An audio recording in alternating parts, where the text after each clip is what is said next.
Go ahead. Good morning. Here we are, 55K West 4 head-to-head finals here with Ben Favre, and we're just going to do a brief rundown on how we're going to go through this head-to-head bracket. I guess we should start out by thanking our sponsors, Good Waterskis.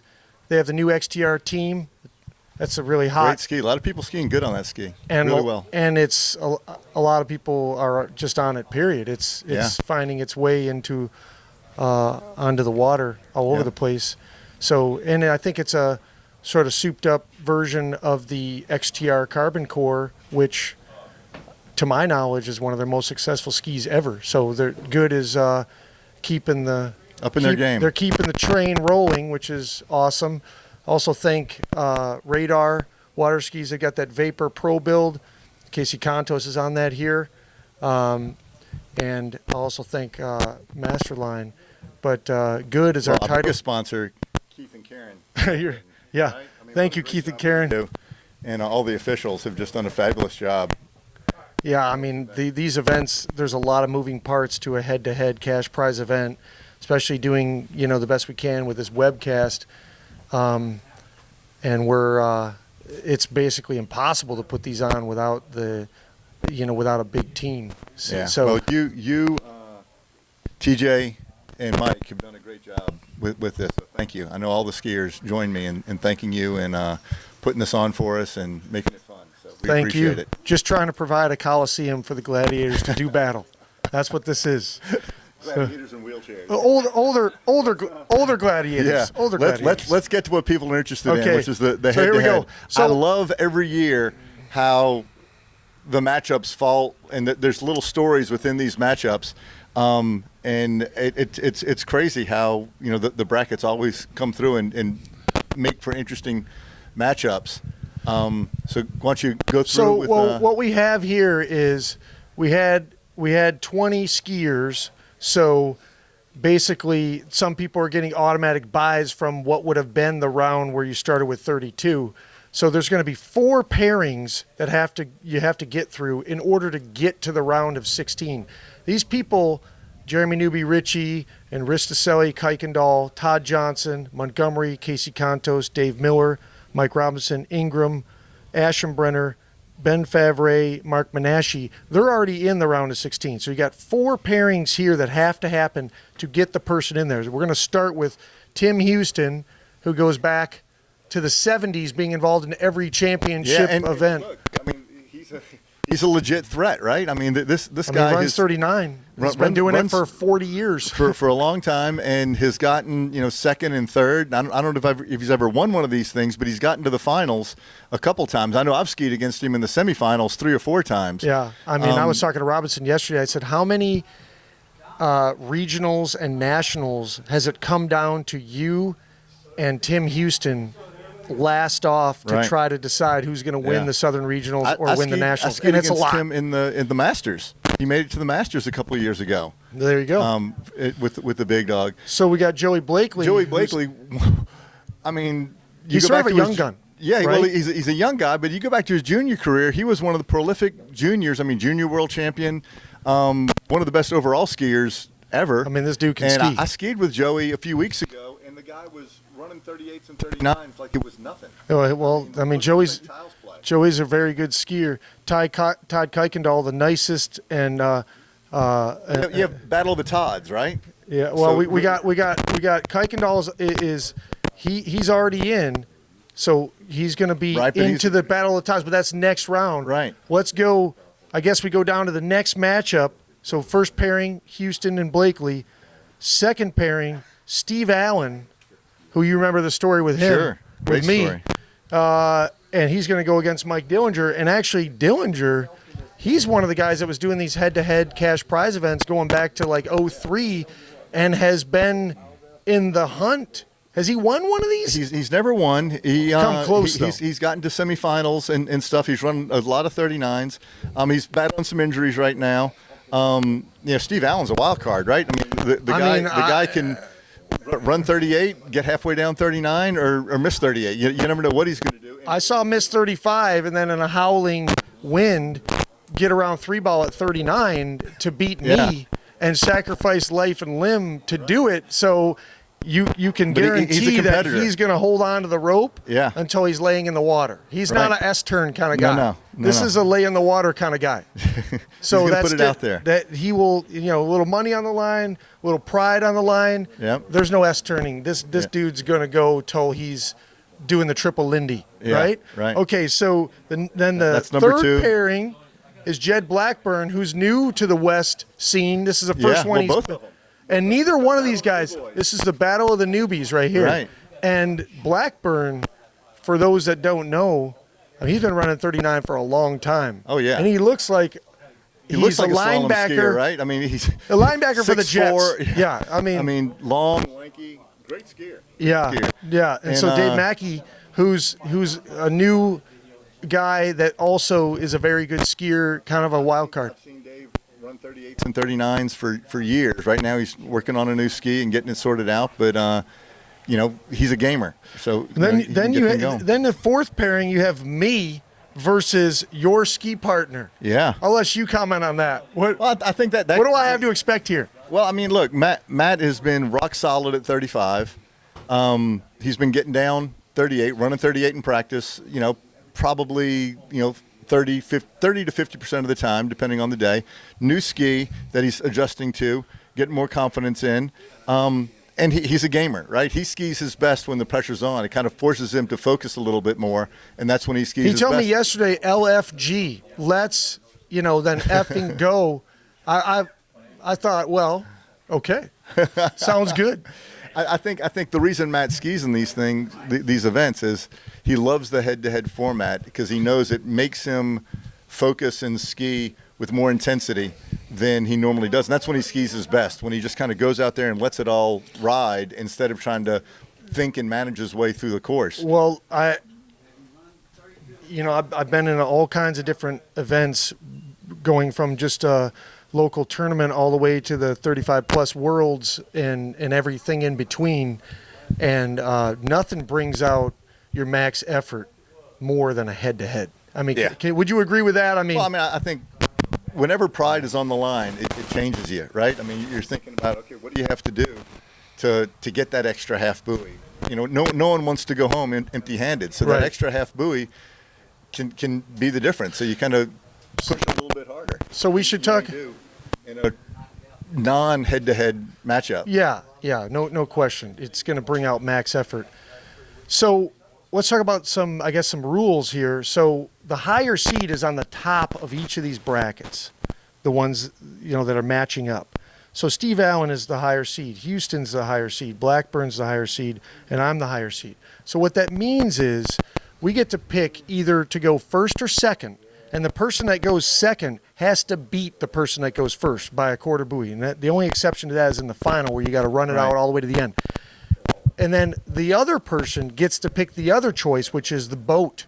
And the same driver stays with the same boat the whole time. So you're either picking to get that quarter buoy advantage over your opponent, or you're Yeah. picking the driver and boat.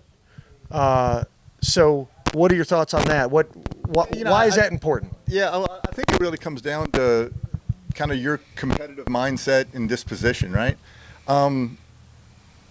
And we have all great drivers. They're both the same Yeah, 6'2" I nautique. think, we measure the both ropes. boats- They're both absolutely identical. Roger, I our would say TC. the drivers and the boats at this event are probably two of the most evenly matched that I've ever felt in any of these events. So, at least me, as I'm thinking through my matchup, what the thought process I'm going through is, okay, I really don't care about the boat or the driver. Where would I rather be skiing? Do I want to know what I need to beat, or do I want to go out and put a score out there? And that's really your preference, right? I mean, There's some chasers out there that everybody talked about Yeah. back in the day. One of the probably the most famous chaser is Andy Mapple, and you would always want to go second with him, because if you went first, now he's chasing you, and for whatever reason he was able to will his way to winning almost all the time when he was chasing you. yeah. So some people you there's don't want them chasing you. Yeah, so one of the advantages, especially when the rope starts getting short, is if you're skiing against someone and you go second and they run, say 2 at 39 or 3 at 39, and you only know you have to only spend half the energy, that saves energy for later rounds, as opposed to going out first not knowing what the person behind you is going to do, and you have to spend the energy to run a full 39. Yeah. That wears on you. Sure. And I'm telling you So that. going second, you might end up saving yourself a pass or two. Yeah. Well, that's a good point. Let's talk about this, because let's talk about you, for instance. Here you are seated sixth overall in this from the preliminary rounds. So you're going ski order 8 in the second round.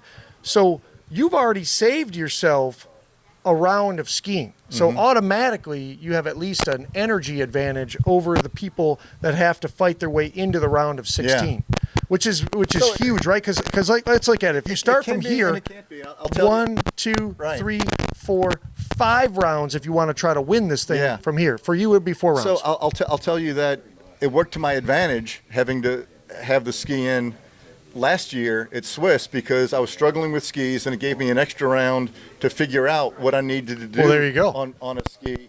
And then you won. Yeah, and by the time I got to the final, I finally had it figured out. And I got lucky with Jez going down and Miller going down, but it gave me an extra round to adjust. So, sometimes it can, depending on where you are. Now, this weekend where I am is, I wanted to make sure I was in the top 8, right? I didn't really care where. I didn't want that round, because I just don't think I have the physical conditioning for that extra round. To go 5 rounds. Right. You figure maybe you're good for 4, but not 5. I'll be happy to get 2. 4's a lot. 5's a ton. How about if you have to go over here? 1, 2, 3, 4, 5, 6 rounds. Yeah, that's thank you. that's a rough one. I mean, I'm not sure you could. I mean, five sets for me is a month skiing practically, right? That's a lot. Yeah, so that's a lot. So I mean, personally, again, back to what boat to pick, stuff like that. As I'm thinking through it, and I already talked to Mark about this, I'm gonna let him go first, based on what he's doing, what he's skiing. I would rather go out and have to beat a score than go try to set a score today. I'm not feeling my best, not feeling strong, so yeah. Yeah, I mean, and that's a choice for sure. That's a good one. So here you are. You went last year. You were the winner at Swiss, and you actually grabbed Matt Hines' ski in the semifinal. In the semifinal, and adjusted skis. It. You changed finals. You changed skis during the event. Yeah. And then you make an adjustment to the ski, which I got lucky, and you win. Matt got to the 16 or got to the quarterfinals. If he would have won, I would have gone against Matt. So well, that's a tough one. Yeah. 2 people on one ski, very tough. hard to do. So luckily for me, he went out. I was able to get on his ski, and I forgot who I went against the first round on his ski, but it gave me a round to kind of get used to it. I had to go out at 35, which was like, whoa, I didn't realize that. But I think it was against Sam Ingram. Maybe it was Sam, I can't remember. Or maybe it may have been Todd Kaikan Doll. We told the story yesterday. It came up at least once, where you show up to trophy, cash prize head-to-head. Your good breaks. We didn't get into the details of how the ski broke. Round 5 ball at 39. You then go into the pro shop and buy a Conley F1, and then what happens? They give you a familiarization. They gave me Kyle Tate, who I was skiing against in the first round, was kind enough to say, "Hey, look," and got the other skiers to agree to let me have a down and back. Luckily, he did, because we had to go out at 32. And I had put the bindings all the way forward, not thinking, because I was in a rush, instead of all the way back. And I went down. I was like, "Oh my goodness, this is a mess." Went down and back. I missed the first pass, barely made the second. I knew the bindings were messed up. Moved the bindings all the way back. Went out. I ran. I fell going out the gates at 39. Kyle Tate is stroking 39. I mean, just beautiful. Comes around 5 ball, and the sniper from the grassy knoll shot him, it looked like. The ski snake. He just exploded. The serpent came out of the water and grabbed his ski. Yeah. So I got through that round with Tate, because he was nice to me and let me take a practice ride, and then he blew up around 5 ball when he had me beat.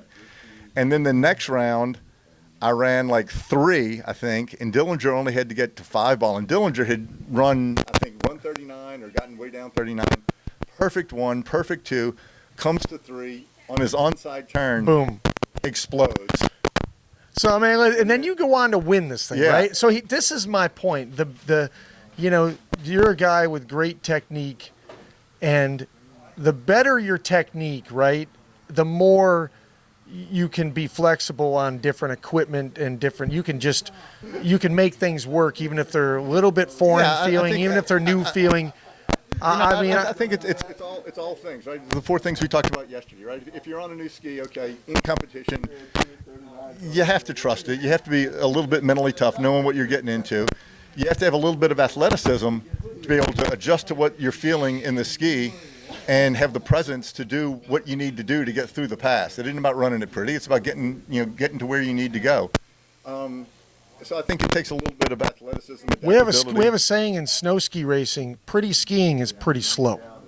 Yeah, right. It's true. You have to be on that edge. It's a big one. I mean, are you willing to eat SHIT or not?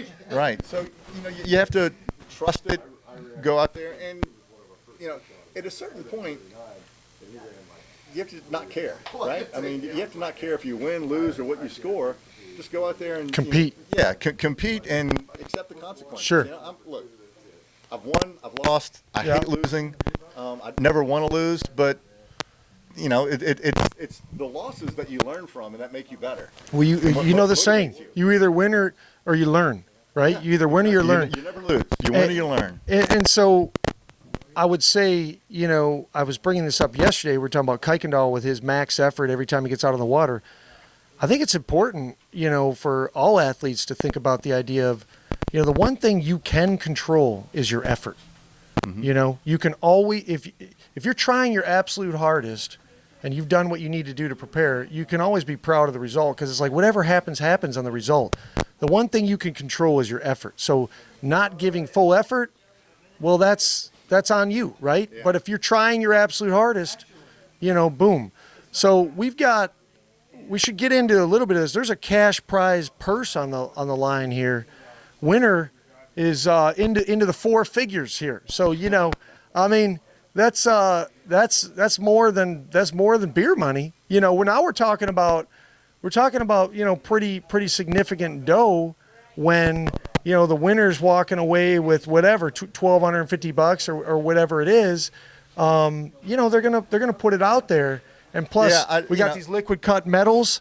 Everybody wants one of those medals. I guarantee that everybody here, the check's nice, but the thrill of victory is really, that feeling. The pride is it, right? Is really, what makes this fun. Nobody's showing up for the money, and it's not. And let's face it, it's not that much money. But we all probably spent more money to get here. But look, the money's nice, but that isn't why people are That's here right. Competing. It's the love of competition and the fun of chasing that, chasing the dragon of a victory. So that's an elusive feeling that not everybody gets to experience. I agree. And what about this? It's such a great feeling. It's like a drug. You want to have that feeling over and over. So let's talk about this. A lot of people that water ski, I'm not sure that they've ever separated this concept in their minds like I have, but I really believe there's a big difference between a tournament and a competition. Oh God! It is a whole nother ball game. Well, Scores really. I mean, let's face it. Today in this head-to-head, does the score matter? Yeah. I mean, as long as you beat the opponent, that's what you're doing. All you can do is ski in advance. But I'll tell you that this is one of the bigger issues we battle as a sport, as a macro. Yeah. Thing that I think has affected us, the United States at least, in world competition, in that as water ski athletes, we ski these events in a laboratory a lot of times. And our athletes are trained and developed in these environments, and they learn to compete twice a year, regionals and nationals. That's right. So they aren't maybe states if they go to that. Yeah, they aren't developing the competitive experience of a one-rounder on the line. With everything. Get on an airplane, no practice. Right. Have it all be on the line. That's. And the opportunities to do that are few. So as a group, I think especially in the United States, our junior skiers, our adult skiers, are poor competitors. The reason being they don't have a lot of competitive experience. I think there's a lot to be learned as far as, learning to compete is a skill, just like learning your technique, I learning agree. your gaits, So stuff like does that. this get back to we should be getting these athletes here at these types of events? I think get some practice with competing. Events like this for our junior skiers would be a great thing because they're getting more competition where they have to go out and beat do an a opponent score and beat someone when it matters. That's right. And there's something on the line. And I think that would be good for us developing our athletes long term. Well, let's think about it a different way.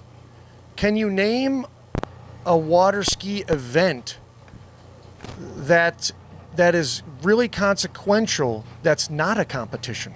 In other words, the ones that matter are all competitions. They're not tournaments. Yeah. The Worlds, the Masters, any pro event, these are competitions where they're trying to beat the other skiers. Right. And let's go back to even, the macro, the Olympics, go down the list. They're all competitions, right? Yeah. None of them are like So if tournaments. you look at the trajectory of athlete development, right? First, it's learning the sport, right? Just how to run the course, let's say. Then it's learning to ski in competition. Then it's learning to compete. Right. And then the next is learning to win, because just because you compete doesn't mean you know how to win. That's right. Because learning to win is a different skill. And then, look, the greats of the greats, the legends, know how to win consistently and how to put themselves in that The zone. Nates of the world.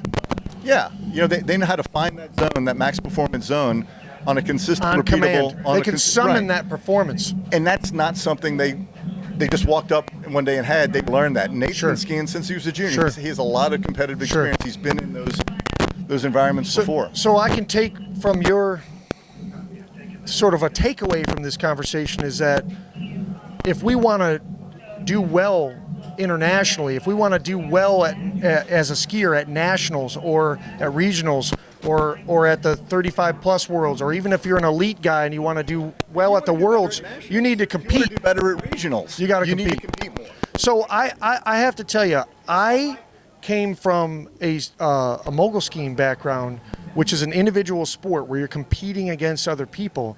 And I did that for a decade at a very high level. So when I came to water skiing, the feeling of having to You've experienced those emotions. I knew the feeling. Those juices were already in me, and I had a whole lifetime of experience doing it. It definitely helped me compete at nationals, at regionals. And I think you're right. All the athletes that are expecting to perform in a one-rounder when it's all on the line, they need to compete more and learn. So these types of events bring that out. Yeah. And I think it's important for people to think about water skiing in terms of, let's divide it up. You got tournaments and then you have competitions. And the competitions are the ones that are ultimately the consequential events. There's different levels, right? I mean, as an athlete, I had skied regionals, nationals, won national championships, had won pro events. Skiing at the Worlds, representing your country, that's a whole nother animal. Is a whole nother animal. Oh my gosh! I know. I mean, and I'm I'm an older guy. Until you experience those things. Oh yeah. So there's lessons to be learned that I think encourages more skiers out there. Oh yeah. If you're a men's 3, men's 4 skier, and your goal is to win nationals, come ski in these things. Oh, no question. And you'll gain more competitive experience in one weekend. Start with a little pride tournament at your local club. Yeah. I mean, start competing. So I'll give you a great example. Don Aschenbrenner, 3-time national champion in men's 4. If I'm a men's 4 skier and I'm intimidated, I'm like Don Aschenbrenner, 3-time national champion. Back to back to back. You come here, you hang out with him, you realize that, you know what? He can miss 38. He puts on his ski just like I do. You take away him, you take away the humanize him, mystery, so the mystique. now you're more comfortable. Sure. So when you go ski at nationals against him, you aren't as intimidated. And those are all important lessons that every athlete needs to go through to realize how to compete and win when the pressure's on, when it means something. And you've been competing in at a master's level in basketball, playing against even NBA players. You've been at a high level in tennis. You're playing. You've won pretty much everything when it comes to water skiing. you're running 39 at 36. You've won, so many different cash prize head-to-head events, and you've actually published books on water skiing, but also sort of the mindset of the winning methods, or how do you develop those mental toughness how do you develop the mental skills to compete at the highest level, because it is a learned skill. Right. I mean, so yeah, that's all fascinating stuff. Well, I'm up in a couple. Do well, my man. I'm gonna head out now. Thank you so much. All and right. you can take it from here. Good luck to everybody, and enjoy the head-to-head, everybody. This is fun to watch, because you just never know what's going to happen. Yeah, it is unpredictable for sure. All right, so Bart's going to head on down to the starting dock. I think he's the third matchup coming up. We're going to take a break real quick, and we'll be right back.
All right, here, Manasseh, why don't you announce with me, since you and I are skiing against each other.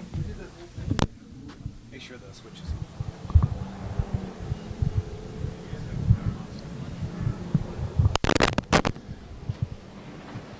All right, we got our water. Looks to be Tim Houston.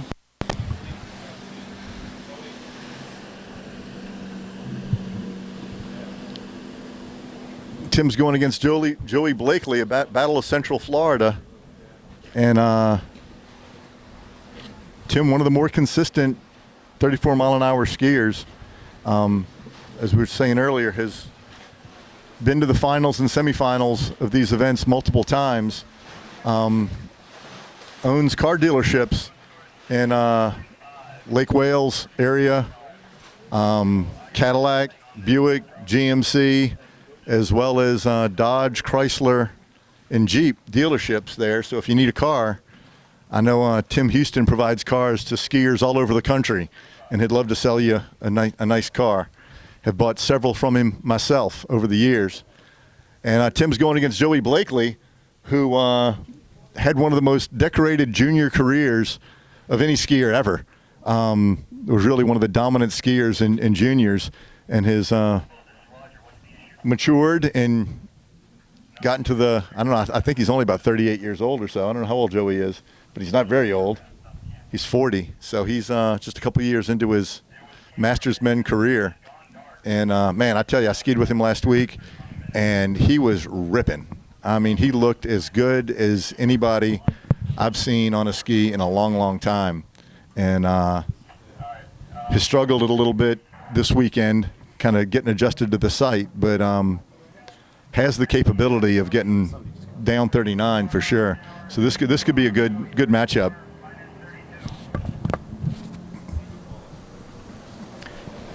Yeah, Joey sure knows how to get from side to side. But here comes Tim Houston, I believe. No, excuse me, Joey. Yeah, Joey. I really like Joey's style. I mean, that's just a good, smooth gait. Really a technician out there. I just watch these guys that used to, I believe he used to be, a pro jumper. And those guys, they just know how to get side to side. Their connection is always superb. Yeah, I mean, Joey's a great overall skier, right? I mean, he was a, high point tricker, jumped big distances, good slalom skier. I mean, that's why he was on the U.S. junior team. He was one of the best overall skiers going. So this definitely a good matchup. But you watch a 3-event skier, and I will say, I know that's, it's an unbelievable effort to be good at all three, or just to do it. But it does build endurance, just great strength, and like I said, I've always seen that connection, and yeah. Especially trick skiers, when they go to slalom, they are like cats on the water.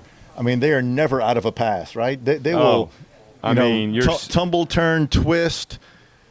I've seen some of the pro skiers that, a lot of the pro skiers, were 3-event skiers, but I can name a few that were 6,000 point plus trickers. Yeah. And they have the cat-like instincts on the water. Yeah. I've seen them get 2 extra buoys that most people, there's no way they could do that. Just because of those cat-like instincts from trick skiing. So here comes Tim back in. I believe this is, would they go out at 32 or? Yeah, this will be 35 off. 35 off. Coming back. Getting a little bit of tip rise there on his 135 side right there at the end. Tim's coming back from, I don't know if you mentioned, Tim's coming back from an injury. Yeah, he had a broken ankle that sidelined him for a year or two, right? Actually, it just happened in March. He broke his ankle. Oh, wow. So he's really fresh. Ouch. And when you come back, we can all talk about our war stories, but you come back from an injury on the water, there's a lot of mental preparation, perspective there. Yeah, well, the first thing is getting through the pain, right? And having the strength to still do what you need to do and build, having doing the rehab and getting through the pain of taking that impact through the wakes. Next thing is trusting that you're going to be okay. You no matter what, you still have that, if I put myself in that position, what's going to happen to me? And you don't want to go through that again. So it takes a long time to have the confidence and let it all go again, because, the older you get, the less you want to have those injuries. It takes longer to recover, and they're harder to recover from. So, I didn't know it was that recent. Wow. So I talked to him yesterday, and like I said, he's just like feeling it out, taking it one day at a time, yeah. And it's a process to come back. Sure. And you got to just like you said, you got to have that confidence on the water to when we're a little bit reserved or in that safety mode, we're not going to generally get our best performance. It's hard to. That's for sure. That is for sure. So Joey, they're waiting for Joey to come back at 35 here. The way we time it, you go down, you give the same amount of time after the skier goes through as if they had just skied the pass and they were dropping. So they have the same amount of time on both ends for both skiers. So the water has a chance to settle down. And actually the boat is each boat is communicating to the other boat, first beep, second beep, and yep. I believe we're at 55 seconds. Which is pretty ideal for us here at this site. So here comes Joey. Love his gaits. Love where he turns in, how he turns in. He's getting a little bit of tip rise as well there on that 135 side. You see it right there. And I wonder, as the rope gets shorter, is that going to kind of take him out? Oh, man, the ski kind of did a little funny chatter there at 5-ball, but no problem. 335 for Joey. And I know in his mind he's probably wondering, okay, what happened there at 5-ball? Kind of did a little shake, rattle, and roll there, but he skied through it. Yeah, you can just see, I mean, it just looks like he could be just on top of the ski a little bit better, which comes with confidence, tournament, skiing a lot of tournaments. Yeah. But I'm sure, like say, if Ben's, I mean, I watched this guy run 3 at 39 easy at a relatively hard site. And so he's very capable. Oh, yeah, no doubt about it. So coming in 38 off here in a second or two, Tim Houston. Now, Tim's very cerebral, very technically oriented, battling the injuries right now. Got through 38 one round yesterday, or did he miss? Actually, I don't think he did. But so I expect him to run 38 today. I think he is kind of building his confidence and strength as he comes down and gets more into it.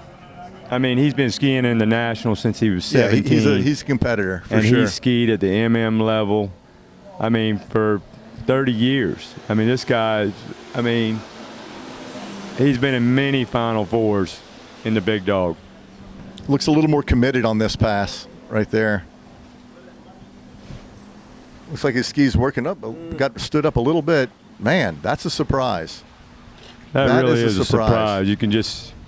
And that may be that ankle injury, kind of, okay, I didn't have the 1 ball I exactly wanted. I needed to drop in at 2, and tip comes up, and he just doesn't have the confidence to drop in and really go for it at 3. Or maybe he's still having a little bit of pain, right? And if he does drop in like that, it hurts. So your body just kind of naturally reacts and says, oh, I'm backing off. I'm not going to put myself in that position. Exactly, and when you're, coming back, we typically have a tendency to, ride the tail a little bit. That's a little bit of a safety zone. Yeah. And as we've talked about all weekend, we just don't typically perform well there. Yeah, it's hard. It's hard to ski through injuries and have that confidence in yourself. And he's clearly in the rehab process still, because we know how I've seen Tim run 39 too many times. He's run 39 too many times against me, in fact. Well, he actually ran 39 last year, I believe 2 at 41, and Tim is up there in the age bracket. Oh, yeah. I mean, if you, like I said, we've talked a lot about some of these guys, still being able to run 39, and so lots of experience. I expect him. I told him he would get better. Joey has to get around 3-ball here, and I promise you, getting to 3 at 38 has never been more difficult, right? I mean, you're feeling it right now. You're feeling his heart rate, and it's the anticipation that this is doable. I know I can do this. I can run this pass. Committed to it nice there at 1. Good 1. Good position at 2. Got this easy. Now he's just skiing to kind of build his strength and confidence for the next round. And what a great move on his part to just set himself up for the future brackets. That was great. Here's a guy that has a lot of tournament experience in pressure situations, that knew that, hey, look, if I can't baby my way to 3, I have to be committed to it. And you saw it on the gate. He turned in. He was committed to the pass. He said, let's go. I mean, it's a 2-ball right there. I mean, it was totally absolutely committed. like he was 100% committed. Yep. There was no thinking about 3. He says, I got to run this pass if I'm going to, because look, he knows he's here he gets move around, forward. Right, he gets around 3. Then he's thinking, okay, I need to set myself up and get a little experience at 39, because I'm going against the number 1 seed next round. I would expect him to come back at 39 I would to take too, a shot. Have a look at the gate, and he hadn't had a shot at 39 yet, so I think he wants to feel it and see what's there. And with a guy, we consider, or I consider, if you're 40 in this group, I mean, you're definitely one of the youthful guys. Yeah. I mean, think that's he and a big Casey are probably the advantage. two youngest. Oh, did Tim Houston miss 38? He did. He did. Coming back from the injury.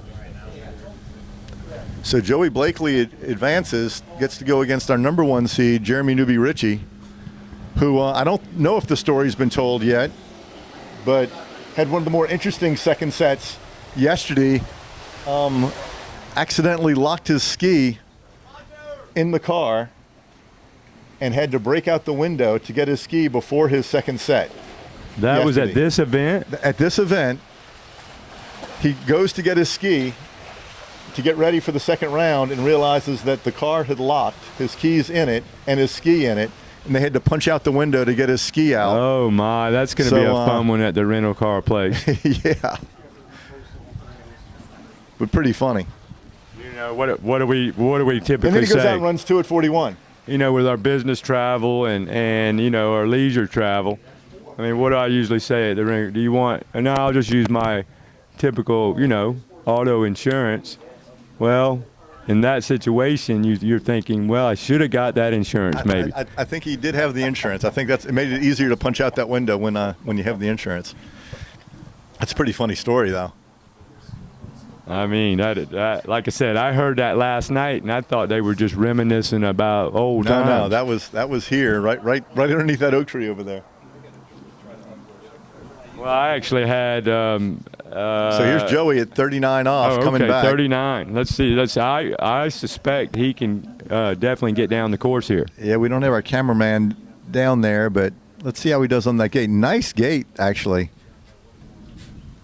Out around 1. Oh. Got around 1, but didn't quite get where he wanted. Out of 1, was kind of on his heels, but made an aggressive turn in. Well, he did get an attempt at it, which is valuable. Yeah, and you know that'll give him a little confidence. He knows what adjustments he needs to make. See if we can get Joey over here. Joey, come on over here. Joey, come on over here when you get a chance. So who do we have in our next matchup? Let's take a peek here real quick. So I believe it is Steve Allen and Mike Dillinger, Liquid D. So we're gonna, but I do want to just again address. You know, if you come to these events, we have a round of 32 head-to-head. You're gonna get 2 L qualifying rounds. You're gonna be in the head-to-head. And I've personally watched a 16 beat a 1 several times. I'm not just saying that. I've personally seen it. Oh, yeah. It can happen. And, you know, all these events we've had guys on the top 4, you know, that, you know, get 2 and 3 at 39. So, you know, anything can happen, so you need to bring it.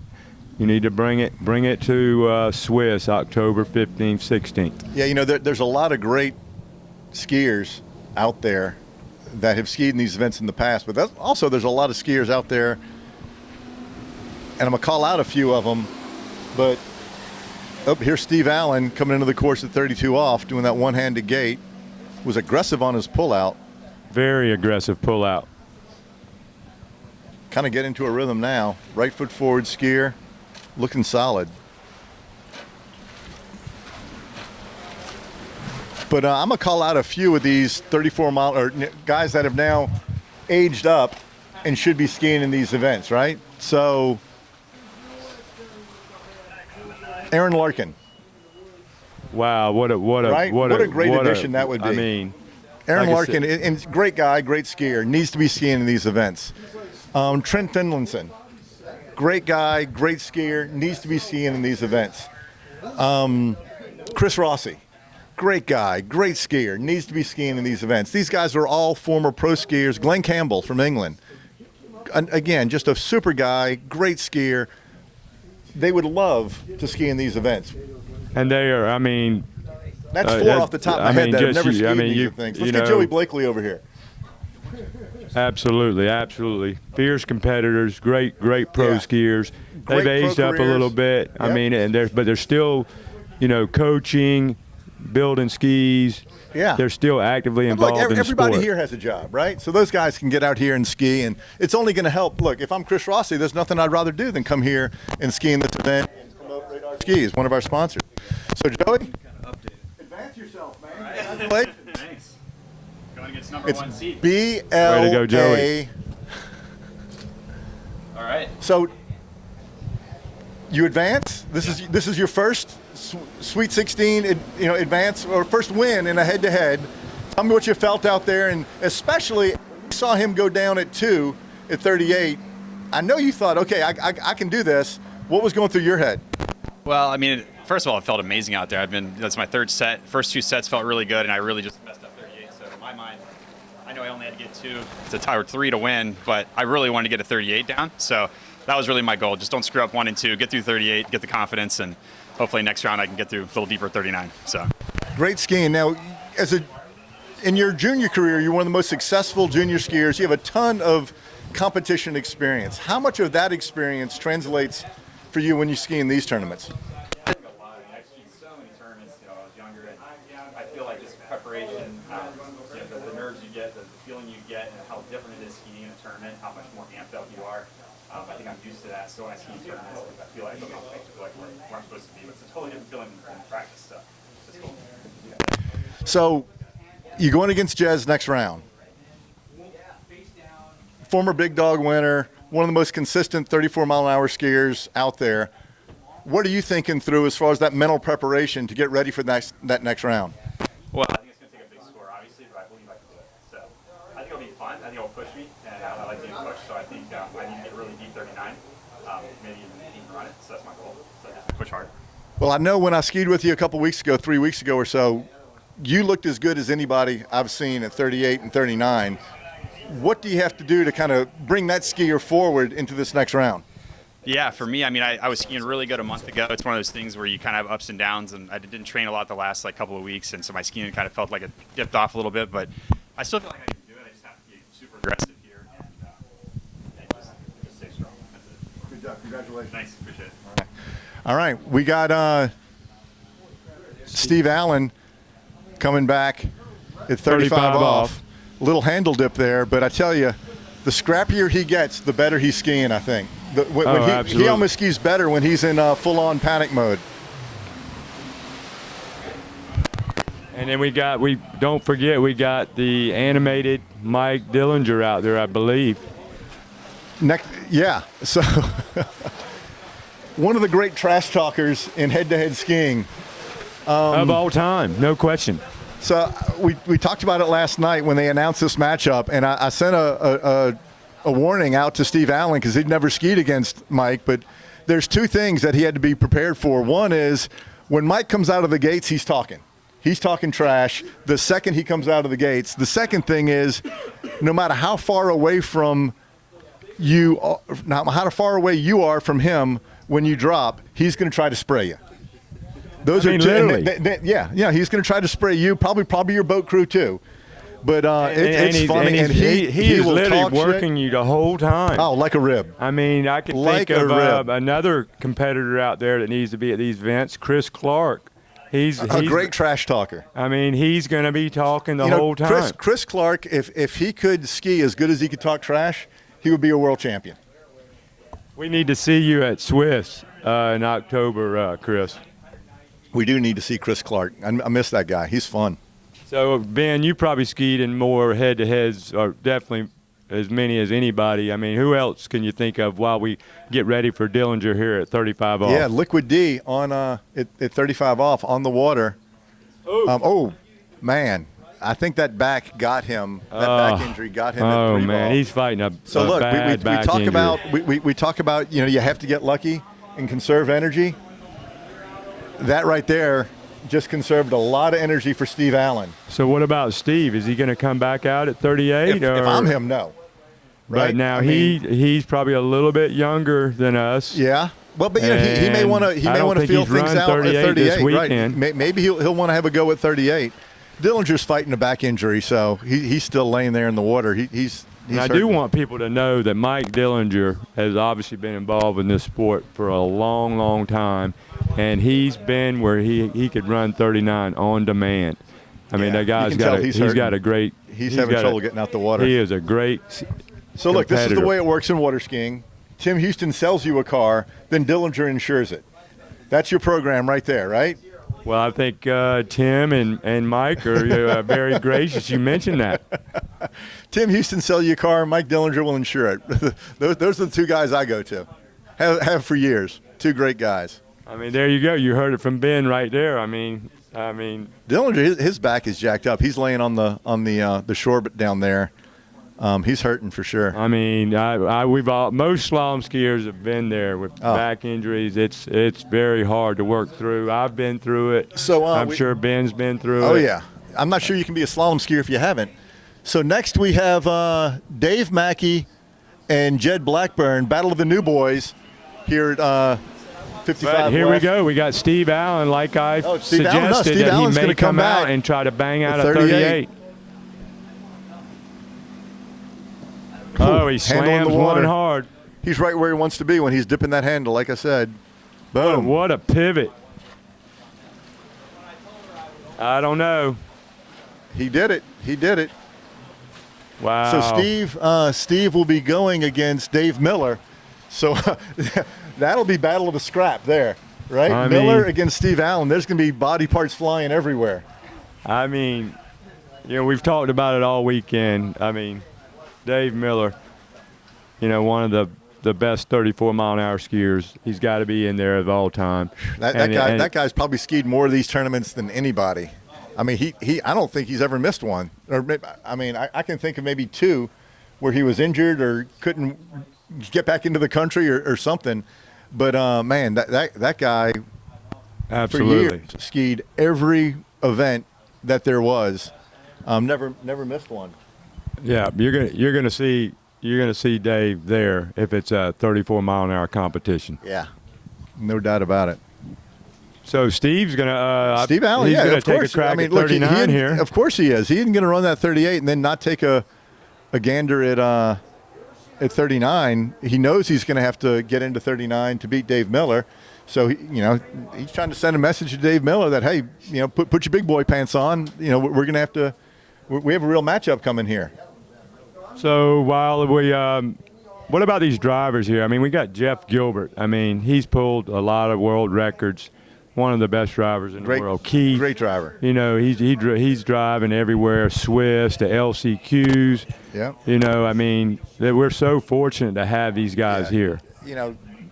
Look, good scores are synonymous with good driving. So here's Steve, a pretty hard one there. Round Out of two. Oh. There you go. I guarantee if that's the head-to-head and he's going out first, he's holding on to that too. I've personally seen him do it. I mean, I don't know if you Miller get recall. around 3. I've watched him sacrifice. Yeah. But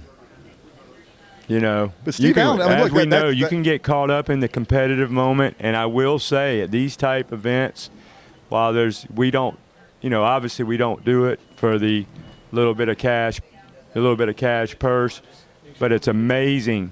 It is amazing the competitive level that comes out in a competition. And I've seen so many people in these head-to-heads sacrifice. I mean, Ben, I know you got a lot of stories there. Well, I mean, just yesterday in the first round, my goal when I ski in the qualifying rounds is I want to be in first place when I'm done skiing. I figure if I'm in first place when I'm done skiing, typically I'm going to be close to where I want to be, right? And Jez had run 4, and I came around 4 and didn't have a good 4 and kind of did a S-turn. I was like, okay, I'm going to hold on to this because I want to tie Jez. I want to, at least tie for first. And probably held on to something I shouldn't, and I'm feeling it today. Probably wasn't a good decision, right? I mean, a smarter person would have probably let go of that, but that's just the nature of competition, and I think the competitive animal takes over. Sometimes to your detriment. It's a split-second decision. Yeah. It's an instinct, and right. and I've seen it over and over. I've personally, yep. I mean, it can. When I got out of bed this morning, I definitely was probably shouldn't have held on to that, or tried to hold on to it. I got ejected. So just on changing topics here a little bit on fitness and stuff like that and heart rate. One of my pro compadres was skiing in the Malibu Open just as a reference point, and he's got those, Fitbit watches and all, and he practices, and his heart rate gets up to 150 in the Malibu Open. Just at the events to show you the anxiety, he was at 185. Right. I mean, that's just crazy. Your oxygen consumption in competition is almost double what it is in practice. So people wonder why they get to regionals and nationals and they run their first two passes and they're huffing and puffing. It's because the adrenaline's flowing, your heart rate's up, and those are those competitive emotions and feelings and experiences that people don't get enough of. They get them at regionals, they get them at nationals, but in these events, you get 3-4 rounds where you're having those things and you're getting used to it and you're learning how to manage it, and that's one of the most important skills you can learn. Well, let's talk about that and how we would emulate that in practice, Sure. or at least address it. So we have our matchup here. This is Jed Blackburn going against Dave Mackey. Okay, so I think Dave has elected to maybe want to go out at 28. Dave is one of our new competitors in the 34-mile-an-hour group. And so Jed's saving first, energy. And our rules state, I believe, since this is not the Sweet 16, prior to the Sweet 16, I believe you can go out at 28 off. So, and Jed can just opt up and go to the other end of the lake and wait for him, which is a good rule, right? I mean, Dave's a new skier. We want him to get comfortable, get used to it, get into his rhythm. I mean, that's we have that rule in there for, participation, competition. Yeah. So, if you start at 28, we've got the rules in there to support you. Yeah. No, I think that's a great way to, get new skiers comfortable with this environment. So you asked a great question before Jed came down, and that's how do you simulate those feelings and stuff. And what I've found, and this is something that Jay Bennett taught me, is spinning the boat, right? So don't go down, drop, wait a minute on each end. Go down, go around the island, and come right back in. And, I used to run 32s, 10 of them in a row, spinning up and down the lake. Matt and I still do it sometimes. But when you can ski, I used to do 32, 32, 32, 32, then 35, 35, 35, 35, then 38, 38. Like back in my prime, spinning the boat to get myself in the strength and conditioning. And when you're, that fourth 32, you're huffing and puffing. And those are the ones where you're learning how to get efficient on the ski, how to manage your energy. And then you drop between that 32 and that 35 and you're huffing and puffing, and you got to get ready for that 35. That's so how you simulate. What would you say, and just a discussion point on that, sometimes I've heard or we've talked about, well, yeah, that's a good endurance thing to do and build ski strength, but maybe we don't practice quite that third, fourth, fifth, in a row. We might not practice totally what we want. How would you respond to that? Well, I mean, look, it all depends on the event you're preparing for and what you're trying to work on and what you're trying to improve. So I recognized that, okay, I get to tournaments and all of a sudden I'm huffing and puffing. So how am I going to train myself so where when that happens, I still have confidence? It doesn't make me worry about, oh my God, can I still ski or whatever, or do I have the strength? You run, 432 spinning, 435 spinning, and then run 238s. That gives you a ton of confidence, and you're used to it, right? Now I've been here before. I run 35 in a tournament. I'm huffing and puffing. I have total confidence. With all the technology we have, that would be interesting to just assess how that goes. And I agree with Ben. I 100% that I'm sure that your heart rate gets way up there. Oh yeah, it's definitely a way to do it. So that's interesting. All right, so here's Dave Mackey. Nice turn and a little late, but 28 off. Man, I really love Dave's body position behind the boat. If there's one thing I'd really like to see Dave do, and we work on in practice all the time, is managing the handle from the second wake out to the buoy more. He has that tendency to kind of put that handle out there quick, and it gets him strung out.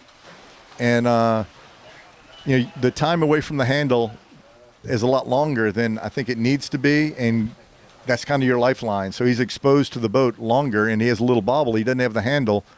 It's hard to recover from. Absolutely. I mean, you hear people sometimes, 2 hands long, reach short, stuff like that. I mean, the more we can, transition our center of mass, over our feet, that's a lot of times that's a lot of my goal sometime, to try to get on my feet, get my center of mass, moving in the direction I want to go. Yeah.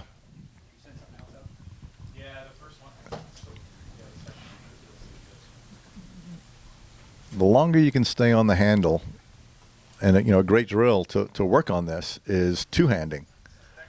We all started learning the course, or skiing two-handing, and it was a thing to learn how to let go with a hand. Well, go back and learn how to run the course with 2 hands, and you really feel that extra bit of energy that you get off the second wake when you learn to control the handle and how to let the ski come through the turn instead of push the ski through the turn. And that's a great drill that you can do at slower speeds, or Schnitz and I used to do it all the way through 35 and 38 off. It gets to the tail a little bit there. Yeah, but Jed's looking really solid there. Jed has the ideal slalom skier body. I mean, that guy is huge. Yeah, he's a CrossFit athlete, works super hard on his CrossFit, but he's 6'3", 6'4", strong as a horse. Really uses that CrossFit training. I mean, can you imagine CrossFit, 6'4", and slalom skiing? I couldn't think of hardly a better combination. Oh man, he's got the power to do it, and he's been a great skier for a long time. Coming back from an Achilles injury a little while ago, so they kind of took him out of these tournaments for a while, but he's back in it. And he and Ward McLean, Ward was another great 34-mile-an-hour skier that got injured and broke. I think on a was it a bicycle injury that Ward got hurt, where he broke both ankles and tore his Achilles as well? Yeah, I believe that's correct. Don't quote me on that. Kind of took him out of things, but Ward was a great skier, and he and Jed had a great deal going up in Shreveport, Louisiana, with 2 private lakes and a good ski partner. And Ward moved on, I think, to Oklahoma or Arkansas or something like that now, and Jed's kind of there skiing with his family. So we need to get Steve Allen over here to advance himself through the brackets and talk about his next matchup. But here comes Dave Mackey at 32 off after Jed got through 32, no problem. Dave looking nice right here. See that him let go of that handle super early into this 2-4 side, his offside turn. Got to get him to hold on to that handle a little bit longer. He does a lot of things right, though, as you said earlier. Man, I tell you, his position behind the boat is just fabulous. Really good.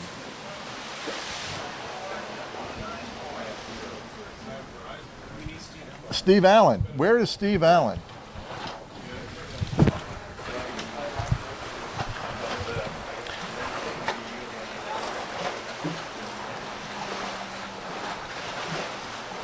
So, Mike, I saw you yesterday between your re-ride rounds making an adjustment on your ski. I mean, you took your bindings all the way off and were remounting them.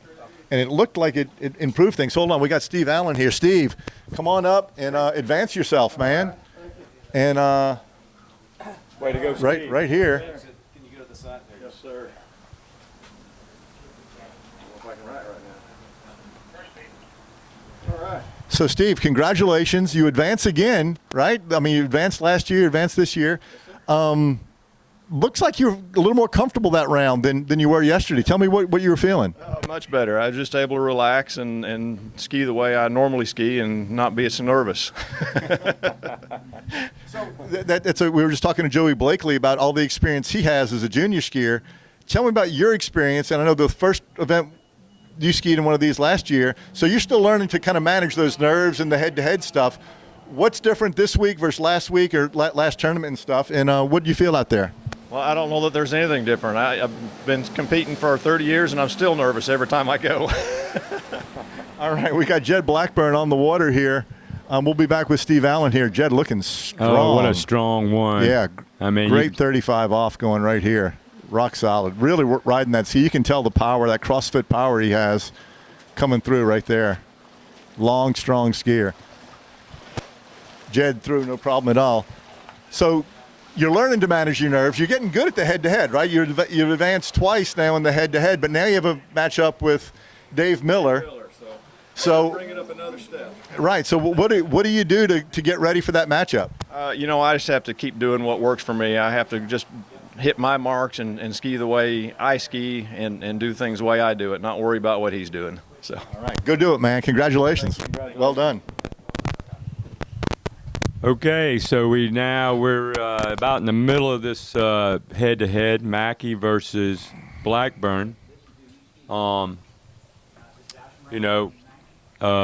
Jed was a higher seed. He went out first. I would obviously have to say that Jed is the favorite here. I think so. Definitely based on experience and top end score. But Jed missed a 38 and got a half at 39. He hadn't really. That's probably a little bit. He hadn't skied up to his potential. I hadn't really talked to Jed much about how he's been skiing and stuff like that. But I don't know if that's kind of what he's doing in practice or that's way below, and he's just adjusting to the site, and he'll improve and develop and get more comfortable as he goes. I know, Dave and I were talking last night, and I think he's starting to get more comfortable and get the adrenaline going. And I expect him to run this, and I wouldn't be surprised if Dave kind of got things going and got down 38. Okay, here it goes. 38 off, Dave Mackey. Good connection with the boat there, and that's one of the things he struggles with is getting connected. Oh, with he's the got boat it going. out of one ball as the rope gets shorter. And I like that tight line he had. If he can maintain that tight line out of one ball at 38, I think he can run the pass. Was that 38 off, Ben? Was that the 28, 32, 35? That was 35. Okay, coming back at 38. That's why I wasn't sure there because that really looked good for Dave. Yeah, that was a nice pass. I really liked the connection he had at one. If he can have that same connection out of one at 38, I'd expect him to run the pass. He's been getting mid 38 both rounds yesterday, so Jed's going to have to run this and put the pressure on Dave because Dave definitely can get down the pass. You're going to have to run 38, and I think to put the pressure on Dave. So these are our lead-in. What's the term I want to use? Feed-in brackets. Yeah, feed sort of in. like basketball that they have in the in the 64. What do they have? You have the first four. The first four. Right, you have the final four and the first four is what they have. Doing that. Right. And so there's a place for you. So, and then we're going to get in. We're going to get into some of our big guns, and we talked a lot yesterday. Heard a lot from Ben and other guys that can run 39. You got a lot. Hopefully, you got a lot of good knowledge. You got a lot of good tips to work on. Yeah, here comes Jed at 38 off. Nice long pull out. Love that pull out. Good turn in. Little narrow at one, little tip rise, but he's into the pass, using that power out of two ball. Good rhythm here. Jed kind of finding, little break there, a little bit of scrap. His heart rate jumped up there at four ball, but he got through the pass. No problem for Jed. I mean, he's not real happy about how that went, but I really saw there was no hesitation, no doubt he was getting through that. Yeah, I mean, that first three buoys were money. Four is probably almost too early and created so much room. And that's why you want to ski early, right? To have that margin of error to be able to make a mistake and still not panic and freak out. You know, he had a little bobble, gathered himself, was still plenty early at 5. So that's why you want to ski early like that. We're not going to ski the same every pass. That's why we talk so much about the gate. You know, get that 1-2 combination. If you can get the 1-2 gate, 1-2 combination, I mean, that is just so critical. And, you know, it allows you, as Ben said, it allows you to, you know, you're not gonna be perfect throughout. And yeah. Well, especially as the rope, you know, look, you can run the perfect 32 or you know, or 28 or what, you know, whatever your earlier passes, and really kind of work and groove everything. But when the rope gets short, 38, 39, it gets violent. You know, you're turning hard, the boat's, you're leaning hard, things are happening fast. It's not going to be pretty. You're going to have to learn how to manage the pass, manage a bobble, you know, break over, get back in position.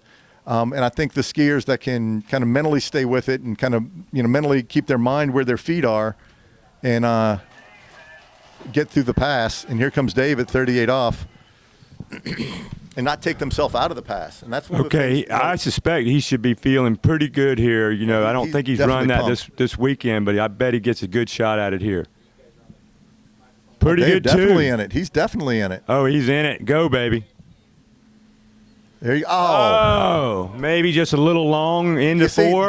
that right there, a little long into 4, but I tell you,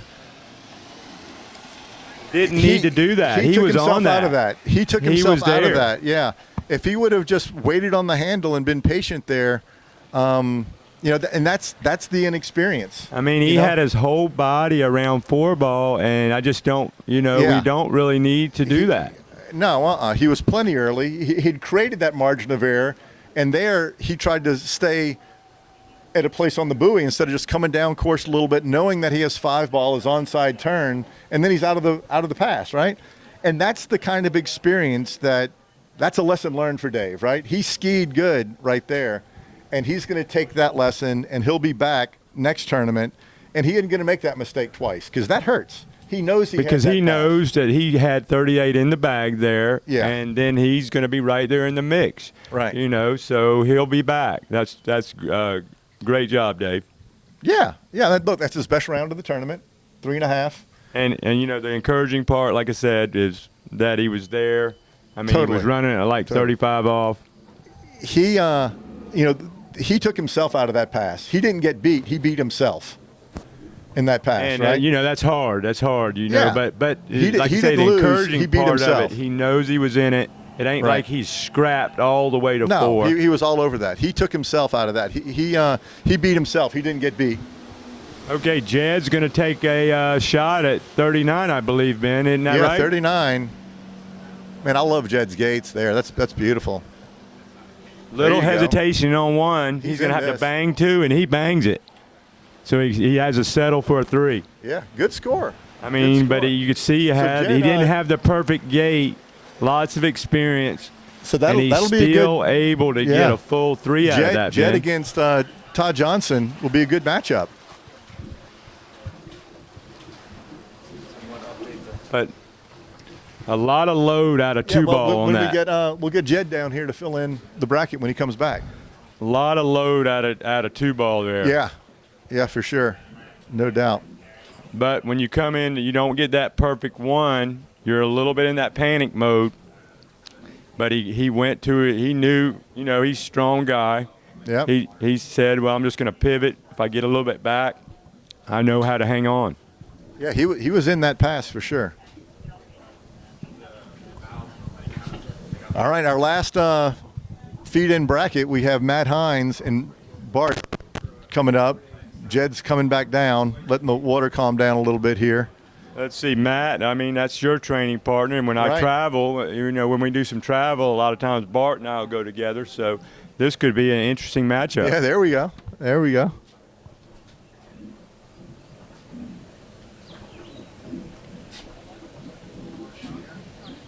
I believe I remember Matt last year at Swiss being the underdog and advancing through, didn't he? Yeah, he won 2 matchups, I think. He won the qualifying, and then he won his first round Sweet 16 matchup. I can't remember who it was against, but he won 2 rounds and then lost in the quarterfinal.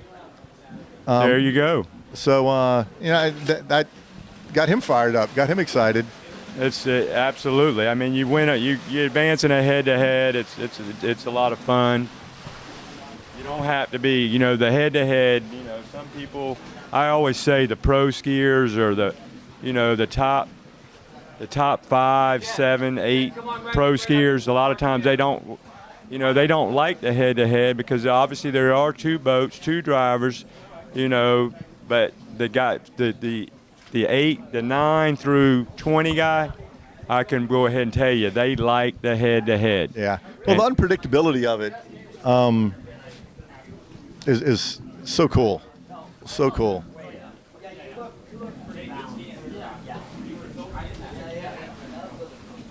So when I go to a pro event and I'm a spectator, or if I'm in a part of the organizing committee or helping judge, I'm always encouraging the officials to do the head-to-head. Yeah. So Jed Blackburn, Way to go, Jed. advance yourself, my man. Right there. You need your glasses. Yeah. All right, that says Blackburn. All right, we trust you. So Jed, look, tell me what you were thinking out there. Definitely your best round of the weekend. It seems like you settled in, had a little more confidence in your ski. You're fit, you're strong. You're going against TJ next round. What are you thinking? Well, I mean, on any day. So I, hope I can just kind of do the same thing and get a good start at 39, give myself a shot, and see what happens. Good deal. Yeah. So we got Matt Hines on the water. Was that 28 or 32? Do we know? I'm actually not sure. I got a feeling Matt may have stepped up and went Gone 32. That What do you definitely, think? yeah, looked like 32 to me. So Jed, that 38, you really seem dialed in, and definitely your best start at 39. You're a guy that's run 39 a lot of times. You feel like you're building up and kind of, using the experience yesterday, getting your speed dialed in to where the best rounds are ahead of you? Yeah, I think so. I just got that ski this week, and my wife told me not to change skis, and so I've got to step it up today, no matter what.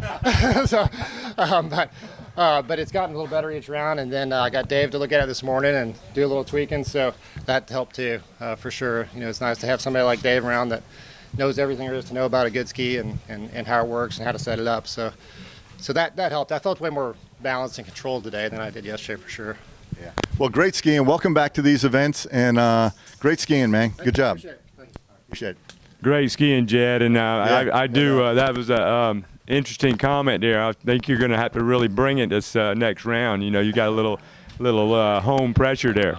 Kind of a recap of where we are. Yeah. So we have our last bracket filling in right here with Matt Hines and Bart on the water right now.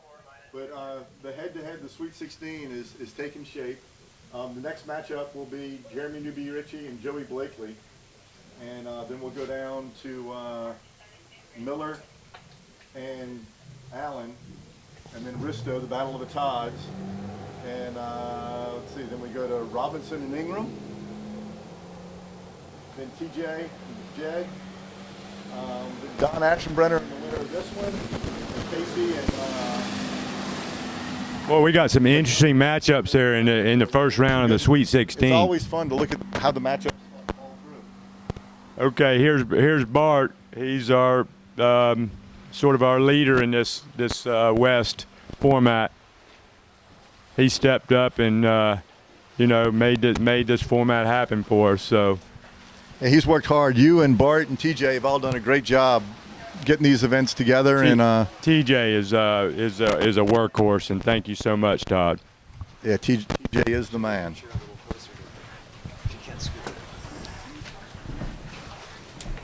So Bart hadn't skied a whole bunch. He's actually been fighting some back injuries also. So, but he's improving. He did run 38 in practice. We tweaked it. We did do a tweak. I know we talked a lot about, setup this weekend, and you got to go with your gut on that. You know, Yeah. so much knowledge here. That's another feature that you can get here is, you know, there's so much knowledge base. You know, I mean, I'll ask too, somebody. because everybody's helping each other out. I can't tell you how many skiers have asked me, what do you think? What should I do to my ski? This, that, the other. And I've asked. I had TJ watch me in practice because I was really struggling. So it's one of the cool things is everybody wants everybody to ski well. And no one's hiding information. If you want to learn more about ski setup and skis and stuff like that, it's a great event to ski in. I think I because watched. you will learn a lot. I think I watched you practice, Ben, and you came in, and I remember what you said. Great driving, great coaching, and you banged out a very nice 39. Yeah, I wish I could have used that score from practice yesterday. I wanted to turn it. So here's Matt at 35 off. Little slow out of 1, but 2's his onside. Little slow out of 2. Come on, He's Matt. managing it, Matty. Come on, Matty. Pick up the energy. There you go. We'll get through this one. Little high handle 5. I don't know. Hold on, he got it. He got it. There you go, Matty. He had to get a little scrappy. So while we wait for Bart to come back, we have Mike Dillinger here. Mike, you have the reputation as probably the best trash talker in head-to-head history. So I have to ask you. When you were down there with Steve, did you give him the obligatory christening with spraying him? And what trash were you talking? I did attempt, but Jeff did not give me enough gas to get over to him. But I got close enough and started talking. Although, what was the trash du jour? Well, when I dropped in, I looked at the other boat crew, and Landon Gills was in there, and it was just 32, and I said, "Have you guys ever seen a 32 better than that? Ever?" Had they? I'm like, that was so wide. No, they had not. I'm just going to say that right now. But then just one little pop there at 35, and ouch. Yeah. So I saw you sitting there on the shores. How's the back feeling? And what's the program to get it back? And when did you hurt it? How'd you hurt it? It's kind of weird. Is that if I'm skiing and I don't get out of position, and everything's fine and stacked up, I can run a couple of passes, and then it just kind of locks up in the middle, and you can't breathe for a minute. And it's like, okay, loosen up. And then when it does it, I'm like, okay, and run another pass, and you're fine. So, all right, so here comes Bart at 35 off. Bart really uses that snow ski background he has to his advantage. The fundamentals of snow skiing. Edge control, pressure control, rotation, balance. And whether it's snow or water, it's all the same. And he really knows how to edge that ski really well and work his body position through the course. So Liquid, I know, this, you kind of came into this, on one leg or half. But what do you take out of this tournament as far as preparing for the rest of the season, getting yourself healthy? I know you're on a new LaPointe ski this tournament. What do you take it from here? And that's part of what makes me crazy. I wanted to come to this and be ready because I've had the ski now for about a month, and I just haven't been able to put it through the paces. But it feels like, I had it a week where I was fine, and then I was like, boom, deep 39s. Got through, and I'm sitting there going, "Oh man, I got a ski that I can win again. I can get back and run some short line stuff." And then, I get hit with a softball on the knee. I'm out for 3 weeks on that. Then I take a back injury, and the back injury was, I still couldn't tell you where it happened. Yeah, like I didn't take any pops that I have to remind you of one of the highlights of your skiing career. I'll never forget walking down the peninsula at Bennett's. After you'd won a national championship, and the smile on your face. What happened? A little something going on around there.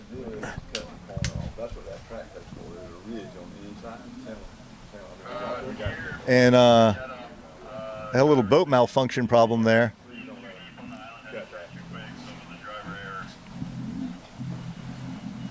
Matt's a big guy. He sinks in the water.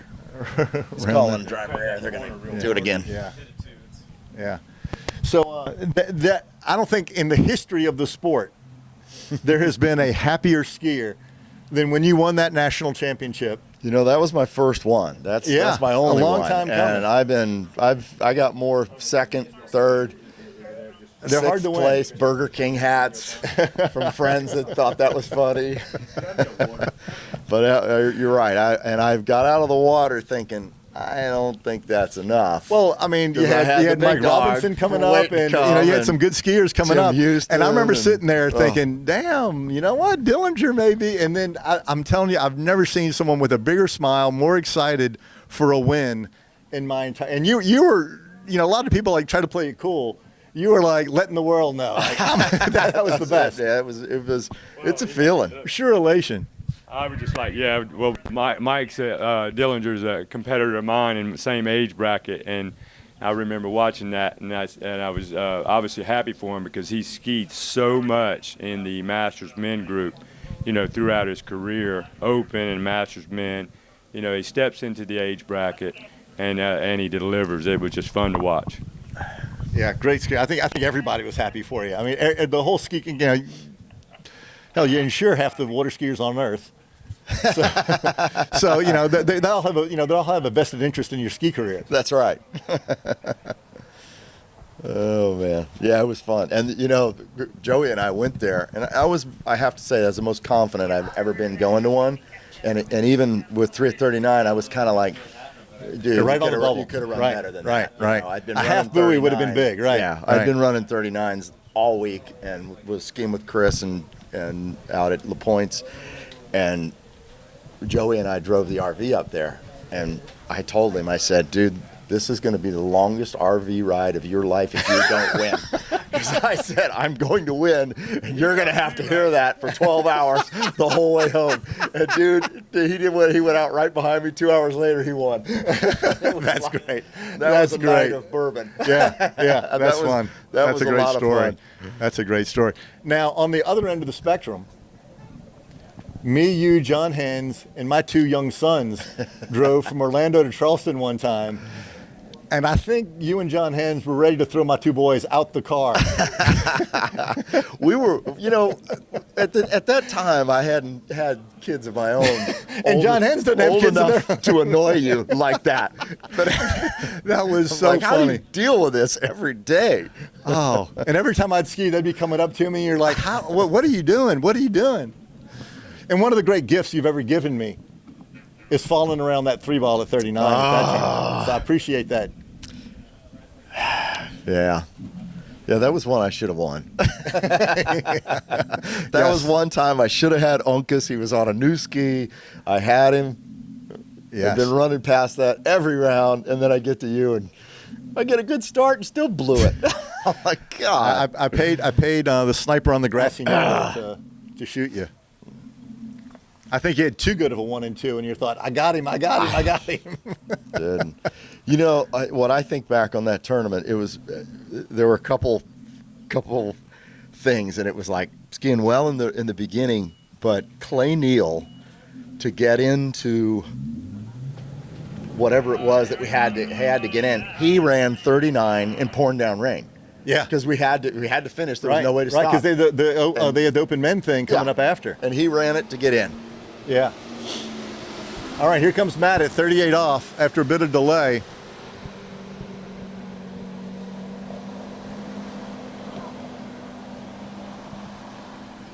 He's in it. Get a third.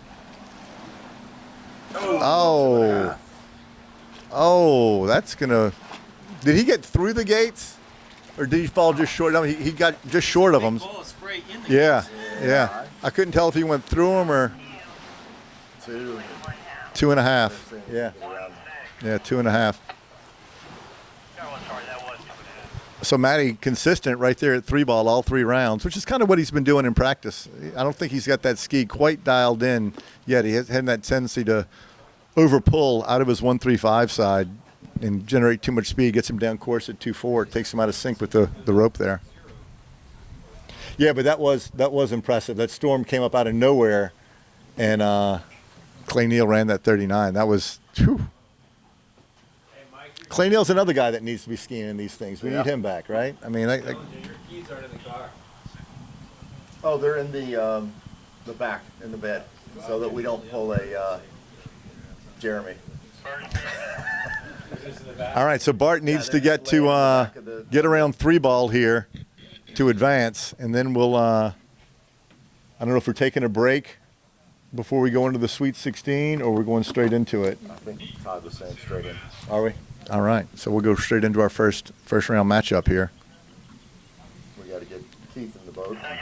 Yeah. A couple passes under his belt. Probably forgot what he was doing.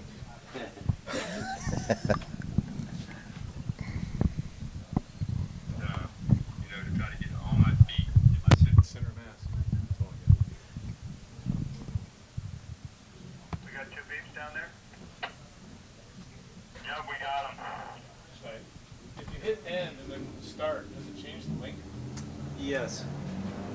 All right, so here comes Bart. 3-ball has never been further away than what you're thinking when you know it's within your grasp. And a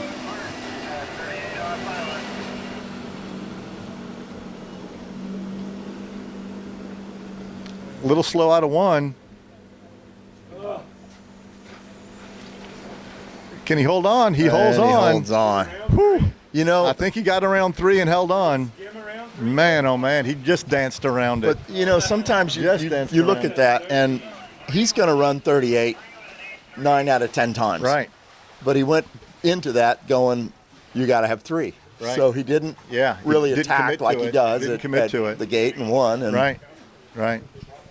No, I'm telling you, like, it's hard to. sometimes when someone misses and the door's wide open, I'll never forget at Nationals one year, Wade went down like 3 at 39, and I was like, oh wait, I can win. Like I can get, I can beat that. I can beat Wade today. And it was, he and I were going for the U.S. team at the time, and it's like, wait, and if I beat him, I have a good chance of being on the U.S. team. I've never been more nervous in my life, knowing that the door was open, and all I had to do was get to 3 at 39. I was like, oh my God, and luckily I got through the pass, but and it's happened in these events. I remember here, Dave Miller ran a half at 41, and 1 ball had never been further away than in my life. And I ski around 1 and hold on. It's like, hold on to everything you got. You want to do just kind of a recap before the Sweet 16? Sure. So we'll wait. Well, Bart will come back. We'll advance Bart, but we have our final matchup. So we'll our first matchup will be Joey Blakely, who when He's coming alive. When I saw him ski last week, Mike, with y'all, he was ripping. I mean, I was like, how is this guy not running 39 every time? He looks so good.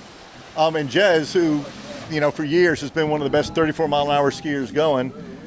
Then we'll move down here to Dave Miller and Steve Allen. This is kind of like battle of the scrappers. I mean, you'll have handles in the water, body parts flying. I mean, who knows what's going to happen here?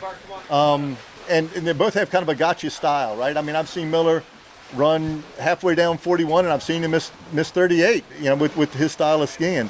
Then we'll come back up here to the Battle of the Todds. Risticelli, had a time there where he was one of the best 34-mile-an-hour skiers in the world. Kaikan Doll has run 39 many times in these events, so great first-round matchup there.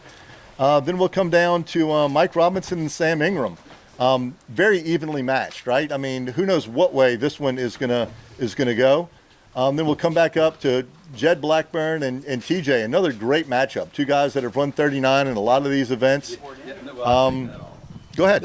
You can almost every matchup you can look at it and go, you could see either one of them winning. Yeah, that's that's what the you like. unpredictability, right? Yeah. I mean, a half buoy here, a bad turn in on a gate, or one mistake and person can be out of it.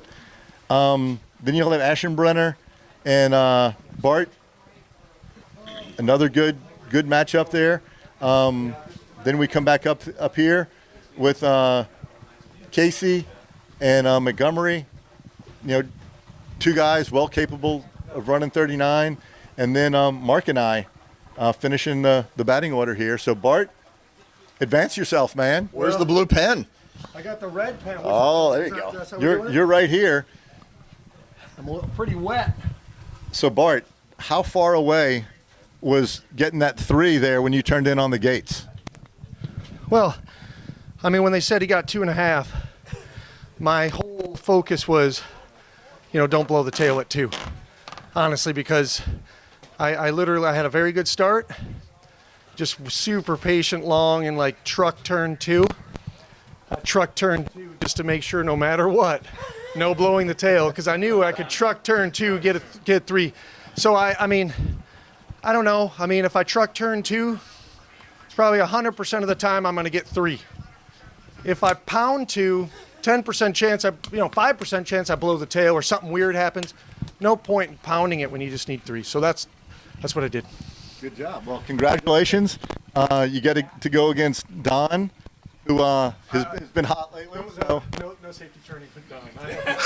I have to go until I'm laying in the water and maybe even head over heels. Hopefully not, but like it's body on the line against Don because he's a beast. Yeah, he is. So congratulations. Moving on. Thank you. And we'll take back on the mic. Yeah, we'll take a little. we'll take a little break here, and then we'll be back with our first matchup. Sounds good.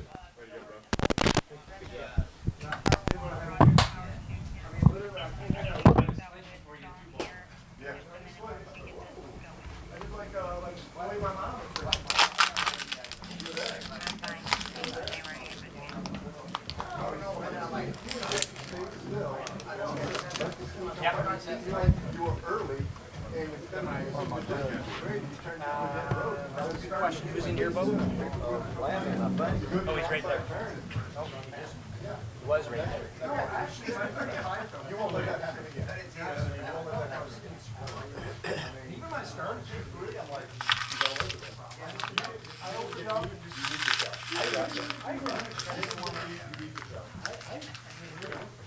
I don't have enough sex for myself to play. Well, these are never working on it. You made it interesting. Yeah, I just wanted to get it bro. That's it.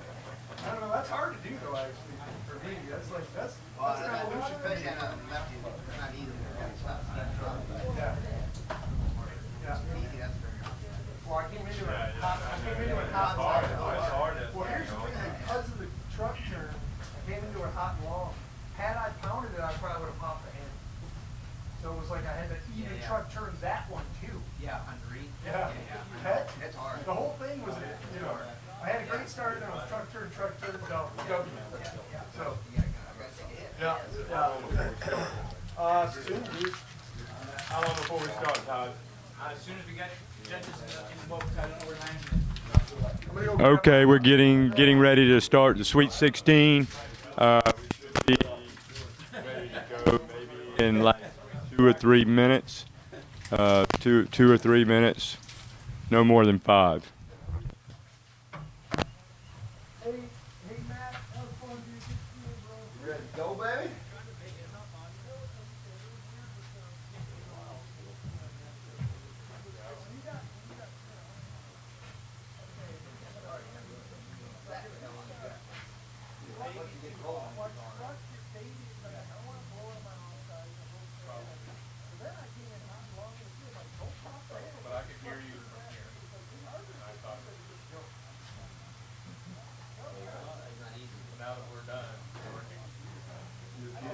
Not a no big deal.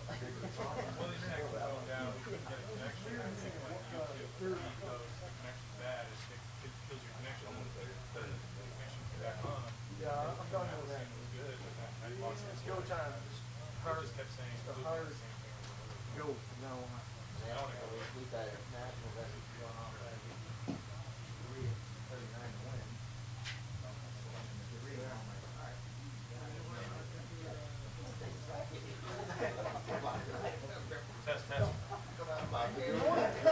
You know what the reality of this is? I'm not good enough to go out there and say this is going to be my sport. Like, in other words, that was probably a little bit overly ambitious on my part. To say, okay, get a good start and then truck turn. But then I was like, oh, now I'm going to pull along and up. That's like, don't count the hand. You don't even know how to S turn. I'm a lay in the water kind of guy. There's no S turn in here. Good luck up there, bro. I mean, it was a little weird. It was a weird set because he hit the dirt and then I was like my feet and I was in the water. Just that wait seemed like 10 minutes, you know. Yeah. It probably was more. Like the whole thing was a little weird. 35 felt great. And then when he said he got 2, I'd rather have him have gotten 5. 2.5 is like, okay. Yeah. That's kind of harsh. Because I'll have you like, I should have a hard time. Yeah, good. It was good. I'm glad to advance. It's fun. Yeah. That's all right. I'm going to get it right now. I'm just drinking. But.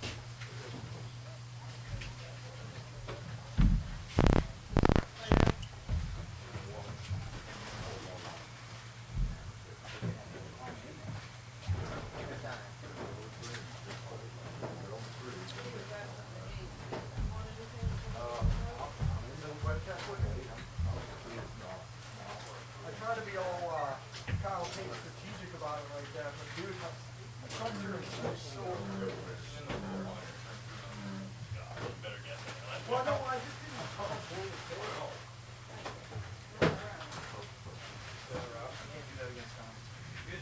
Yep. Keith, you good? You ready? And then you said. Oh, good. Where's that red pen, Jed? Oh, right. Oh, this is the one.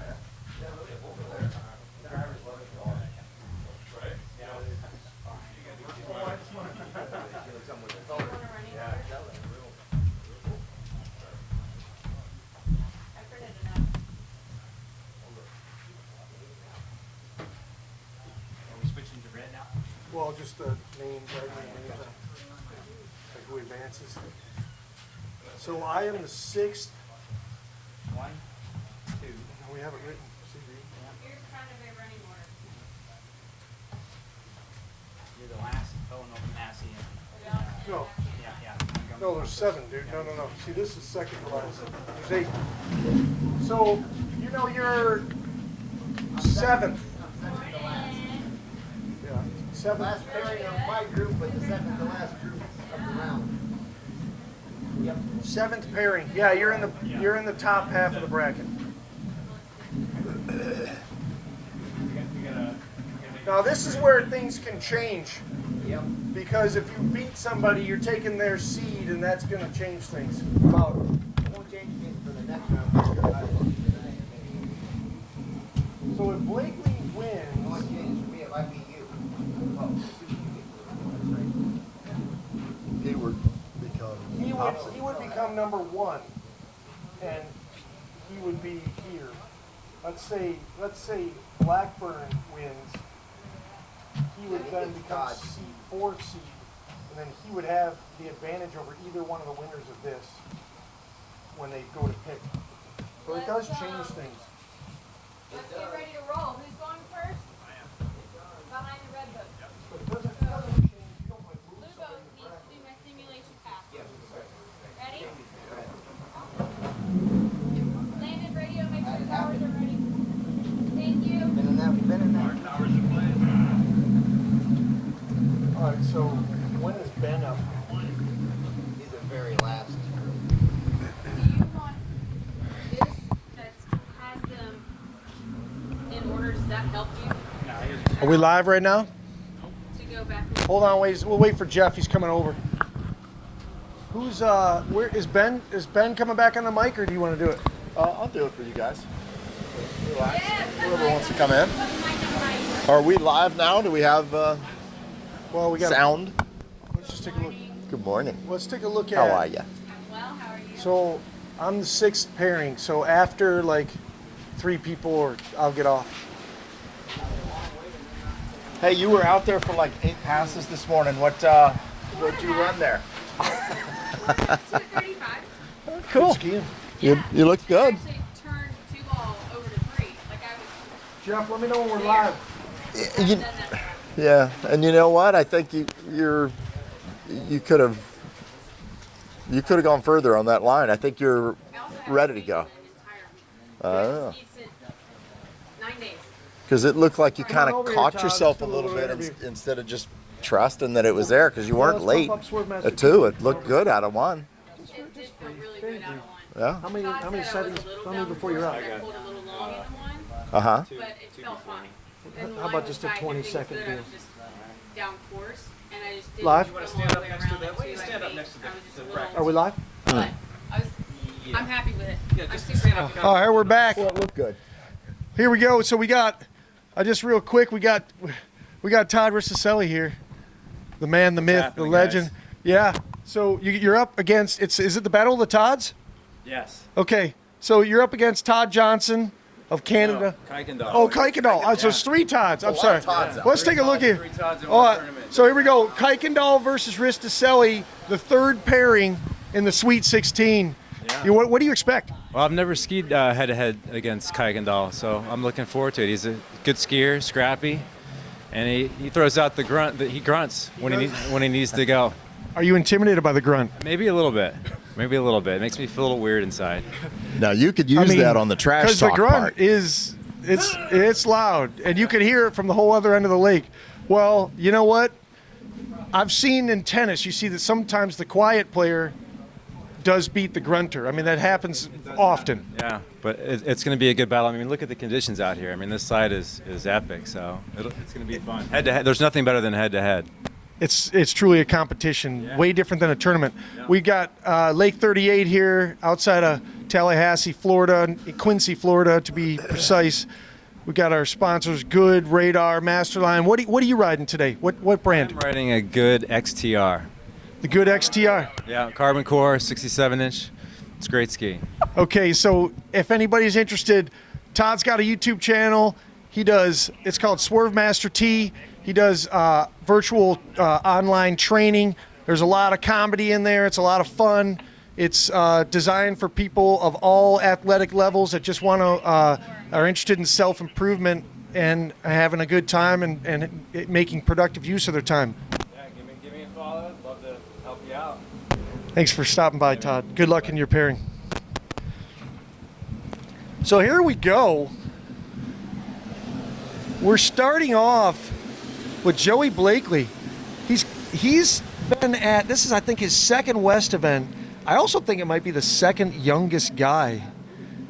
Nice one ball. They're starting at 32 off. And he skied really well the first round. Did you see that, Mike? Yeah, he's getting better and better. He's getting his confidence. He had a kind of a late start this year, but my prediction is this one's going to get settled at deep 39. So I agree with you. And one of the things I've noticed with Joey's skiing is as this tournament's been going on, the prelims, and then now we get into the competition, his ski is what I'll call wetter and wetter. In other words, he's more on the front foot. He's getting more of the ski in the water on both sides, on both turns, which just shows me that he's getting more and more confident. What do you think? Yeah, and I think he's comfortable with the sight and confident in knowing what that ski's going to do at the finish of the turn. So he's definitely feeling this is going to be a good match. It's a great Every match. One of these is going to be good. They're matches, great which is matchups. wild. So we got Keith L. Britton driving the blue boat, and we've got Jeff Gilbert driving the red boat. They're both 6'2" Nautiques promo boats. So these are the highest end tournament boats, on planet Earth. And we really have two of the best drivers around. I mean, so the ropes are exact to each other. We've got sure path. We've got perfect conditions. It's just down to who is the man of the day in terms of the skiers. There's really no excuses here. What do you think?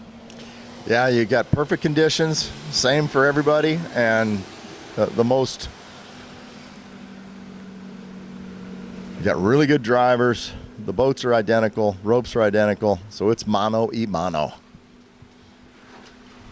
So, going second behind the blue boat with Keith L. Britton is Jeremy Newby Richie, who, in case anybody hasn't heard of Jeremy, he's from Great Britain, England.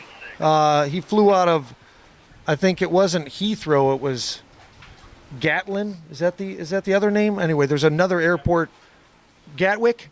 Yeah, he flew out of Gatwick from London to come to this event. just shows you when you're a gladiator looking for a coliseum, sometimes you have to fly overseas to do it.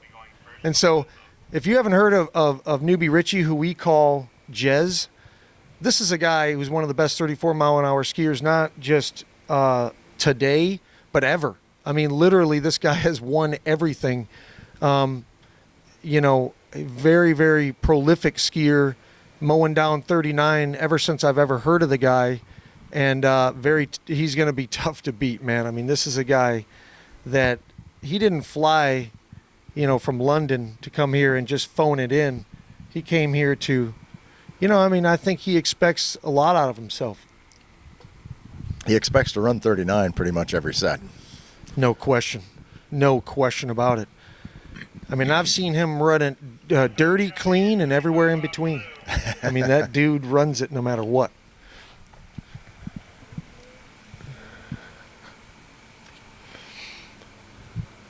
Pretty kind of a methodical, slower pull out. Nice tight line out of 1.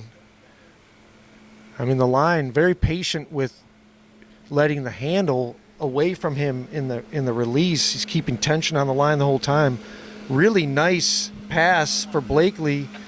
I mean, the line was like the guitar string the whole time. I mean, I didn't see anything loose there. What'd you see? What I see is him gaining confidence and really feeling good out here. I think he's going to give Jeremy everything he can handle.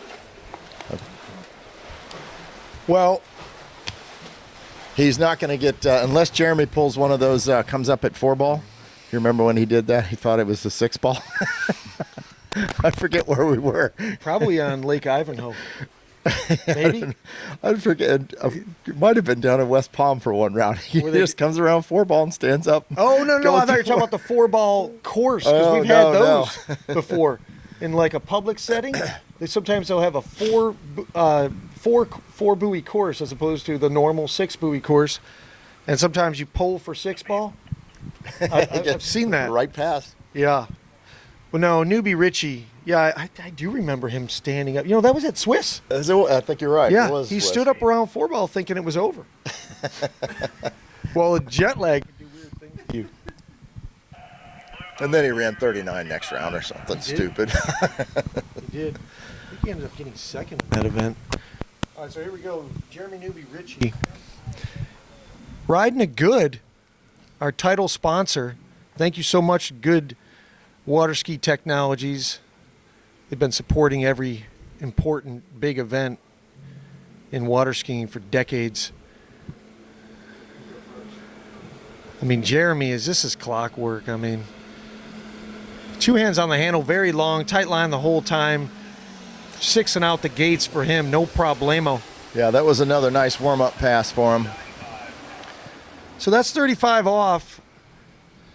You know, they started at 32. And so now this boat stops with Jeremy behind it. And when that first beep hits with that boat, the boat judge has a radio, and they will tell the other boat first beep.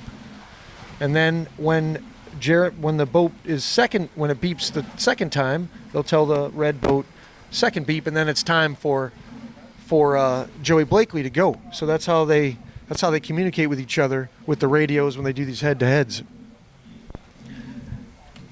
Well, the rubber's starting to hit the road. What do you think at 38? There's no way it's decided at 38, but what do you think? I think they're both going to stroke this pretty easy. I think. I mean, Joey's 38 last round was so good. Yeah, he by was far on the it. best set he's had this weekend. Wouldn't you agree that the last set that he's had? It really looks like he's comfortable at this point. He's ready to ski his best, I think, right here. Well, he's going to have to. Yeah. I mean, he might have to ski a lifetime best, to be honest. I mean, not only is Jez a great skier, but, you know, Jeremy Newby Richie is a great competitor. That's a rare combo. So here we go. Joey Blakely pulling out for 38 off. Pretty nice, aggressive pull out, confident. Nice tight line out of 1. No problem at 2. Look at him at 3-ball. Ooh, Pounds hammers it. 3-ball. 4-ball, no problem. Yeah. 5-ball, very confident. And he's a righty, and when you can see 6 him and out the hitting, gates. when he's hitting 135 that hard on his offside and it's working like that, look out. Yeah, because his 2-4 is always just money.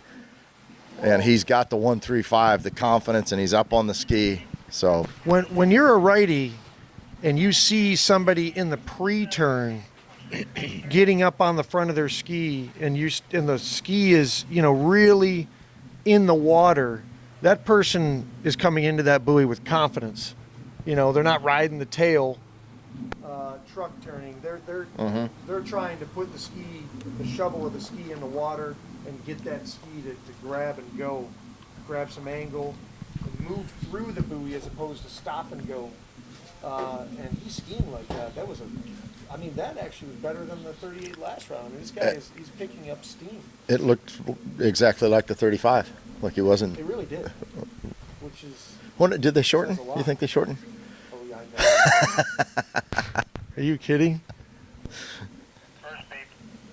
Well, that's first beep. Getting ready to go. Jeremy Newby, Richie. He's on a good, I think it's a 99.70. He's on a 68 99.70 as far as I can remember.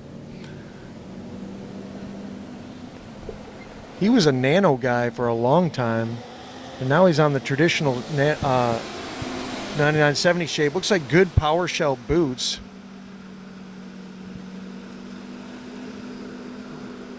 Well, Jeremy Newby Richie right to work with the gate 1-2.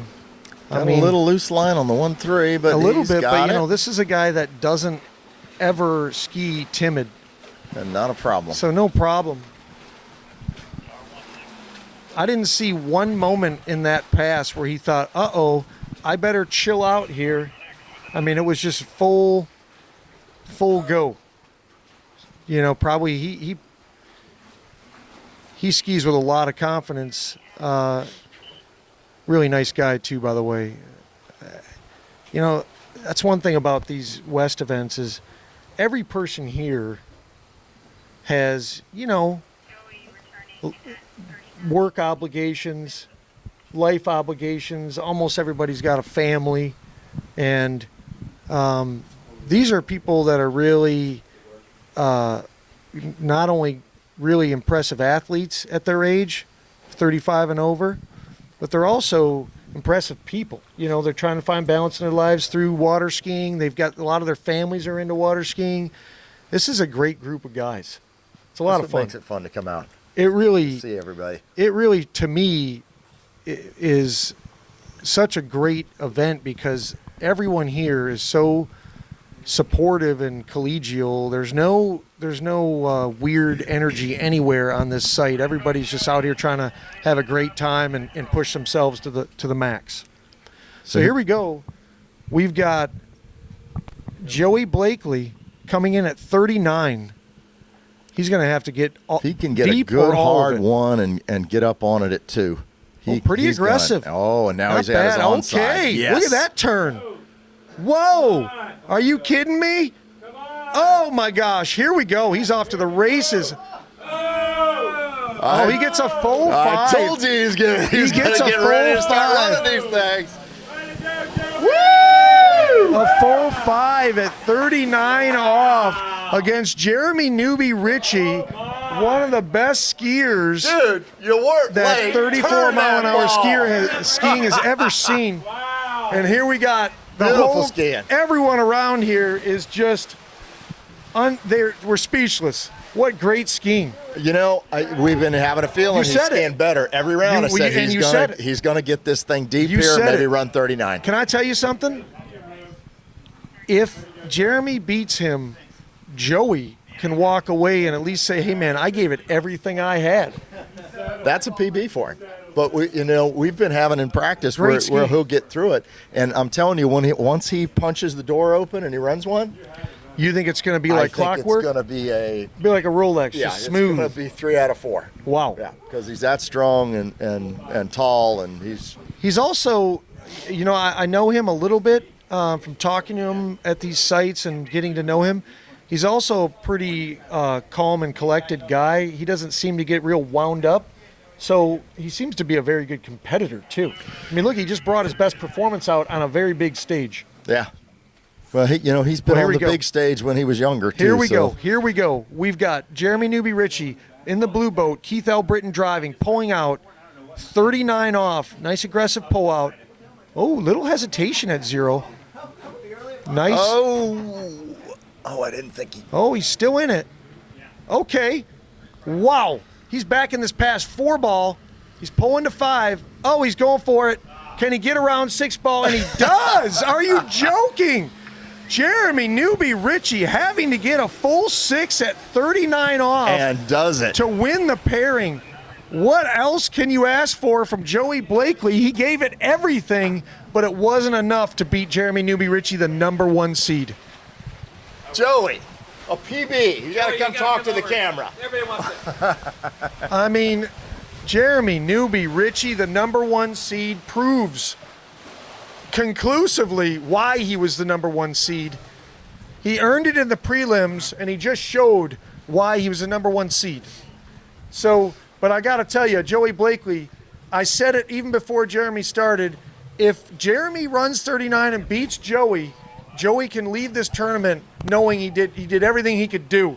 Run us through this thing. Tell us what was going through your mind when you came out of 2 ball. We were like, wow, this guy is in this. What were you thinking? Well, being a right foot forward skier, I knew I needed a big 1. And in the first set I took today, I had a terrible gate and a bad 1. So I said, you know what? I know I got to get deep 39. So I just killed the gate, killed 1. And from there, I was in it. You know, I turned 4 and I was so excited. I'm like, I'm going to run this. And I just. So the 3 words in water skiing that seem to be everyone's Achilles heel. I've got this. Yeah. Right? I mean, you said to yourself, I've got this, and all of a sudden it was over. Man, that's the best I've ever run at 39. And I had it in the bag. I just got a little excited. I need to stay aggressive. I'm seeing you in the 4 ball going, yeah. no way, this is this up. You know what? I was really impressed with how you came into 1 with very little margin. In other words, it was a very confident gate. You didn't pull long. You just went right around. So we got another. Uh-oh. Drama. Let's see. Hey, you know what? Dun, dun, dun. You're looking good. Yeah. And you might be looking better. Well, We'll see. Jeremy's a good skier. My hand's up. I ripped a blister already today. So Can I tell you something?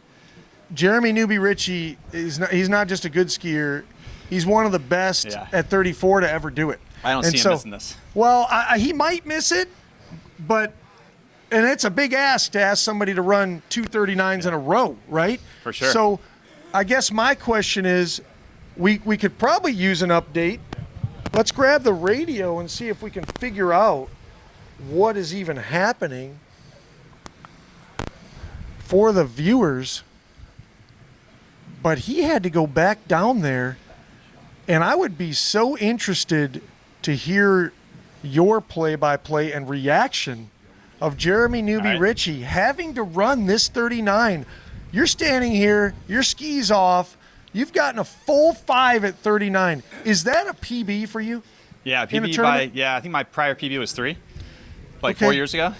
So and you took some time off of water skiing for a while, right? Yeah. And as a junior, I took a lot of time off between junior and now. But then I skied a lot in 2019, 2020, and then took last year off. Sure. So, but as a junior, you skied a ton. Yeah. You were I understand, a guy that was, were you running 38 at 36 miles an hour? Yeah, I ran 38. So so here we go, Jeremy coming back in at 39, and now he has to do it again. Let's see. I think he has to beat the score since I went first. Jeremy has to get a piece of 6 to win. So here we go. We got Jeremy coming in, trying to run 39 twice in a row. Pretty good 1. Little long to 2. Can he do it twice in a row? Yeah, he's looking solid. Look at this 3 ball. Oh, my gosh. And here he goes. He just pounds for what a skier. I mean, look at this guy. He runs 39 twice in a row. He's dialed. It's excellent skiing. You can't ask for more than that. Yeah, I'm super happy. I put a big score out there. I feel good, so it's hard to beat that. So, Joey, You skied phenomenally. It was an amazing performance. You got the whole. I mean, you sparked the energy on this entire dock. Everybody was cheering and yelling for you. Jeremy goes out there, runs 39. Turns out there's a problem with the time, the boat, whatever it was, SurePath, I guess it was. And then he runs it again. So you can't look at that and say, well, he didn't earn it. Well, we know that Jeremy earned it, right? He ran 39 twice in a row, but you can leave here proud, right? Yeah, 100%. He earned it, and I feel really good about my skiing. So at least I put a little bit of pressure on him. Hopefully. You did put a lot of pressure on him. And you know what you've done is you've kind of you got everybody's eyebrows raised for Swiss for West number 5 coming up October 15th, 16th. Obviously, your skiing is on an awesome trajectory, and I'm guessing by the time that event comes around, you are going to be a force to be reckoned with. I can't wait to see what you get accomplished at that next event. Yeah, I'm looking forward to it. Yeah, thank you so much for everything, and congratulations. Yeah, thank you. All right.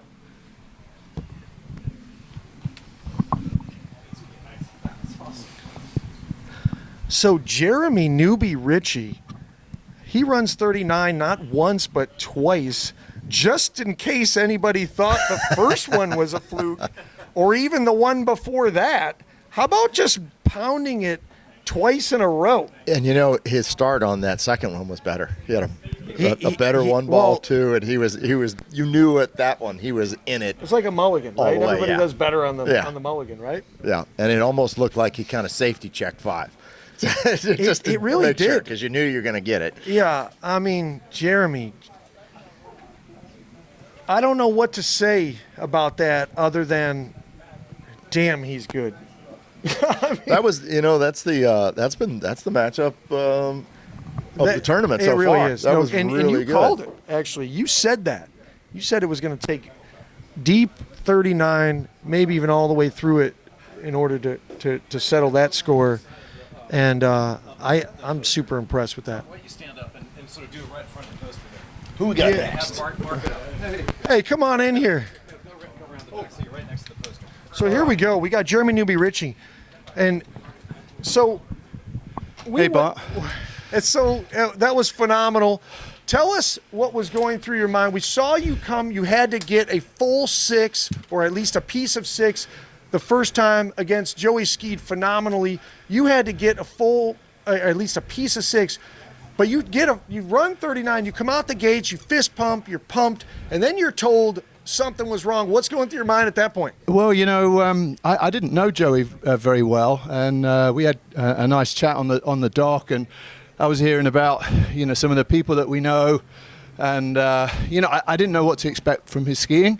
The early rounds you don't necessarily expect to be worked so hard, and when he ran it, I was like, wow, I already got 5. Yeah. I'm well, you thinking, knew you were going to basically have to run it now. Yeah, I was going to have to run it, so I needed to go all in. And, I was absolutely thrilled.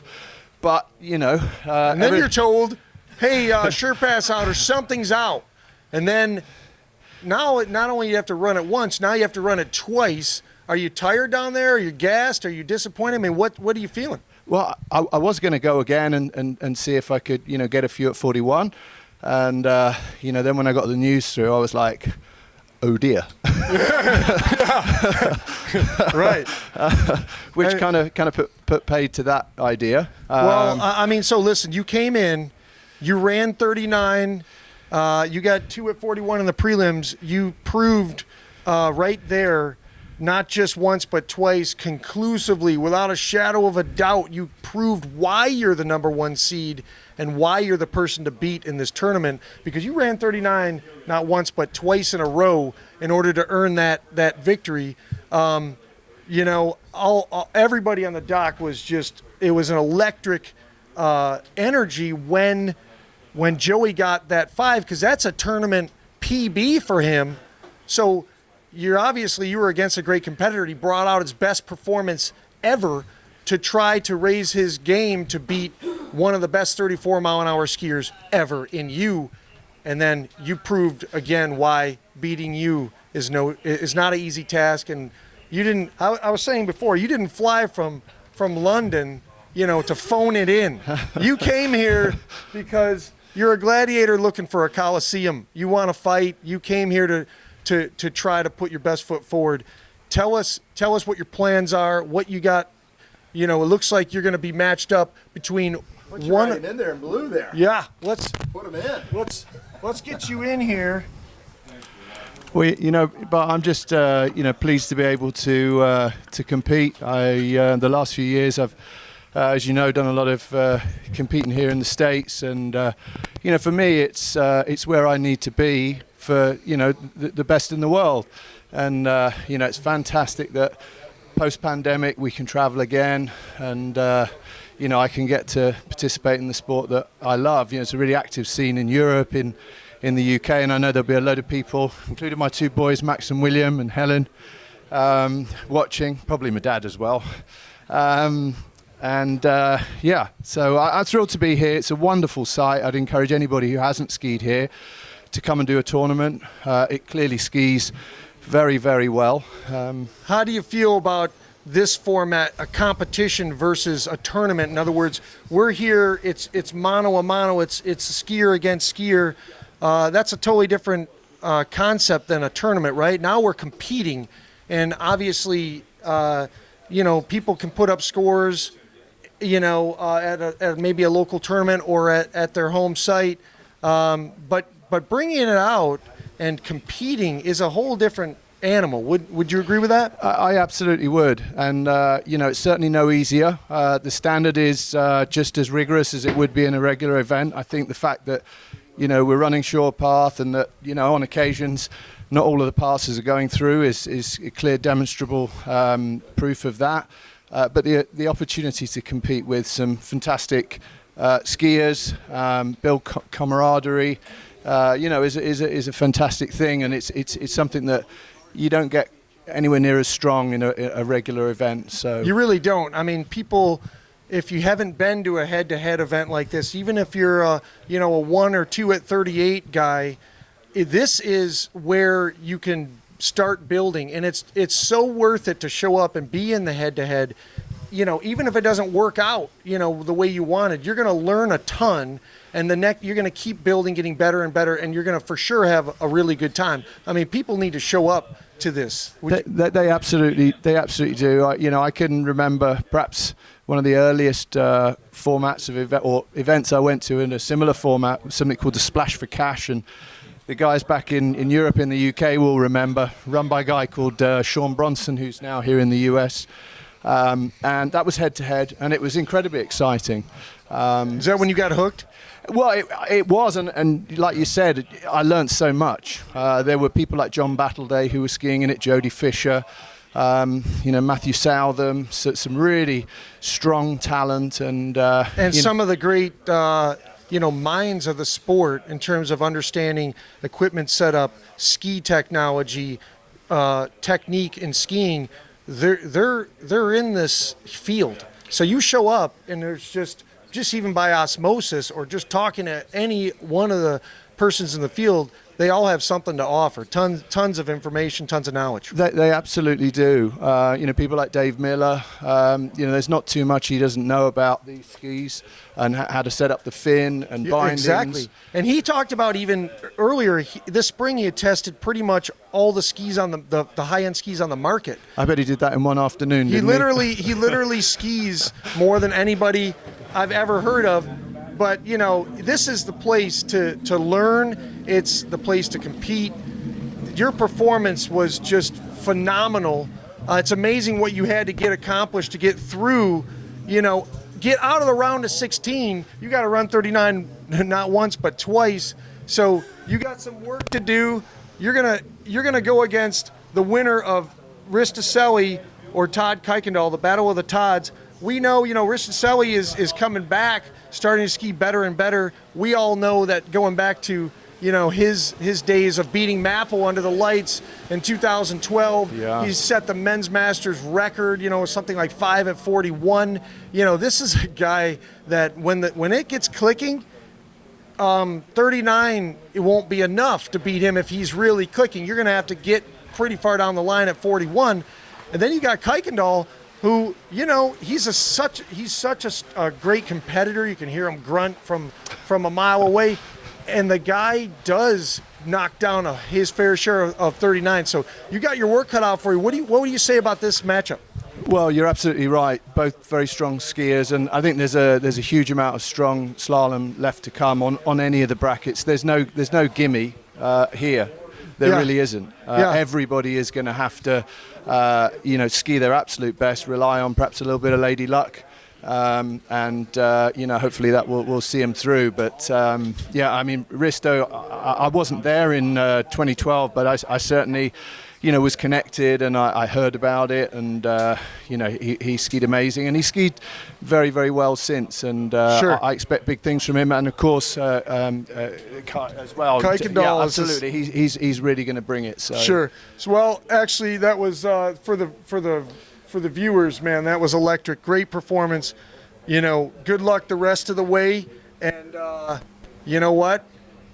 I can tell right now, beating you is going to take somebody's, best performance. So keep it up, and good luck the rest of the way here. Thank you very much. I think I'm going to go have a lie down. Congratulations. Great skiing. Thanks a lot. Ben, you guys do like a recap of the Sweet 16? Yeah. So here's where we're at.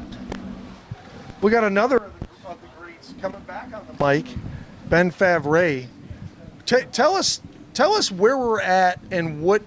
Give me some of your expectations going forward here. Yeah, so two things. One is I was just talking to our chief driver, Jeff Gilbert, and apparently there's a glitch that's happened at other sites where either at 4-ball or 6-ball going north, SurePath will get this bizarre thing. And we actually reviewed the boat path. The boat path was great on both passes. 39s. On both 39s. So Newby Richie runs 39. The boat path is clean both times, but there was a glitch with SurePath the first time. So they're going in and reshooting the course and clearing that out.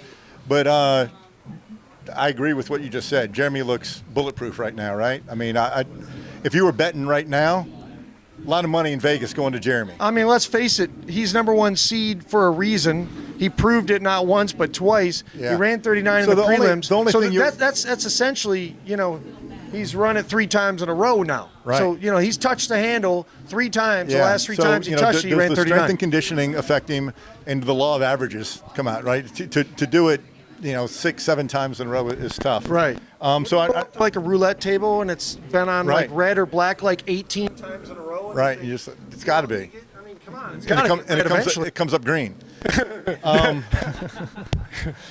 So you got Miller coming up next. They've had a little bit of delay. We're getting this course set up and everything right now.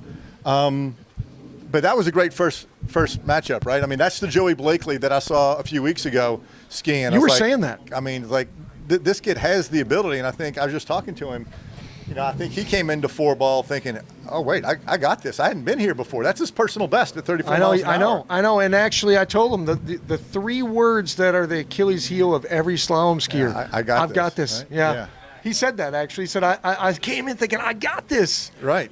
He was in it for sure. I mean, he's looked as good as anybody 1 through 4-ball, right? And I think he just kind of froze at 4 and 5 there. But strategically, look, the difference between 5 and making Jez run 39 and 4.5 is huge. Well, so Blakely, would you agree that Blakely, he did his best to do a favor to the field? In other words, hey, I made the guy run 39 not once but twice. That's the best I can do for you guys. He did a favor to himself. Oh, it was right? great skiing. And actually, you know what? His confidence level, I guarantee this guy's going to miss 38 again. Oh, no. Right? He's going to be bulletproof. Now he's like, okay, he knows what he needs to do to get down 39. So no, this is a guy I expect him to. And you know what's going to happen? Improve. I guarantee you he shows up at Swiss for the next West event because it's in his backyard too. And now because now he's feeling it. So we got the next matchup. Dave Miller's coming out first. He's with Jeff Gilbert in the red boat. Yeah, so, coming out 32 off. The lake is just glassed out. And Miller's doing his, he's got like cat-like reflexes. Yeah. He looks like he weighs what? Give me a weight on him. 150? Oh, at the most, right? I mean, he's 5'10", 150, maybe 160 at the most.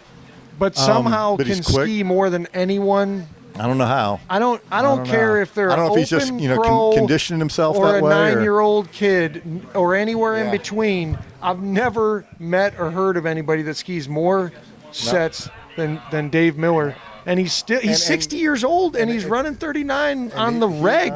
He's not easy on his body. You know, I mean, But you know what? He takes good care of himself. Oh, yeah, aside from when he's battling. Yeah, no, for sure. He definitely he has to be in good shape to ski. He's that very way. fit. He's got a And then he's you have got a Steve daughter Allen, that's though. like this is the battle track of the star. scrappers here. Yeah, she's a great. So, you know, they've got- pentathlete, I think. Yeah, she's a collegiate track star, and you know clearly he's got athletic genes. Yeah, this well, is a guy that can do it. There's no doubt that the guy's athletic. I mean, to move on a ski like that and to recover from what he recovers from, it takes a lot of athleticism and self-awareness and confidence in your body. We put him on the Mount Rushmore of scrappers. He may be the George Washington. I think you're right. He may be the George Washington of it. Right. So let's go through our scrappers on the all-time scrappy list. You went with Ingram. You went with Leach. You went with Miller. And we had Harold. one more, and Harold Hintringer. Yeah. That was your I can't think of anybody the Mount else. Rushmore of But scrappers. I tell you, Steve Allen's working his way onto that list. Oh, yeah, here's he's another halfway guy. up Mount Rushmore. He's got the handle Are in they the water. chiseling out his face? It takes like 10 years to chisel the face he out, starts right? running a couple 39s, and he may throw his name in there. He's on a good XTR. Look at him. Yeah. Title sponsor. Both Thank you these so much. skiers have to that Good. one-handed gate as well. He got pulled out a little bit. Gets a little pulled up there at 32 Little off. A little bit. That's probably got his heart Turned in racing. late on that gate. They put that extra pressure on one ball, but he's getting into his rhythm now. Actually, 4-ball was very good. Yeah. So he turned in a little conservative there on the gate, making sure he got it and put a little pressure on one. So we're here at Lake 38. Keith and Karen Albritton, the greatest hosts ever. Yeah, they do a fabulous job. And they give so much to the sport. If anybody is ever thinking about coming to a tournament at Lake 38 and they're not sure, trust me when I tell you that this site is amazing. They have this clubhouse called the Seventh Buoy. Have you ever seen anything like that at a water ski site? I mean, it's great. It's a great place to go chill out for a little while to get out of the heat. And last night for the banquet, and it's a great entertaining area, isn't it? Yeah, great entertaining area. Everybody's hanging out, listening to music, watching the College World Series game last night, and fun time. Is Alabama in that? I know We are not. Do you still say Roll Tide when you're not in stuff? If course. So it's even if you're not. That's a greeting in the state of Alabama. Like, what does that mean? So you say, like, let's say I'm meeting you in the street somewhere, and tell me what means. What city? It's kind of like the Australians say, "Good on you." Okay, right? so I It's come just up to kinda you. like- I'm in the street, and when you give me the fist bump, and we're like this, what do you say? Roll Like if Tide? you have a Bama hat on or something like that, never met you before, roll tide. It's just a point of connection. Okay, so it's like I understand you, you understand me. Yeah, we both understand that Alabama's the best. Is that kind of? Yeah. Okay. Domination. I get it. Wow. Love for Bama. It's all good stuff. It's all fun. All right. Just kind of part of your clan. You went through a explanation of what Roll Tide meant, and Yeah. it seems like there's still a little bit of mystery surrounding that, but it basically means Alabama's, going to roll over their opponents. Yep. Here comes Dave at 35. Little double pump there. He does and the that. ski's getting underneath him a little bit out of this side right there. A little better there. He's advancing the ski better. I asked him if he did that double pump on purpose, and he said no. That's just how I naturally ski. It's what he's always done. And then I said, well, do you have to set your ski up a little differently? Because you're coming across and you have to kind of stop and then let it cast out again. So do you have to set your ski up so that it's faster than it otherwise would be because you're not going all the way, you're not casting all the way out to the buoy? He said, he kind of looked at me and it was like, no, I just set it up, how I always do. Don't set it up differently for that. But the reality is that is an identifier or some kind of, unique aspect of his style that probably does have to play into his setup. Yeah, that double pump. Why do people double pump? Or what's the kind of the cause of it? And typically, it's because you're getting out there early, and you're losing speed quickly. So if you stayed on that line, you would turn before the buoy or not be able to keep the width to stay out there. So people get out there, they pump, and they realize that, okay, I'm losing speed too fast. I need to come off. Let it keep casting out. Let the ski keep moving out, and then drop it in. So what you're saying is, it's kind of a good problem to have. Well, it's too early. I think. Is it a good problem? I think ideally you aren't double pumping. You're just moving and keeping the ski moving. Because that's more predictable, probably, right? When you pump, the ski comes underneath you, and typically it's on your offside, where you can get a bigger swing out away, and you've come off of a onside lean. So if you pump too hard, the ski gets underneath you, or you lose speed too fast. And Steve Allen coming in at 35. He's one of those guys that lets go of the handle. Yeah, he and Miller both. That's kind of unique. There's no other matchup where both guys are letting go with one hand at the zero ball. He's also a handle dunker, so now we've covered 2 different decades. Yeah, and that comes from him letting go kind of early on that offside turn. Nobody would want to say, okay, you're not going to teach a new skier or even experienced skier to say, okay, you should handle dunk. I mean, you're not going to want to teach that. But what I've noticed is that the guys that were handle dunkers going back to, let's say, the 90s, they use it with great effect. Sheelander used to kind of pivot around his elbow, right, drop it in, and kind of rotate around his elbow. The handle dunkers seem to find a way to slow things down at that moment. Hey, look, it's a great tool to have in your toolbox when you need it. I'll tell you, it's not ideal, but it can be very effective, right? If you can do it and you can do it well, and it works for you. There's a lot of ways to skin the cat to get through 6 buoys, and it's not about how you did it, but it's did you get through all 6 that matters, and you got to find the style that works for you. Anything you do that takes you out of rhythm, that breaks your speed continuity and creates these spikes and quick slowdowns. It's just another variable that can lead to an error. Right, exactly. So if you can not do it, I don't think he wants to do it. I think he's doing it to try to get himself slowed down to the speed where the ski will turn. Okay, Miller coming in 38 off. Nice long aggressive pull out coming from really wide. Really nice, but a little bit crouched out of 1, right? Yeah, that's that ski getting underneath. Crouching again at the. Ski is kind of jammed. Wow, giant 4-ball, and here he goes. See, that ski's jammed underneath him, and that shows his strength, his ability to. Even though he's finishing 135 with that ski underneath him, which may be because of that double pump gets the ski underneath you.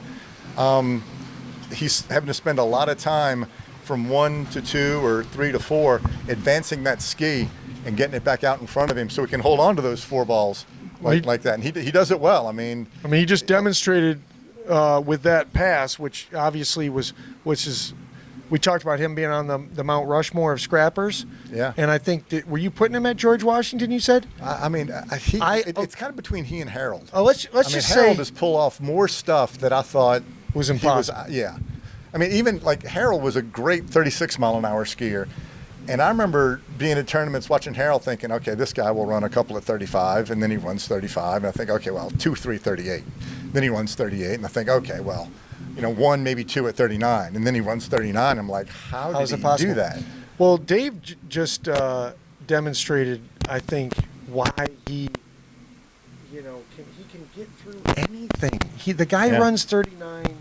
I was saying it before, clean, dirty. Oh yeah, dirty, clean. He's a fighter. In between, right? He's a fighter. Which way? So look, just Dave went out early. Knowing Here's Dave, Allen. even if Steve Allen missed 38 here, Dave's coming back at 39, knowing him. Yeah. So we've got Keith Albritton driving the blue 6.2 Nautique.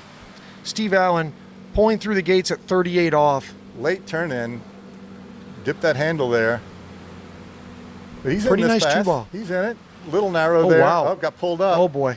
Needs a big 4. Oh, he got it. Got the 4-ball. Oh, boy. Can he hold on? Can he hold on? Oh, just inside. Wow. And you know, good battle. Yeah. If you look at the difference there, he put the handle in the water. Ski got behind him at 1 ball, and he didn't have quite the power to get the ski back out in front of him at 2, and it just kept on accumulating. And that's the difference between Dave, who kind of had the same thing out of 1, but didn't have the power, or has the power and strength to still get the ski where he needs to be into 2-ball.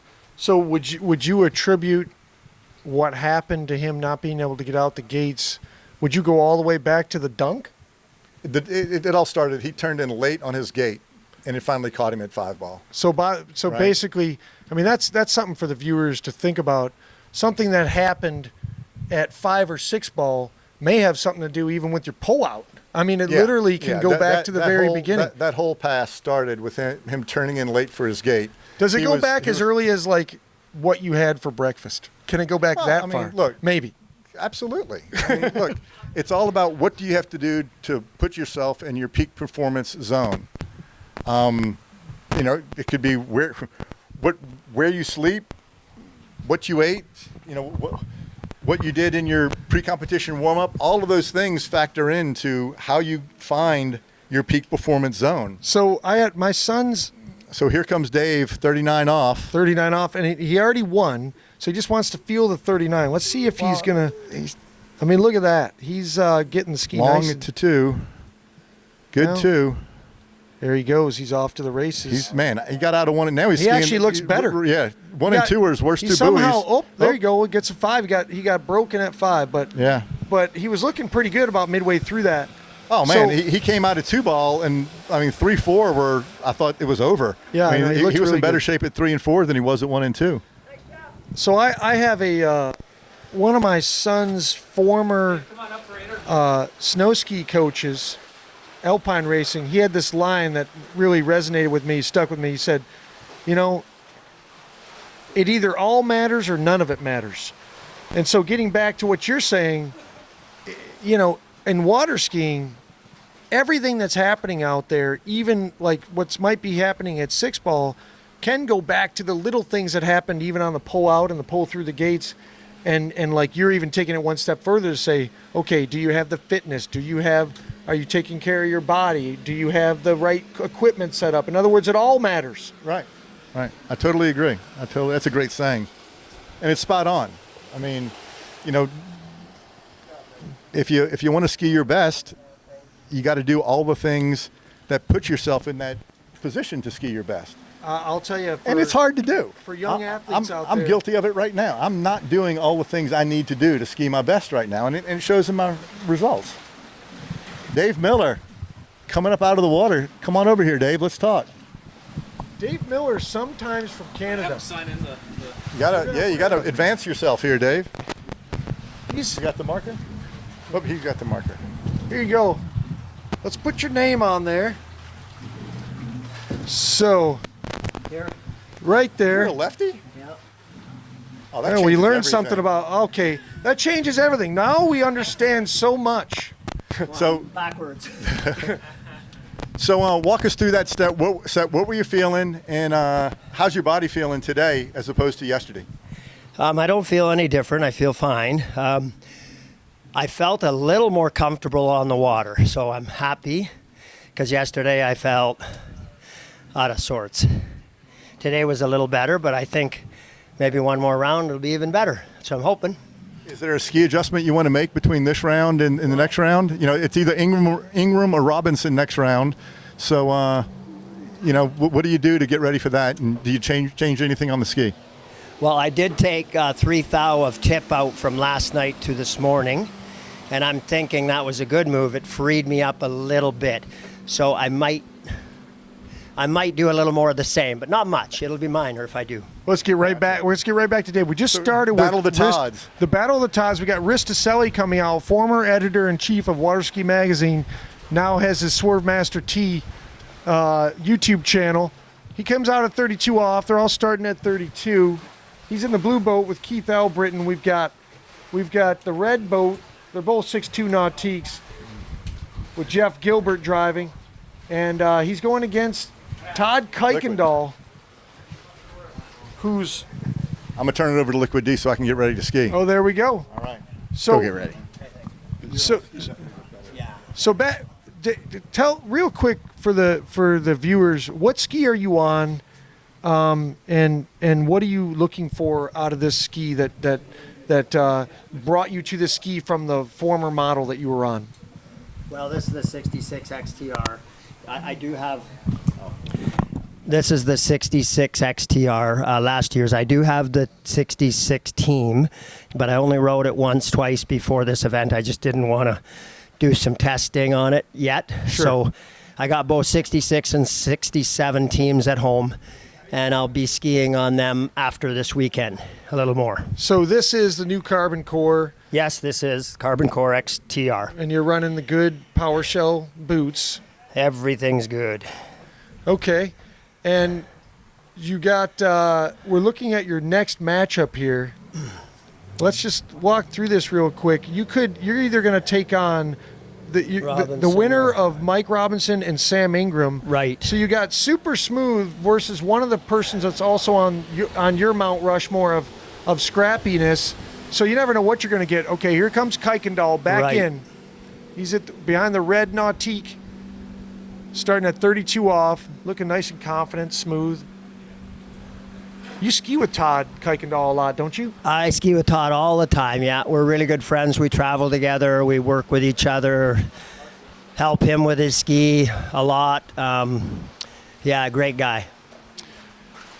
So Todd Kaikan Doll is a guy that was on a Nano 1 XT for 4 or 5 years, and then he's now on a different ski. Now it's another good. What is he on now? He's on this exact ski. In fact, the flex and rocker of his ski are practically identical to mine. Okay. So we're about the same. So you guys are both riding a Carbon Core good XTR, and it takes a lot to get somebody off a Nano XT, the one, that's one of the best skis that Good ever made. But obviously Todd believed that this XTR Carbon Core was an improvement, and he switched to it. Well, the Carbon Core is thinner on the sidewall than the traditional XT, so people have to keep in mind they got to set it up slightly different than the old XT. You can't put quite as much weight on the back of the ski, so you got to adjust it to keep the tail up and from sinking, per se, because the thinner sidewall lets the ski sink into the turn more. So that's a good thing if you know how to set it up, but you got to set it up differently than the old XT. Okay, well, here we go. We got Todd Risticelli coming back 35 off. Risticelli, I would say, if I had to list the single greatest 34-mile-an-hour performance by a men's master ever, I would give it to him when he beats Andy Mapple under the lights in the Big Dog final at Okahili. That is truly the David versus Goliath story. He did it. So he's looking better and better, don't you think? Yeah, that was a really nice pass for Todd. Yeah. I mean, Todd, he hasn't skied as much, and he has struggled a little bit in the last couple years to put up the same scores that he had, let's say 5 years ago. But we both know that with him, it could be like a light switch at any point. He could turn on, and all of a sudden, he's in beast mode. Yeah, you're right. I mean, this is a really good matchup just based on what Todd have been skiing lately. Yeah. They're both right in that mid to, 39-ish, right, and could run it, but they usually are hanging at that 2-3 ball mark now. So if one of them outperforms their sort of normal right now, or what they are typically doing, they're probably going to win this. Absolutely.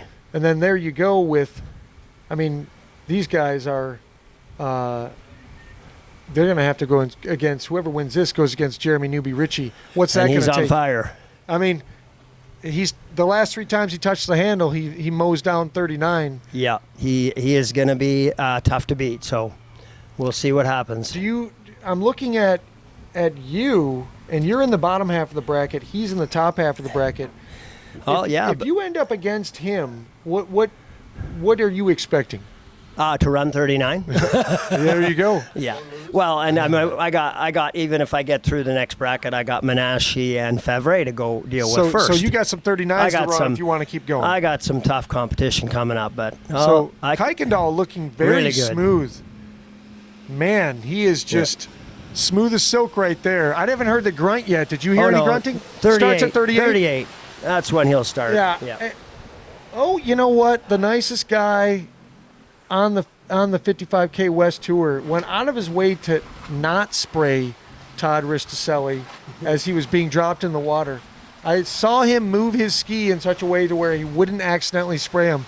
What about you? When you get on the end, do you ever spray your opponent or maybe talk? Oh, yeah, I'll spray him. Because I have to be honest with you, I haven't normally done the spraying, but on the other end, I sprayed Matt Hines. Yeah, right on. Yeah. Hard. Oh, yeah, we got to have fun. Literally, and then I had the boat crews both laughing, and I thought, you know what?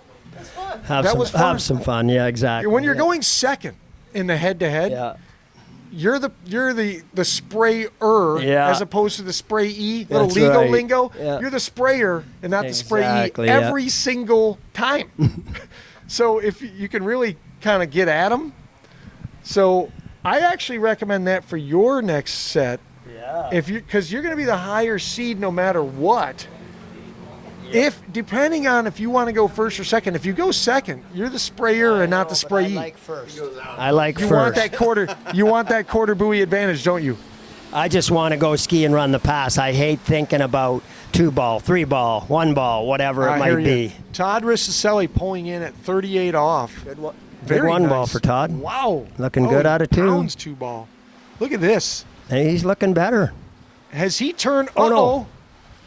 Oh, no. No, he Oh, gets no. deep out of 4. Let's go with the handle, and he's holding his head. Todd Kaikan Doll got a gift.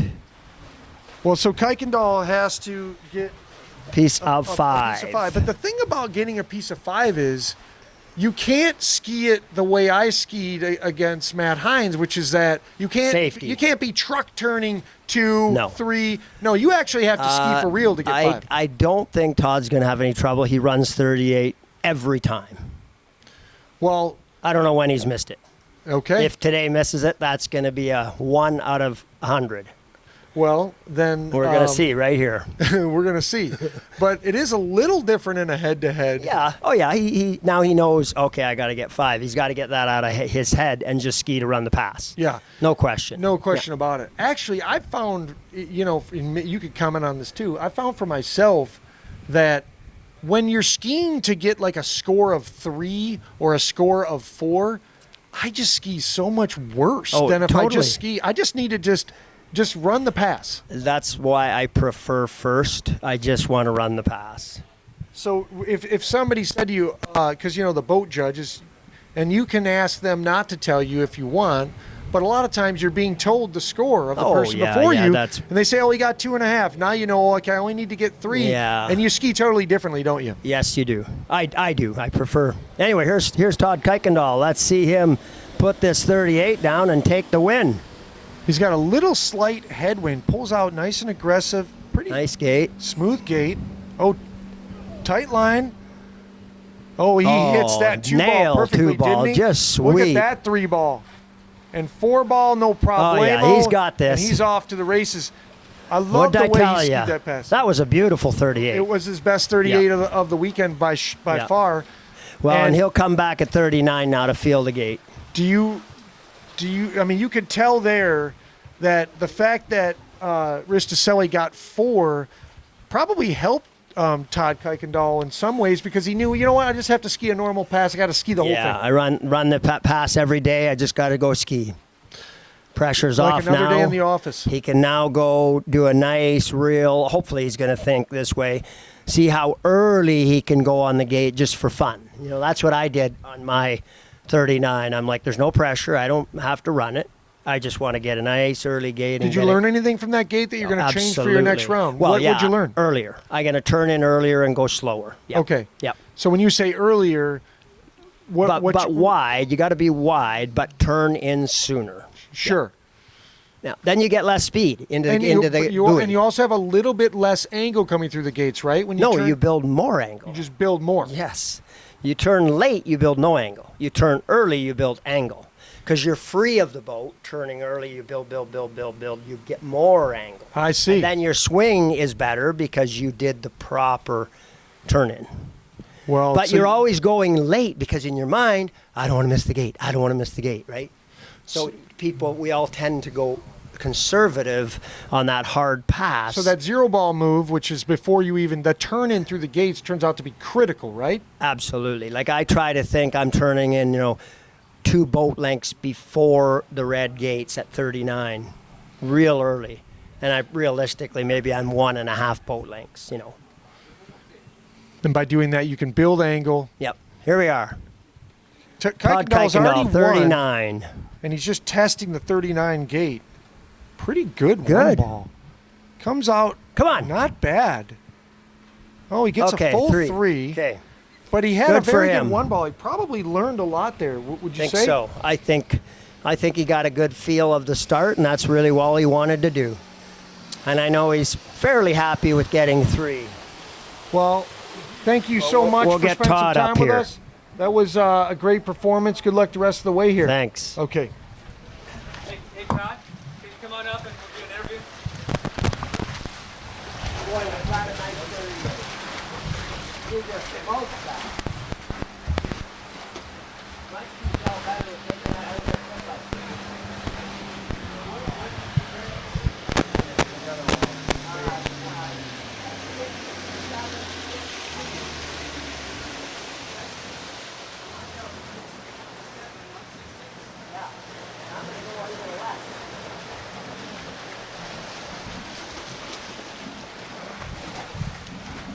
Get on the mic. It's PJ.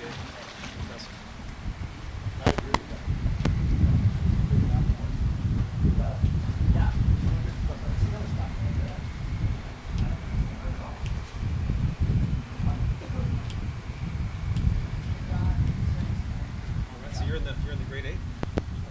Awesome. I know. I'm in the 16, but I gotta go. See, I'm up against Ash. Oh, that's right. Yeah. So we. Oh, he's okay. So. Hey, Ben? Ben, don't get too comfortable. We need you. Hold on.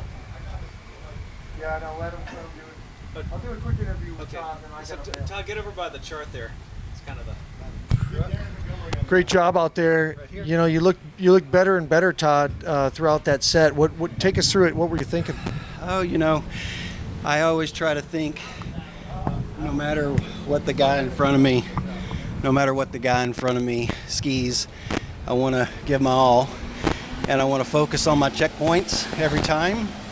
And so obviously the more you ski at a certain lake, same boat, conditions pretty much the same, you should get a little bit more confident and comfortable on the water.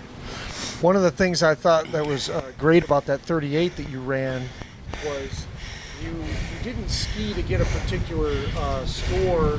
He got deep enough to where it looked to me like you knew, hey, I just got to go out there and ski. I got to run this pass. Yeah, you weren't pulling up around 5 or anything like that. You skied to run that pass. No, for sure. I like I said, I want to run the whole pass, and I want to do that first, and then I want to get another practice start at 39. It looked like you had a good gait at 39. What did you learn from that? Yesterday, second round, first and second round, I tend to just be over pulling. So I'm really just trying to compress better off the second wake and think of my 39 gait just like my 39 gait intensity, but just let the ski go out. Trust the ski to go out. So trust that you're going to get around it. Yep. Ski with a little less margin. Sometimes at tournaments I find that people, if they got a little bit of nerves going, they tend to pull a lot longer than they have to. I'm really good at that.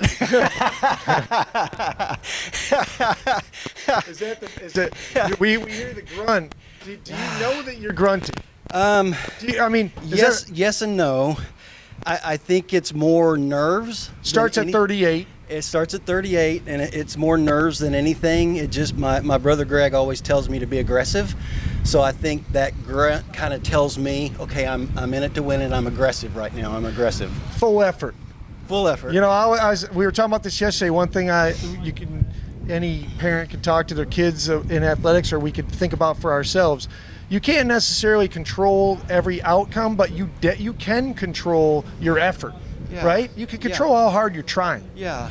You know, I thank the Lord for health and ability, and I give him the glory, and I think that's what he expects from his children. Whether I'm going to win the next round or not, I'm a winner if I give everything. You're just giving everything you got. That's it. Hey, great job out there. Good luck the rest of the way.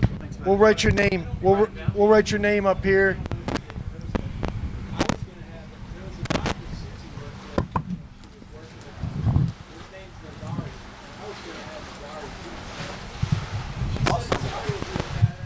Great skiing, Todd. Thank you. Is that okay there? Good job.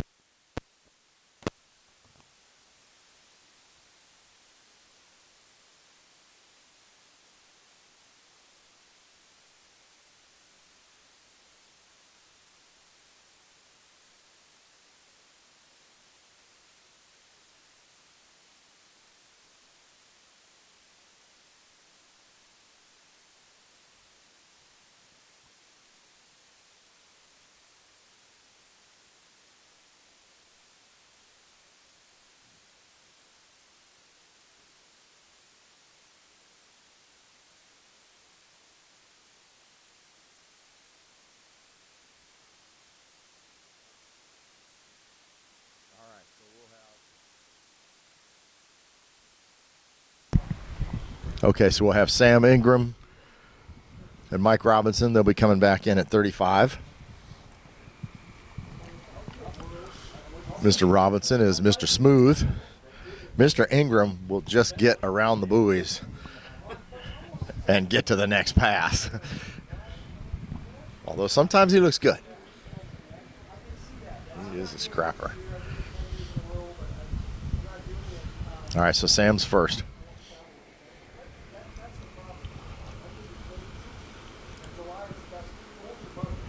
He's looking really good. It's really just another warm-up pass for these guys. A real fun starts at 38.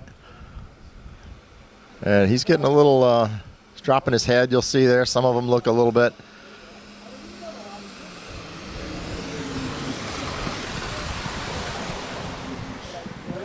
But he kept the line tight and ran that just fine.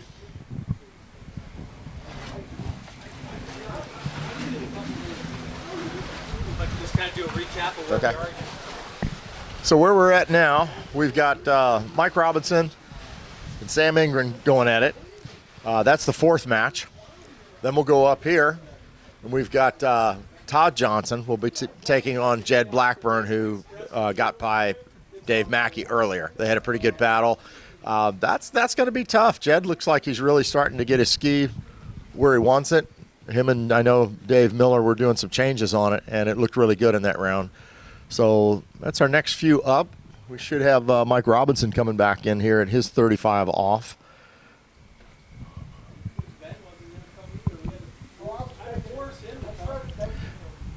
In this set, you're really going to see the difference between these two skiers. Mike is almost always form-wise and the smooth one. And then Sam is good until he has to get nasty with it. And I'm sure we're going to see some of that in a minute. He is not going to let go of the rope.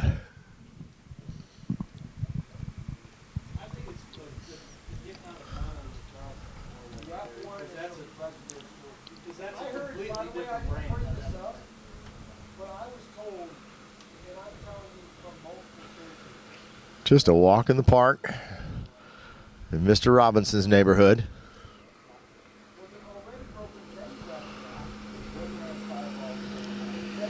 And there you go, an easy 6.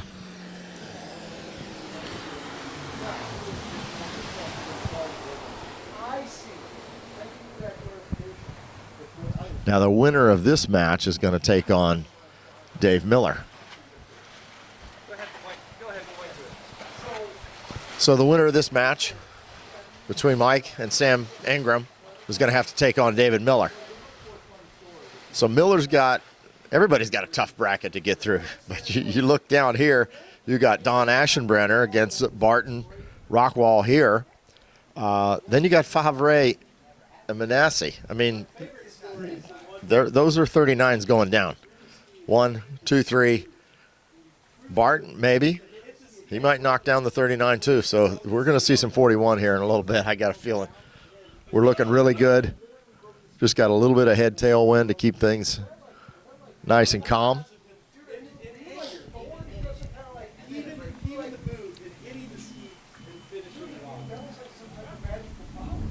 Okay, here we go. We got Sam Ingram. He's coming back in at 38.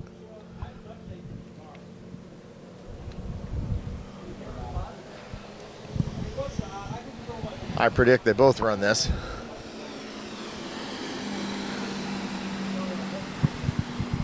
Sam's on a Denali.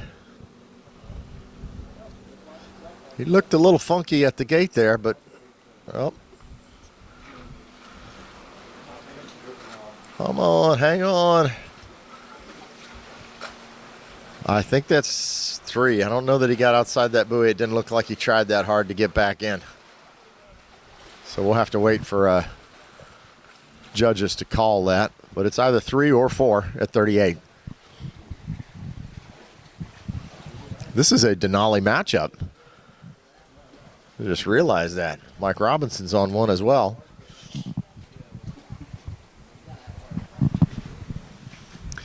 Now here's where we go again, talking about he knows what he has to score. And sometimes it's like trying to two-putt a green when you're a long ways away.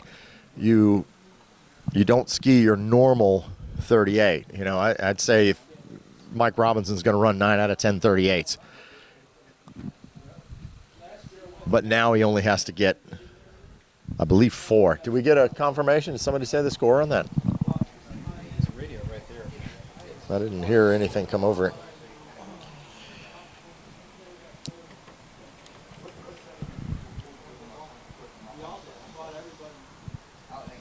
Are we allowed to ask?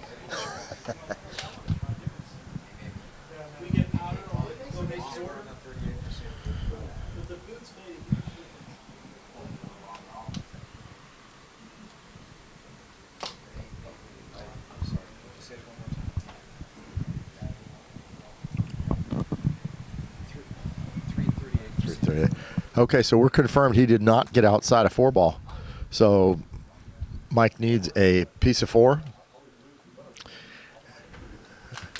And he'll move on. I would say that's a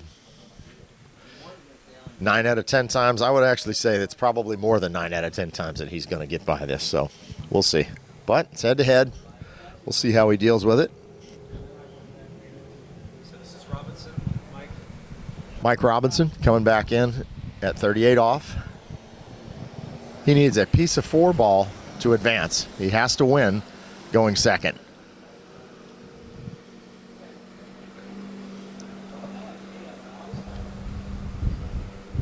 Nice, good, hard 2-ball on his onside, and there you go. And he's going to finish it up for good measure. Nope. Yeah, and I think that's part of it right there. If he would have just gone to run that pass, he would have run it.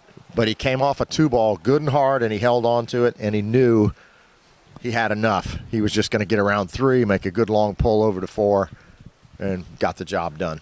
So good for him. So just show us where we are on the chart. All right.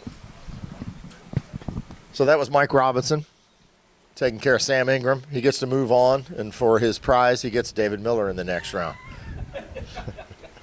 Lucky him. And I can assure you it's not going to be settled at 38. So next up, let's see, 4, we're going to the number 5 match. We've got Todd Johnson against Jed Blackburn. We're going to go ahead and write them in.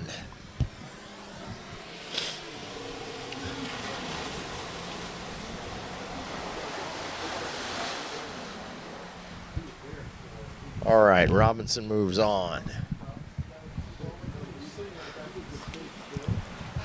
This will be an interesting match because Jed's really starting to ski well. They did some changes on his ski, and he's looking really good out on the water. Todd's always going to be Maybe he runs. The worst you're ever going to see is 4 at 39. So in these kind of conditions, I'm expecting him to run it. So Jed's really got his work cut out for him. He's going to have to get deep 39 to have a chance of advancing on this one.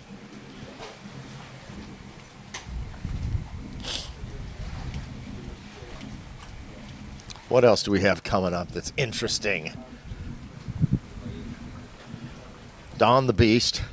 I'm really interested in this Favre-Manassi matchup because that's going to be a good one too. We're going through 39s on that one. Then we have Darren Montgomery going against the kid.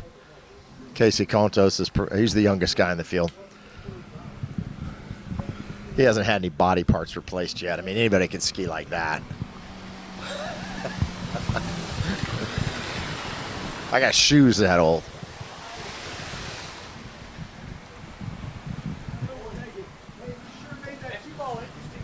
Mr. Robinson's neighborhood.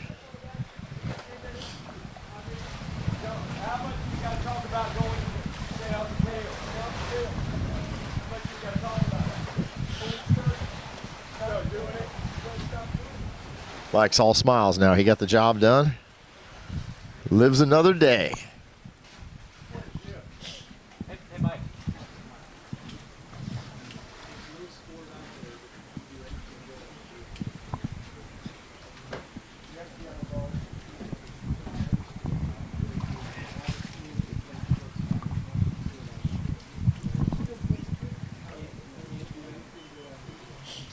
We'll get Mike to come on up here. Show you his New York accent.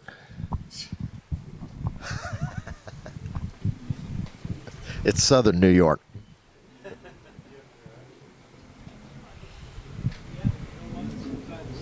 All right, so our next bracket, Jed Blackburn against Todd Johnson. Todd has elected to go first. So Todd's out first.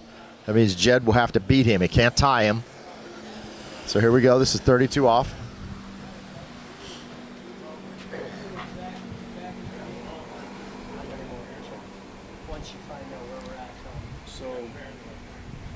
So we still have.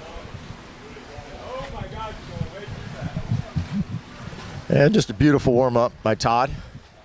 Expect nothing less on that. So yeah, we're right here. We're at number 5 right now. So we got Todd Johnson against Jed Blackburn.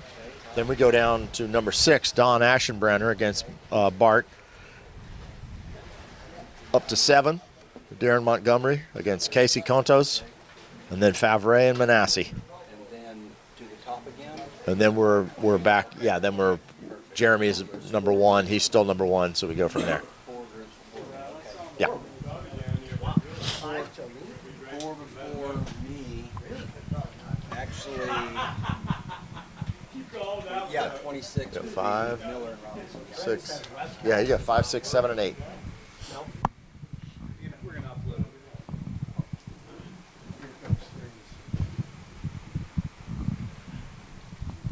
Hey, Don, we're next. We're next.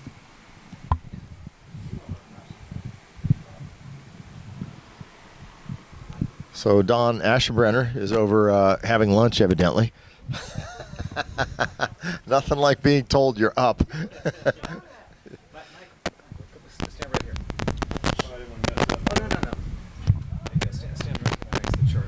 All right, Mike Robinson moving on to the next round. For all your troubles, you get Dave Miller. You lucky dog, you. Thanks, Michael Dillinger. I mean, you gotta love it, right? But wasn't really pretty, but hey, a W is a W. We'll take it. The fun of the sport. We get to move on and try to improve. So, Jed Blackburn going in at 32. You looked good out there, though. You looked like, when you got to run the 4, when the guy falls, and most of the time, I'm saying, you're going to run 38 9 out of 10 times, and probably more than that, more than 90% of the time in those kind of conditions. But it looked like you got halfway, after you got that big 2 ball, you were just like, all right, all I got to do is get to 4. Just relax. oh, I got launched. I went to the tail. We talk about the whole weekend. We've talked about staying off the tail, and what do?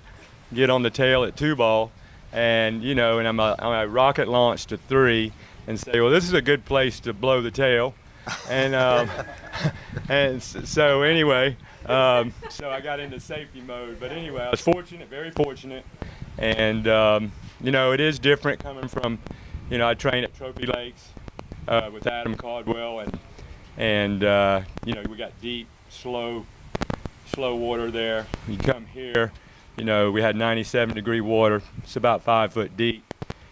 Your ski is riding a little bit different. I'm on a new ski brand. You know, it's challenging. So you put all those intangibles in there, and you know, it's what makes the sport fun, but it is challenging. You tweak things more than golfers do.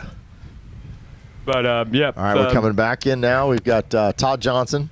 He's going first. TJ is a phenomenal skier. Watch him. Thank you, Mike.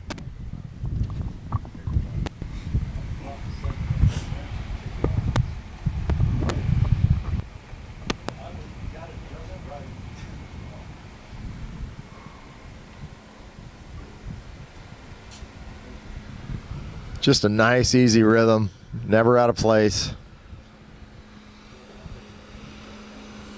Just warming it up. Not sure you can run that any better.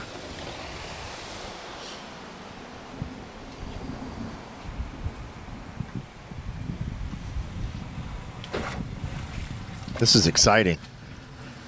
As we start advancing, each one of these matches, anybody could take this. You got Jeremy, who's just on fire, against Todd Kaikan Doll. We're gonna hear some grunting in that round. That round, what do you think, Todd?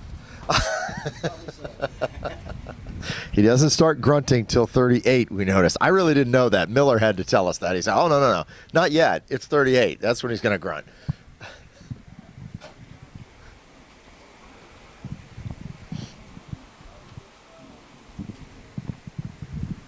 Well, we have just about a perfect little head-tail wind.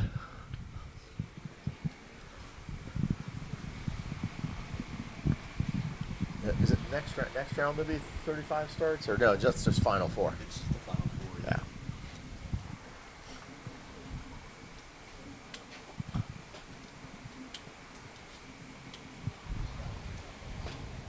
Yeah. All right, we're waiting for the beeps. Everything's timed on the ends so that no one gets an advantage, and the water's the same for each one. So there's timers on the boats to make sure that everybody's sitting there for the same amount of time. Here comes Jed, 35.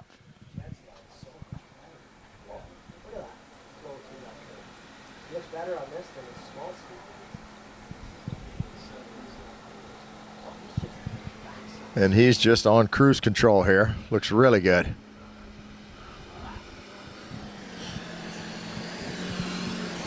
Now let's see if he sprays them.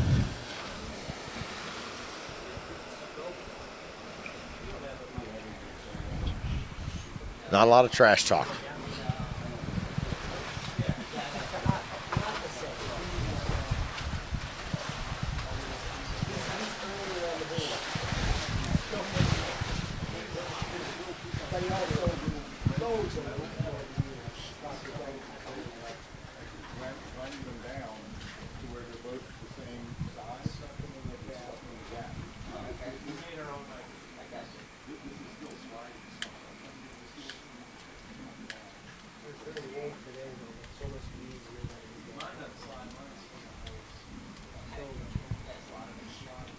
Did you make a change or do something different? No? Second round yesterday, I was down, and that helped. I think it's just, another round on the water, Yeah.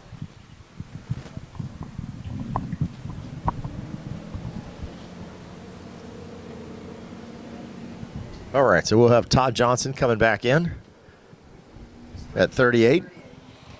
Just a little bit of a headwind here. I don't know that I've seen Todd miss a 38 in a long time, so I'm expecting this to go right through.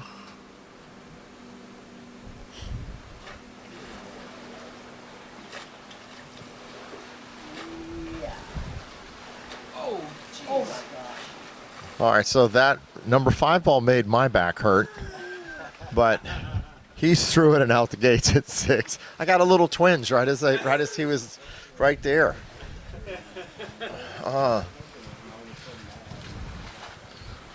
So there you have it.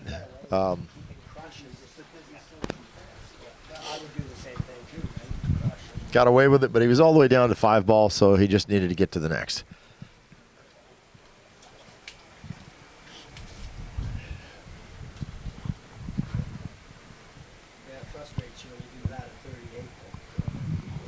Now, Dave, you did something with Jed's ski. What'd you guys do? Big change. Big changes. So this happened here. Just This with morning. a thing? Oh, yeah, well, he looked like... Tell him why he's looking good now. Because he looked great in the last round. Jed just got on this new 67 team ski, and he was not skiing well. And I saw him yesterday in the prelims, and he just looked way off. I knew there was something wrong with the ski, so I suggested to him, well, let's look at it this morning. And he was like, okay, we'll look at it. So I looked at it, and the biggest thing that was outstanding was his fin was 7.67 from the tail, distance from tail, and a good you run, 7.15, 7.20. So we moved at 40 thou this morning back, and it just completely got him up on the ski and kept his tail from sinking. So here's Jed now, 38 off.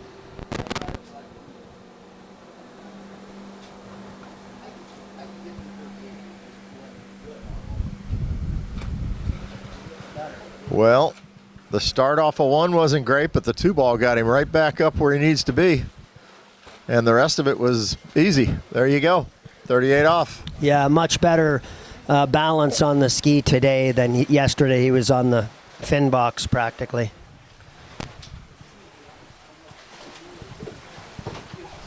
Well, this will be interesting now to see what Jed, well, first of all, what Todd can do, because Todd can run this, and Jed could run this, although I don't think he has been recently. He used to run it a lot, but time will tell.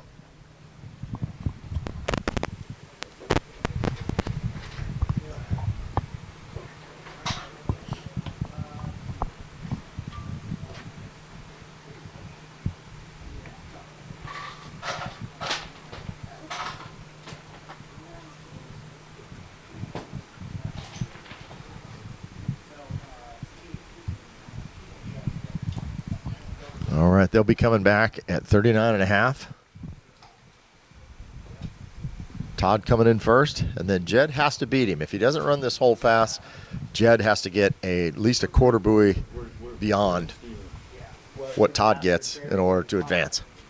Jeremy and Todd will be first, and then we'll be second. Thank you.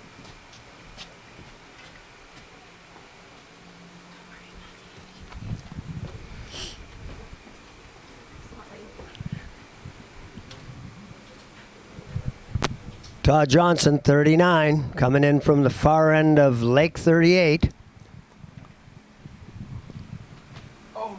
Crushed a little at 2. Whoa, and he's out the front. He had a little but that's a crash full here. 3. This is going to be really doable for Jed. There we got a close match. So it looked like he didn't quite get the 1 that he needed, and he hit 2 really hard and was trying to get back in it and up on the boat. Yeah, 2 just crushed him, and then that was the end of that.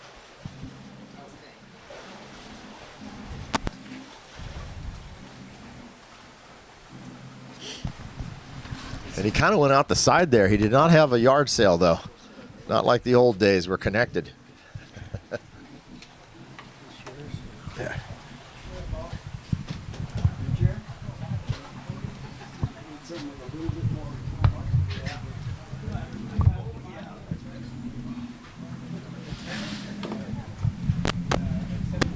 All right, so they're going to wait till they hear both beeps. This is going to be really interesting. Todd left the door open for Jed. Jed's ski's working a lot better.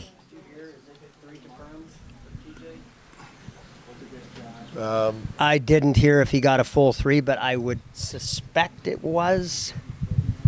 Yeah, that was kind of a out the side going on the 4 side, so you got to. So here comes Jed. We'll take a look down the lake now, and he needs a piece of 4. Yeah, that's going to be a challenge, but Jed's capable. No. Ooh. Todd gets it. Pops the handle at the 1. So that'll move Todd Johnson into the next bracket.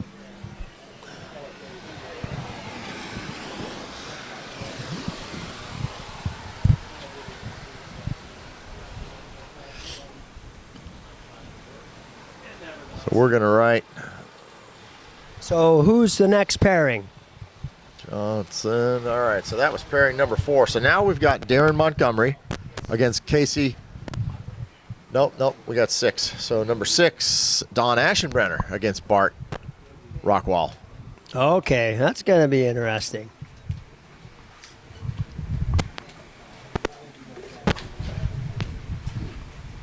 Did Don run 39 both rounds? No.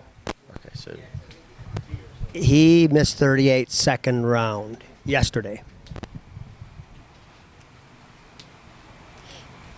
And was the first one to run 39, so this should be really good.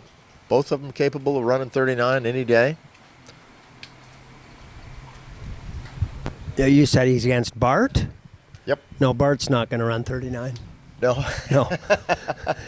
He hasn't been skiing much. Been skiing. No, he's not there yet. He could run 38.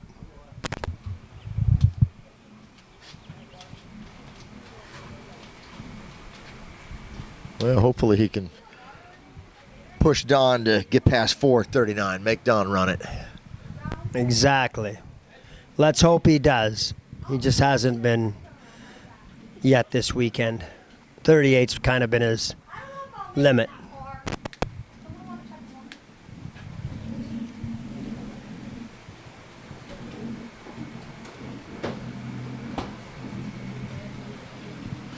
So Bart's out first. Don put him out first. Don's the higher seed. He got to make the choice. So whatever Bart runs, Don's got to beat him by a quarter.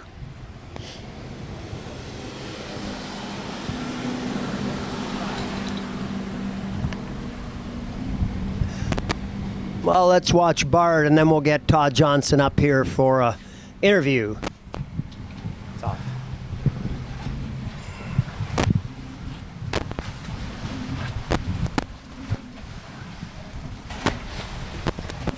Thanks, TJ. So, Todd, you got a little break there after, well, I guess you put the score out enough that Jed could have beat you, but he went down early. Yeah, certainly the door was wide open. I didn't really expect 3 was going to hold there. Yeah, but it did, and hey, great skiing. I guess you came into 2-ball and got a little crushed. Is that what happened? Yeah, the whole start was a little slow, so, Yeah. Late picking up the rope coming out of 1, and Yeah. then I just got on the gas to try and get a few more buoys. Get it back. I know the feeling, yeah. Well, great skiing. You're moving on. This is a great event here. It's great to see Todd and skiing well, and I know you've worked through some back injuries in the last year and a bit, and it's awesome to have you skiing again and back at it. Yeah, thanks, David. I mean, super lucky that health's good, back's strong, so it's great to be back here skiing with everybody. Awesome. Thanks. So any comments you want to make other than what we just discussed? Oh, I'm sure it's been said a lot, but I just would love to say thanks again to everybody here at Lake 38. It's a beautiful spot for us to come and ski, and you just can't get better conditions than this. So thanks very much to Karen and Keith. Absolutely. Good talking to you, Todd. Yeah, the next matchup. Where are we? Okay, you and Blackburn. So we got to wait for those two. Those two are next. So Darren Montgomery and Casey Contost should be next. So who's this right here? Oh, no, we got Don Aschenbrenner and Bart first, right? Yeah. Oh, sorry. I lost track there. So now we got Don at 32 off.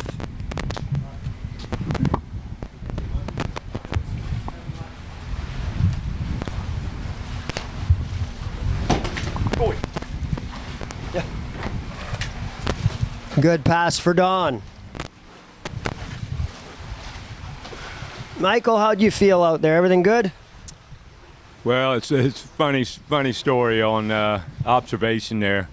So I was back foot heavy on that 38, and then I saw one of the competitors moving his boots forward. So yeah. Well, good skiing. You got through. That's the important part. well, I didn't ski well at all. It was actually probably my worst round of the weekend, but you know, that's the way this can work. I was very fortunate, and you get it to go out there and try again. So we got Bart and Don here. These are two of my closest friends on the water. So I don't really know who to pull for. What do you suggest in that situation, Dave?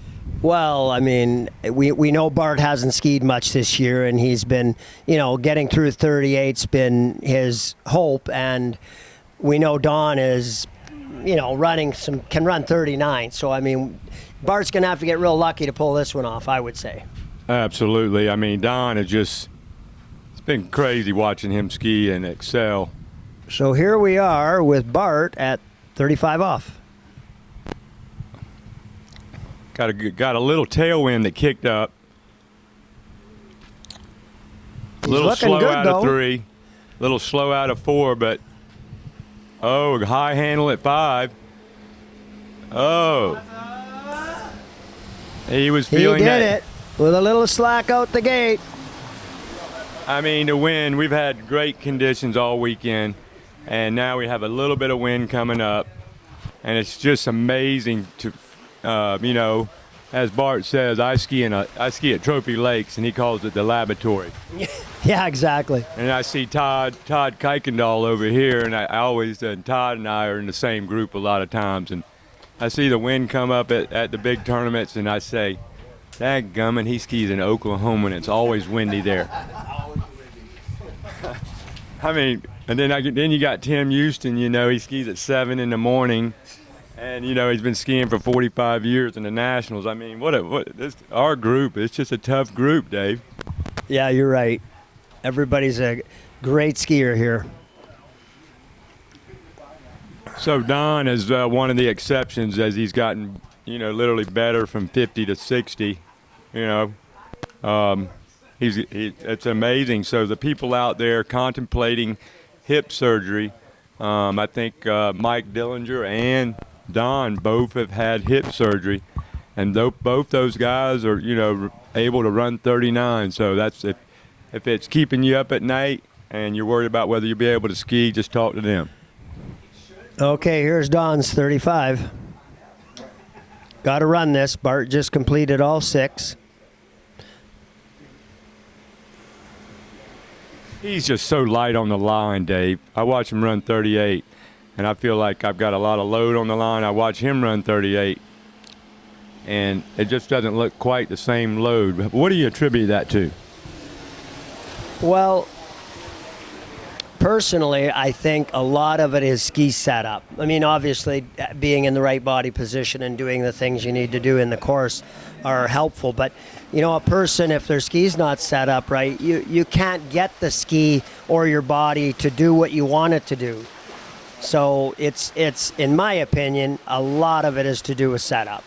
If you want to be that light that makes a lot of sense. I mean, because you can just see his ski. It's just flowing around the turns. He really never sticks it and stops. He's flowing well and keeping the ski moving consistently.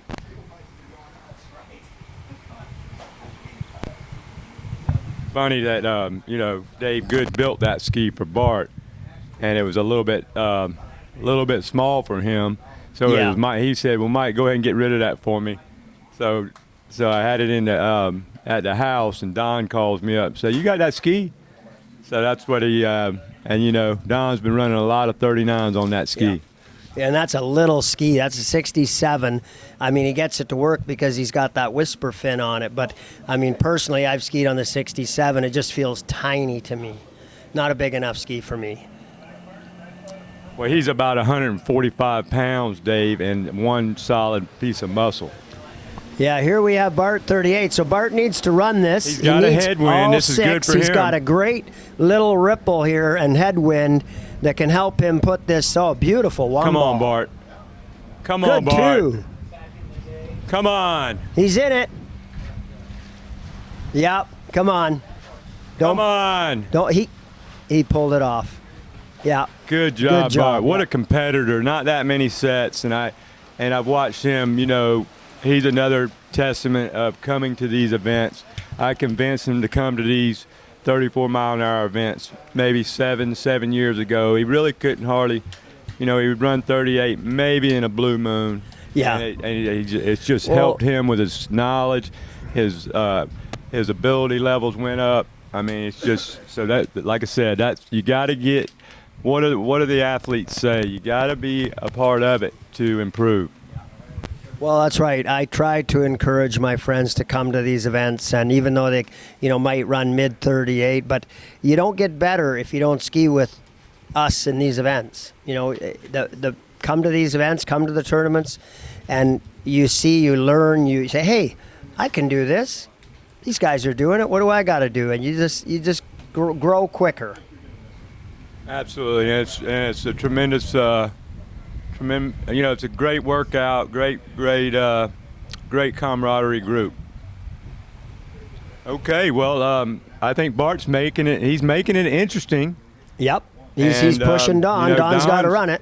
You know, 38, even for Don skiing so well. Actually, Don missed 38 the second round, I believe. Yes, he did. Is that correct? He got 4 at 38.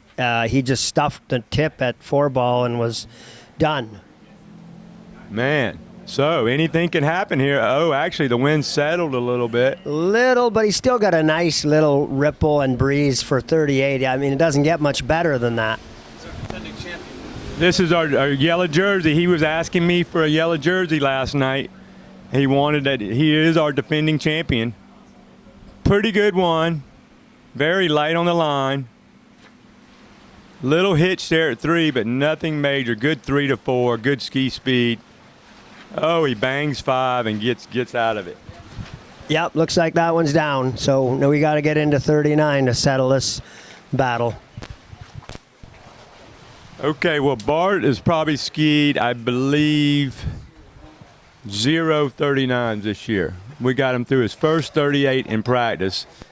So I did give him a tip. I did give him a tip, and I guess we've been very candid this weekend. And I said, if you get to 39, and I guess, you know, there are no secrets in this sport, but I said if you get to 39, use 100% of the gate. Yeah. Yeah, and turn in nice and early, not late. Because he needs every advantage he can come up with right now. He may even be down there trash talking. I don't know. What do you think, Dave? Well, it's very possible. Knowing Bart, he likes to talk. I mean, he is a competitor, so he's not really typically will do that, but he knows he's the underdog in this situation, and he will do anything to win. You are right. He could be. I mean, no, not at all, but he's got it. No, he doesn't, but he's got it. He knows he's a lawyer, of course. His mouth flapping. He's a lawyer. Okay, here's Bart, 39, slight tail. He's going to have to go big. Oh, it looks like he drifted back a little bit on that gate. Oh, he bangs 1. Oh, he just didn't. His back, I could tell. He got squatted. He got crushed there out of 1. Yeah, to me it looked like he was drifting back on that gate. He definitely was out there for a long time and then gave it a hard shot. What a great effort there. Bring you in hot on 1 ball and straight at it. And then all he you can knows do if is, he could have just got 2, I think he would have been content with 2 and at least make Don work for it. Yeah, I would say Don's going to go right by this. But, you know, Don's got to get a piece of 2 ball. So if he gets a good one, Don's going to keep going to run it. So it shouldn't affect Don that much. I mean, both Mike and I have seen, you know, this situation many times. And we have seen, you know, people pop the handle at 1 here. It can happen. I don't think it will happen. But does he settle and just get 1, Mike? He's got to get 2. Oh, he's got to get 2. So he's got to get a piece of 2. So my prediction is he's just going to run this like a normal pass. And if he runs 39, he runs 39. But he's... Let's hope for a handle pop. Bart's day is done. Bart's yelling in the background, Well, hoping Bart's for a day's- handle pop. Bart's day is done. We're going to go ahead and give that. Right here, Sorry, I have Bart Rockwell, our leader in the West format. Bart, that was a great effort. 1 at 39. 22nd set since October of 21. So, I mean, I did the best I could. That was my best 38, or my best pass of the weekend was at 38. I felt great. I actually thought I was in good shape coming out of 1. And next thing you know, I just got crushed. But you got crushed. I got but it crushed. Was a great effort. Thank you. So right here, we got Don coming up. And I told Okay. Don down there, I said, Don, I love you, bro, but I really like to beat you right here. Okay, I called it out. I said Bart doesn't trash talk, but I bet he is today. Here we go. Don Aschenbrenner. Oh, he's high handled at 1, but he stands up at 2. Oh, boy. Yep. Oh. There's no Just shame go in get losing the to Don. win. He's a great skier, and he's a great guy. He's a good friend of mine, and I did tell him down there, I love you, Don, but I really want to beat you right now. So I mean, I called that out. I literally said, you know, Bart's not really a trash talker, but he is a competitor, so he may be down there talking. He's saying something. Don's a great guy, and he's a force to be reckoned with out here. He did win the last event we've had at this site, so I mean, he's super capable of running 39. I do expect him to get through it when he has to.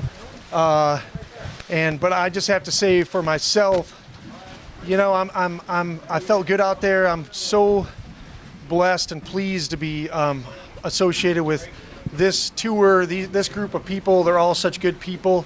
Thank you, Keith and Karen, for hosting this event and being so gracious, opening up your home to everybody.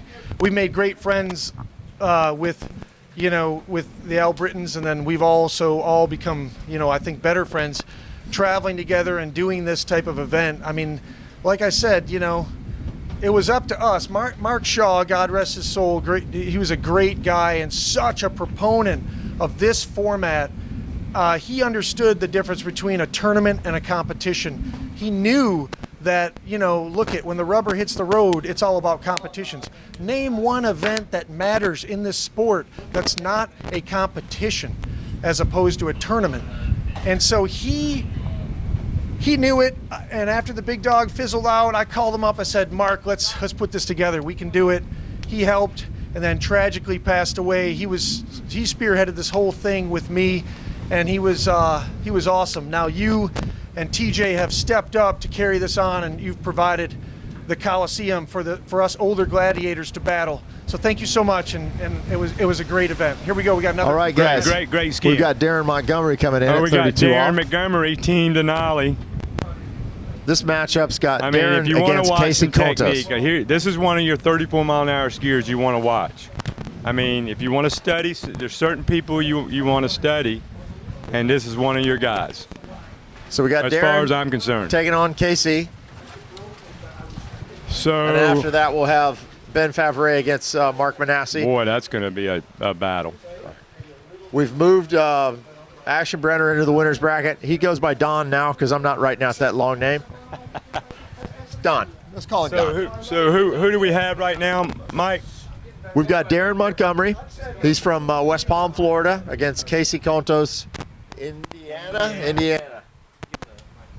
Okay, we got Don Aschenbrenner right here. He advanced. Thanks, sir. Don, great skiing. Thank you. Okay. It looked like a pretty good 38. Nothing extraordinary. How did that set go? That was a serviceable 38. It was nothing to brag about, but yeah, got through it. Okay, now at 39, you're coming back at 39. What are you thinking? And I did say, did Bart actually say something to you down there? No, I said great skiing, Bart, and he kind of reiterated and or returned that and agreed. Yeah, he said I was pretty good, wasn't I? And then yeah, I said let's keep it going. Yeah. So what are you thinking down there? You're coming in. What was going through your mind coming in at 39? You know, I knew there was a little tailwind, and I thought just get a piece of 2. Don't mess up at 1 and lose. Just get a piece of 2. And you actually had sort of a slow one. Yeah, I drifted back a little bit on the gate, so that wasn't a great start. But you did what you had to do to get through. Yep. That was the goal. A W's a W. Just to advance. Yeah. Well, great skiing, and look forward to seeing you in the Elite 8. Thank you.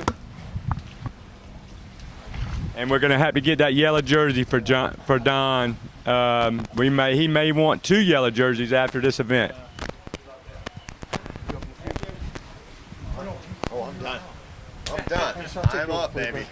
You want to give a recap of kind of where we stand? Okay. Let's go through it. So right now, we got Darren Montgomery, who has gotten second. Come on in here, Mike. Darren Montgomery has gotten second in the first 3 55K West events. So every single stop we've had, this is West 4, he got second. So he obviously wants more. He told me he wants more.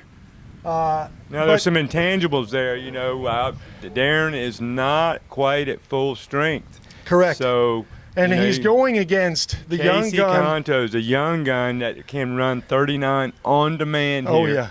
I mean, he hasn't come forward with that yet this weekend, but I better believe time to do it than against Montgomery. He may have to bring it on this round. I think so, too. So, Casey Contos, he's from, is it Indiana that he skis out of? I believe it is Indiana. Yeah. So, Casey skis out of Indiana, I think mostly with his mom, Kim Contos. And I was thinking of Menashe. Menashe's mom drives him. But he So skis here we with go. his dad. We've Here we got, who is this coming back at We got 35? Darren, I think we got Darren Montgomery coming back. Yep, looks like Darren. He's on a Denali.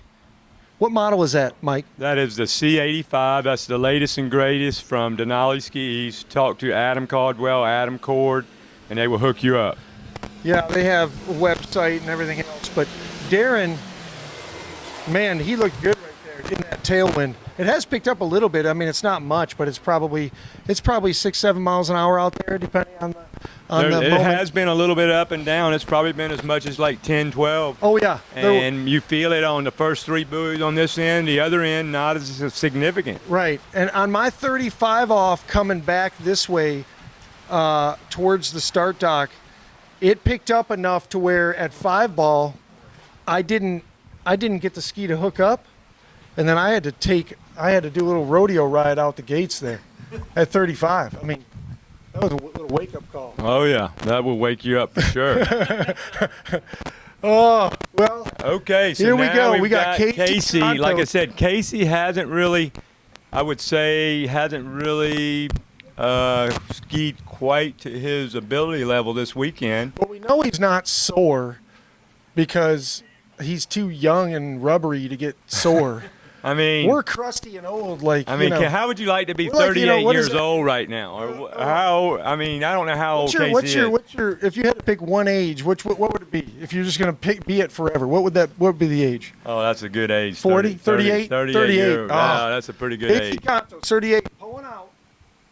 This is now 35 off, coming back to the start dock. He's in the red boat. So you got 2 technicians here. Both these guys got phenomenal technique. If you want to pick 2 guys, Boy, he wasn't messing around at that 2 ball. he almost blew the tail there.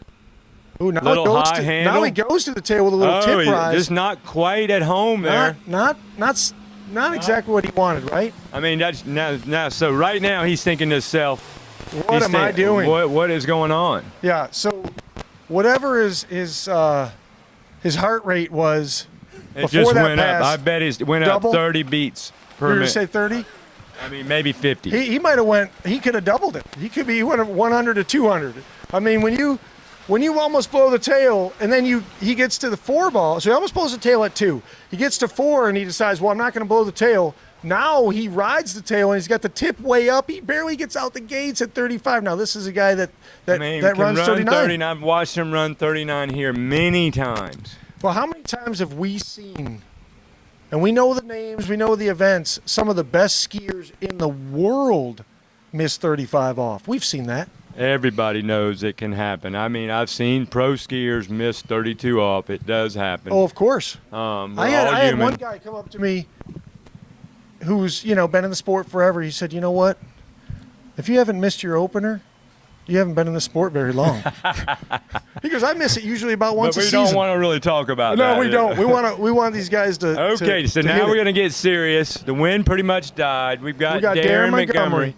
He's in the blue boat. The blue boat being driven by Keith L. Britton. Darren took the quarter buoy advantage. The strategy, your first skier, the second skier has to beat the first skier. Gets a beautiful rotation on 0. Look at how tight that line was. Tight line at 1. I mean, just really nails 2. Little tail happy on 3. Oh, a little rough there at 4. He has to bang Deep it. at 5. At 5, excuse me. So that started off like a perfect pass, but then because gate 1 and 2 were so good, he could make a mistake. Is this back to Mike Tyson, being he's sort of like a boxer / poet. He said, we all have a plan till we get punched in the face. So did that pass started out with a good plan, all of a sudden he got punched in the face? Well, I think, it looked so good at the beginning there, but I guess he got his wake-up call and said he's going to have to go to work. Well, so we got both guys with elevated heart rates. One guy that had a plan, they got punched in the face. And now we'll see. But you know what? Here's the thing with Casey. He's got a nice little headwind, probably 7 miles an hour. He's on the Radar, one of our sponsors. Thank you, Radar. He's on the Pro Build, so that's got the fancy mold. Thanks. It's got the it's a new and improved Vapor. Vapor Pro Build, I believe it is. The Pro Build, yeah. It's a black ski with, I think, silver or white lettering on it. He loves the ski, and here he is Brooks now. Wilson, Chris Rossi, and obviously Radar.com. Yeah, maybe it might be radarskis.com. Okay. Something like that. If you just type in Radar Water Skis, it'll come right up. Google it. Okay, so here we go. Casey Contos, 38 off. Actually, the wind pretty much settled. It is up and down. So this is a must run. There's no mulligans here. So does they go hard here, Bart? He hits the gas. Like he comes out like a top fuel dragster. He's got a great 0 move. What a one ball. Look at that. Tight line, like a guitar string. Okay, he's bringing it. On the tail, little loose. He gets a little around slow 3. Oh, he bangs 4 and 5, no problem. And Casey Contos out the gates, 6 ball at 38. Where did it go right? Where did it go wrong? Give me your analysis. Well, the 1 was excellent. 2 coming into 2 was really good. I would say he got a little bit to the tail at 2, lost his swing a little bit, and then at 3 with that going to the tail, he increased his load, lost his swing a little bit. He's flying into 3, so he's got to wait on the rope at 3, goes high handle. And then he just has to manage it from there. So one of the things I notice about Casey's skiing that is different than any other person in this event, I would say he hits the gas harder out of 0 ball.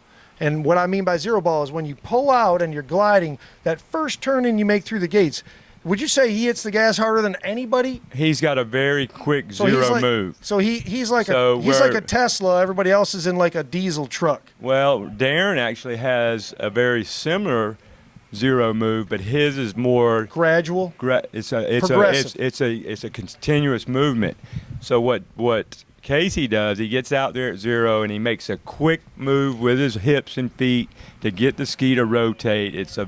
I would love to know how he does that. I want to talk to you about that after this pass because I want to know if that move can actually spike the boat and make the 0 off engage. We'll talk about that. Okay, pulling out. 39. This is Montgomery, 39 off, tailwind. Slow 1. A little slow. Trouble for Darren. Oh, no. 2. He is going to be disappointed with that. but he did go first, and that So- will force Casey, the man that had a plan. You still got to get to 3 at 39. He's got to get to 3. Got to get around 3. He doesn't need a full 3. He just needs 2 Darren1/4. will not be happy with that, No. though. But he might advance. We'll see. He just apparently You he never just know. did not get the Well, gate he wanted. Can we agree on this? Having to get a piece of 3 at 39 is a whole lot different than having to get 2. 3 makes you ski. You got to get a good gate 1, and you got to turn 2. Night and day. Night and day. It's night and day. Night and the day. difference between 2 and 3 is tremendous. It's a huge difference because that means that the pull-out had to be better. The gate move had to be better. You had to have a cannot better go start. You cannot go into 39 and knowing you got to get a piece of 3 without full commitment. Right. I mean, in other words, when you have to get a piece of 3, you have to ski. There's nothing safety about it. Maybe one of the guys, if they can run 3 at 41 on demand, can maybe do that. Safety at all? Maybe. But there's only a couple of guys that can do A that. couple of those guys. How many guys? I mean, there's also only a couple guys probably that can do what Jeremy Newby Richie did, which is run 39 off twice right back to back just to win a round in the Sweet 16. What about that? Well, and if you watch them run those passes, they were textbook. Textbook. I mean, if you want to watch some of these skiers, I mean, you got to pick some of these guys. Newby, Richie. If you're a Montgomery. 35-year-old plus and you want to ski like somebody, ski like Jeremy Newby Richie. Okay, here we go. We've got Casey Contos pulling out Got to at get 39. a piece of 3. Got a tailwind now. Oh, hits The gas. wind Let's comes see. up on 1 a little bit. Oh, a little bit of a slow 1. He's going to bang 2. I don't know. Oh, he he does does a get dance at 3, and it looks like Around it. Oh, 2 and a my. half at 39 behind throws the Jeff fist. Gilbert. He pumps his fist. He advances and ends. Darren Montgomery, one of the best skiers in the country, ends his reign as getting second place for 3 events in a row. And come on over. And puts Darren Montgomery off the podium. Ooh. Which he gets second, and then all of a sudden he's off the podium. That just goes to show you those 4 points that Ben was talking about. What were Physically, those? Do you remember those 4 points? I do remember the 4 points.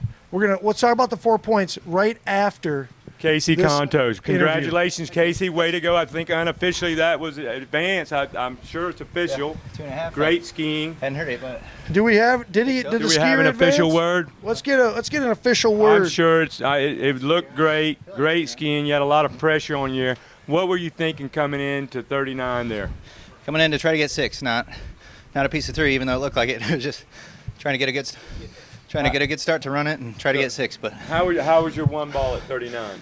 It was okay. I didn't feel great. I was trying to move over my lean, my intensity behind the boat driver instead of too early into number 1 ball. So anyway, enough to turn 2. So that's all that matters right now. So you advance into the Elite 8 again. Yep. And now you're going to go against Todd Johnson. Todd Johnson, of Canada. one of the veterans. What do you think about that matchup? He's one of the guys that beat me last year, so it'll be fun. So let's talk about a little bit. I just want to, Radar is one of our sponsors for this event. Yep. You are on the Radar. Tell the viewers what ski are you on. Give us a little bit of detail about it. Tell us something about the ski. Yeah, this is the new Radar Vapor Pro build for 2022. Got on it last August, a few days before Nationals, right when it came out, and it's a new shape and it's faster, so I like it a lot. And so this ski has like a special core, right? It's got the Pro Build core. Right.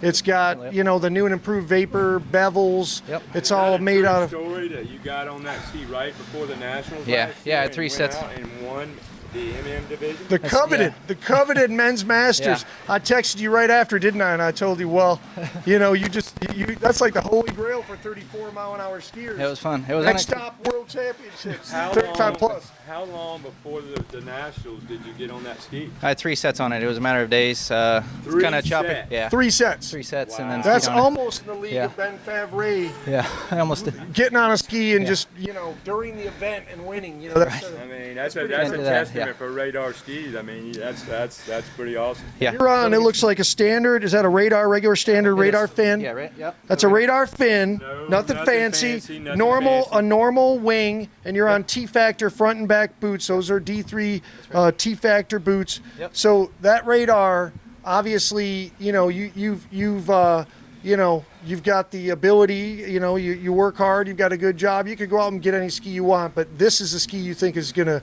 bring out your best performances? Yeah, I've been on radars since the end of 2015, and just as they come out with the new models, just keep kind of following those, and I like the shape and the consistency of skiing with them. So. And you look great on it. Good job. Appreciate it. We got Ben Favre coming in. This is now the second skier. Second skier. Menashe ran the 32. Who did we cut off there? You better write it down. This is the finishing out the grade 8. Mark Menashe. I got it. I'm gonna have to cut out. Wins. Sorry, Mark Menashe runs the 32 off, and now we got Ben Favre going second.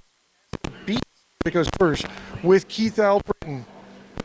Mike Robinson's going to cut out because he has to ski in a couple. Good luck, Mike. Favre doing what he always does, which is he makes it look slow, but a lot of that is because he's got such great connection, direction, and angle. There's no stop and go there. All right, let's write Casey Contos on here.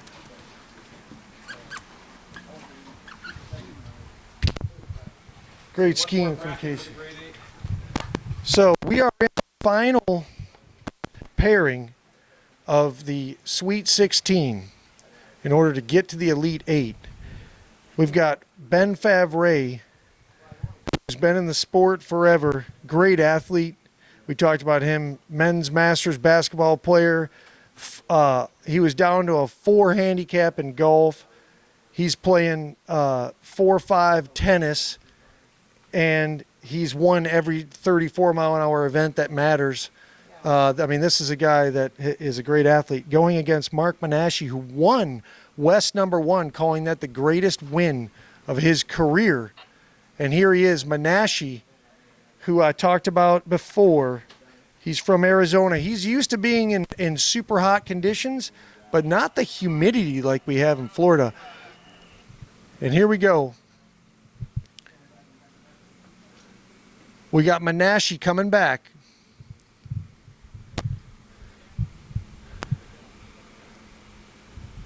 He's a guy that has a great stack position. You don't see his body collapsing, and he doesn't look like he's sitting in a chair getting collapsed by the load of the boat. He stacks his body up and allows the boat to do the work because he's in a leveraged position. He's got a great stance that way, nice and stacked position. Some people call it like a wooden Indian. I mean, he stands there and he just has got himself lined up. It goes, feet all the way up the legs to the center of mass, up the shoulders, and the line is running right down him, on him, and accelerates. What it does is his body is in a position to accept, whatever load it's giving him, and all that acceleration goes right into the ski and cross course, and that's I would say the secret to success is he's got that great stack position on the ski. So here we go now. Ben Favre. He's got so much life busyness going on, he almost wasn't able to make it to this event, but here he is now, battling to get into the Elite 8. I love listening to his stories about, being in these head-to-head events going back to nearly the year 2000. And, this is a guy that ran 39 at 36. This is a guy that has won a pro event at 36. This is a guy who has run 41 at 34. He's run 41 at 36, although it got taken away from him. We talked about it yesterday. But here he's coming, Ben Favre. He's got Keith Elbritton driving the blue boat, coming back at 35 off. Nice pull out. He's got a nice progressive gait. Look at the line. Tight. He never pulls longer than he needs to. He just gets his body around, gets his feet around the buoy, doesn't waste any energy taking a big hit from pulling long. One thing about Ben is he has, I think, a unique understanding.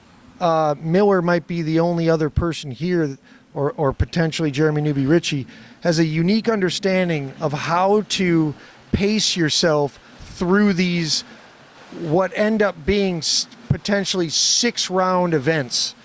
And so it's one thing to go to a tournament, a 1-round tournament, and lay down a score, which is very, very hard to do. That's a competition, a 1-round competition.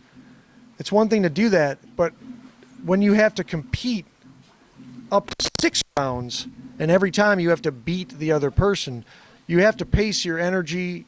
You have to try to figure out a way not to wear yourself out so that you have some gas left in the tank when you get to the finals. He's awesome at managing that because nobody's been deeper in these more than Ben Favre. So here we go. We've got coming back at 38 off.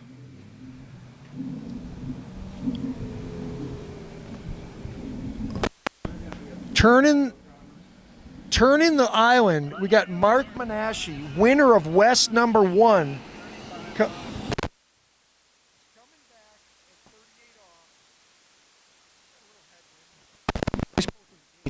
Oh, gets a little deep and crushed out of 1, but gets back in it at 2.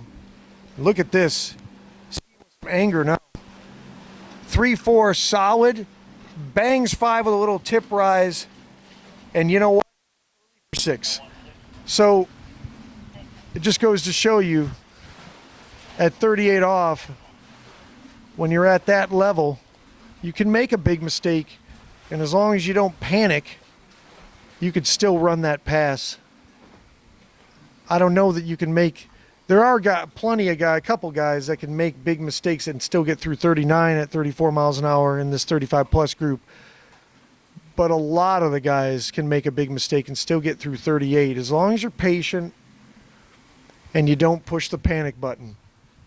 So we got Ben Favre behind the blue boat, 6'2" Nautique, Keith Elbritton, the site owner, driving.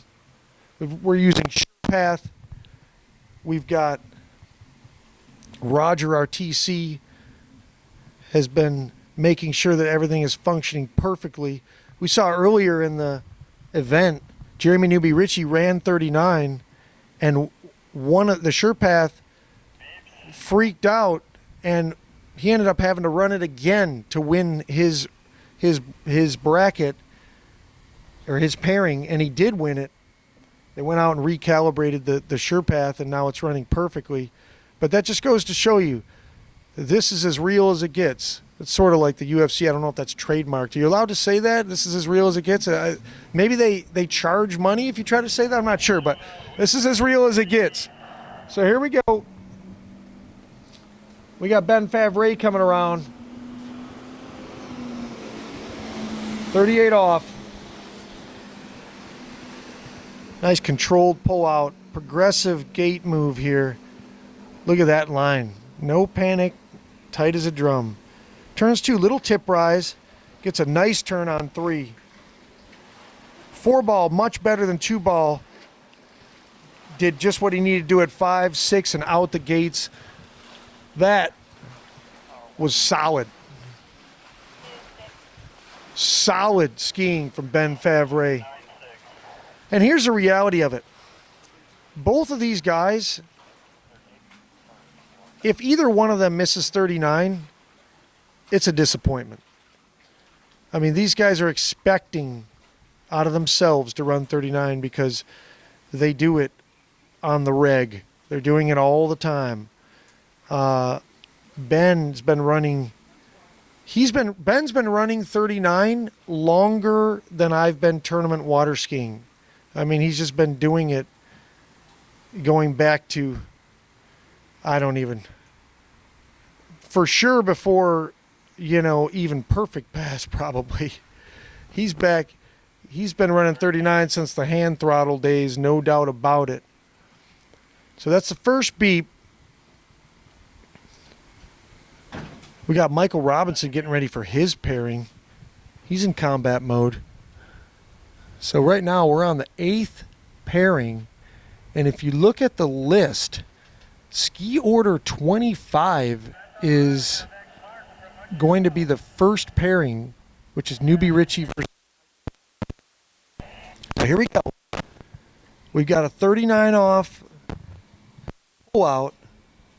Mark Menashe behind Gilbert in the red boat. Nice one ball. A little slow coming out. Uh-oh. That's all it's going to be. Get the score he wanted at all. That's very disappointing for him, I'm sure. And Ben Favre, for him to not get a piece of 3 at 39 would be not what he wants. So Menashe very disappointed with that. You could see his look of frustration. Let's bring him up here. We'll hopefully get a interview. I don't know when that's going to be, but we will get an interview.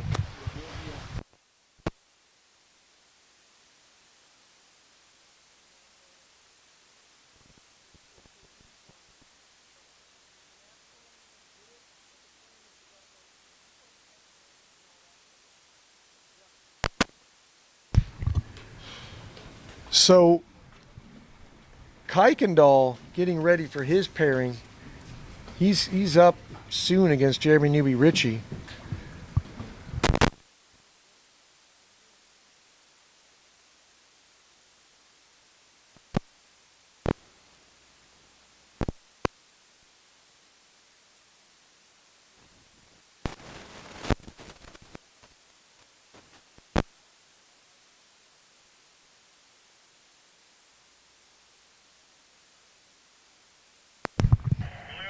All right. Coming around the island, Ben Favre with the blue boat.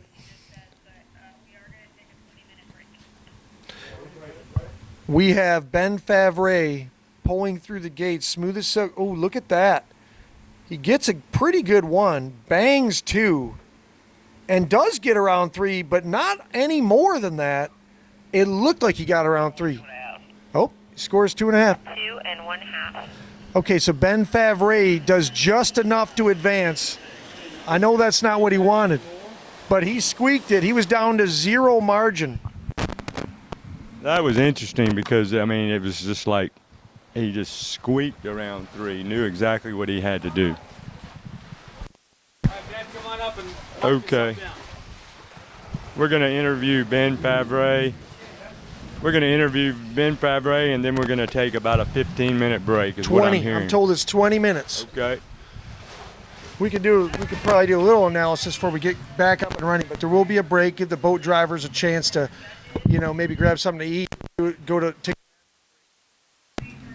Well, here we go. We got Ben Favre getting out of the water. He is fresh off the water. Is it an overstatement for me to say you did just enough? Yeah, that was just enough, right? That was not the move I wanted and where I wanted to be. But, this is all about not what your score is, but survive and move on. So competing. Yeah, I didn't have the gate in 1 that I wanted. Kind of got pulled out of 1, got around 2, and was able to pull all the way to 3. But, made a pretty drastic binding move between rounds, knowing that after seeing Jez and stuff, that if I want to have a shot at winning, I need to be able to run 39. And I know based on my other rounds, the ski, I don't have confidence in the ski and what I'm feeling. So I moved the bindings way forward, trying to get the tip to engage more at 2.4. And, I need to reassess. And, was it same, better, or worse? The 39, I think it was too much tip by moving forward now. And my 2.4 didn't improve the way I was hoping it would do. I'm not able to keep the tip engaged at 2-4 So, for some so reason. here we look at this. We're going to put your name, Favre, on the. We're going to put your name on the board here. So here we go. You are now in the Elite Eight. You now know you're going against the last champion of this event. Right. And you look at the rest of this bracket, and you know you got to run 38 Yeah, man. You gave me to a freebie. make this happen. Well, here we also have Mark Menasche coming off the water. I know it's not what you were looking for.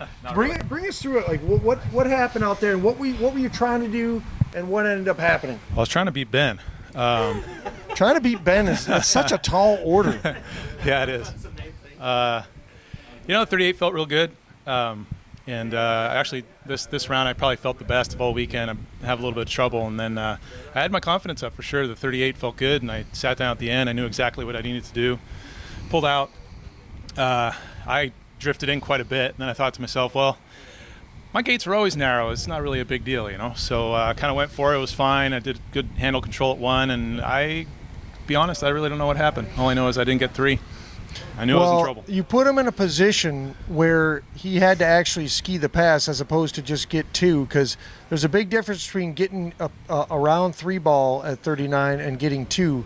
We all know that's night and day, vast difference. So you did put him in a position where he had to ski. He had to have a good gate one. He had to turn two to get around three, and he barely did. Literally barely did. Yeah, and he even admitted that. So, I mean, look, you have won this event before. You won the very first 55K West event here.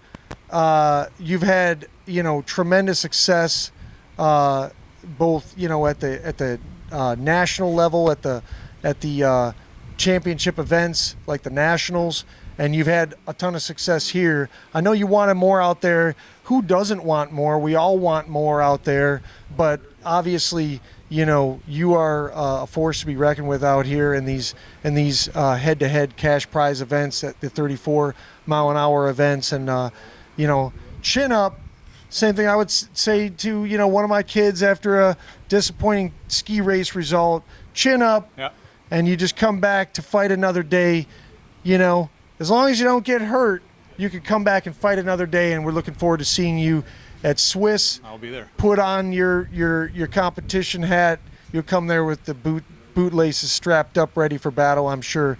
So, great event. I know it wasn't exactly what you wanted, but thank you so much for being here, and we'll look forward to seeing you at the next one. Thanks for having it, and I'm glad I came. For anybody that hasn't signed up yet for Swiss, do it, because this is the best event around, and definitely coming back for some more punishment. Well, these guys are tough to beat. Thanks, man. Okay, thanks for being here. So here we are now.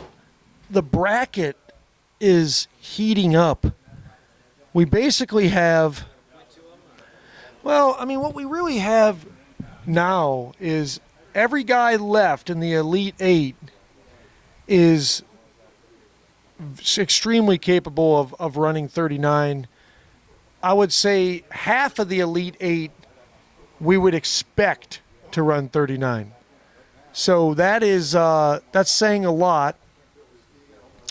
The next matchup we have is Jeremy Newby Richie, who had to run 39 not once but twice to win his Sweet 16 matchup. He's going against Todd Kaikan Doll, and Todd is super nice guy, great skier. He puts in full effort. You can hear him when he starts at 38. You can hear him grunting around the buoy, and when he takes the load of the boat, you can hear the grunt from all the way across the lake. That just shows you how hard he's trying. You got Newby Richie versus Kaikan Doll. The winner of that's going to be in the final four, and once you get to fourth place in this event, you're in the money. So the loser of the two final four matchups, the loser of those two matchups will go head to head for third place. So it's a battle to the finish here, and I think I think Robinson said it pretty well before. When you take these guys and you interject pride, you interject, and then all of a sudden you interject a little money. Now you're going to have full effort. You're going to see some effort, the likes of which you don't normally see at a tournament. So, we've got guys fighting for medals, fighting for pride, fighting for legacy, and actually fighting for money. So it's exciting. Makes for good viewing. We're going to take a short break, and we'll start back up with Jeremy Newby Richie versus Todd Kaikan Doll.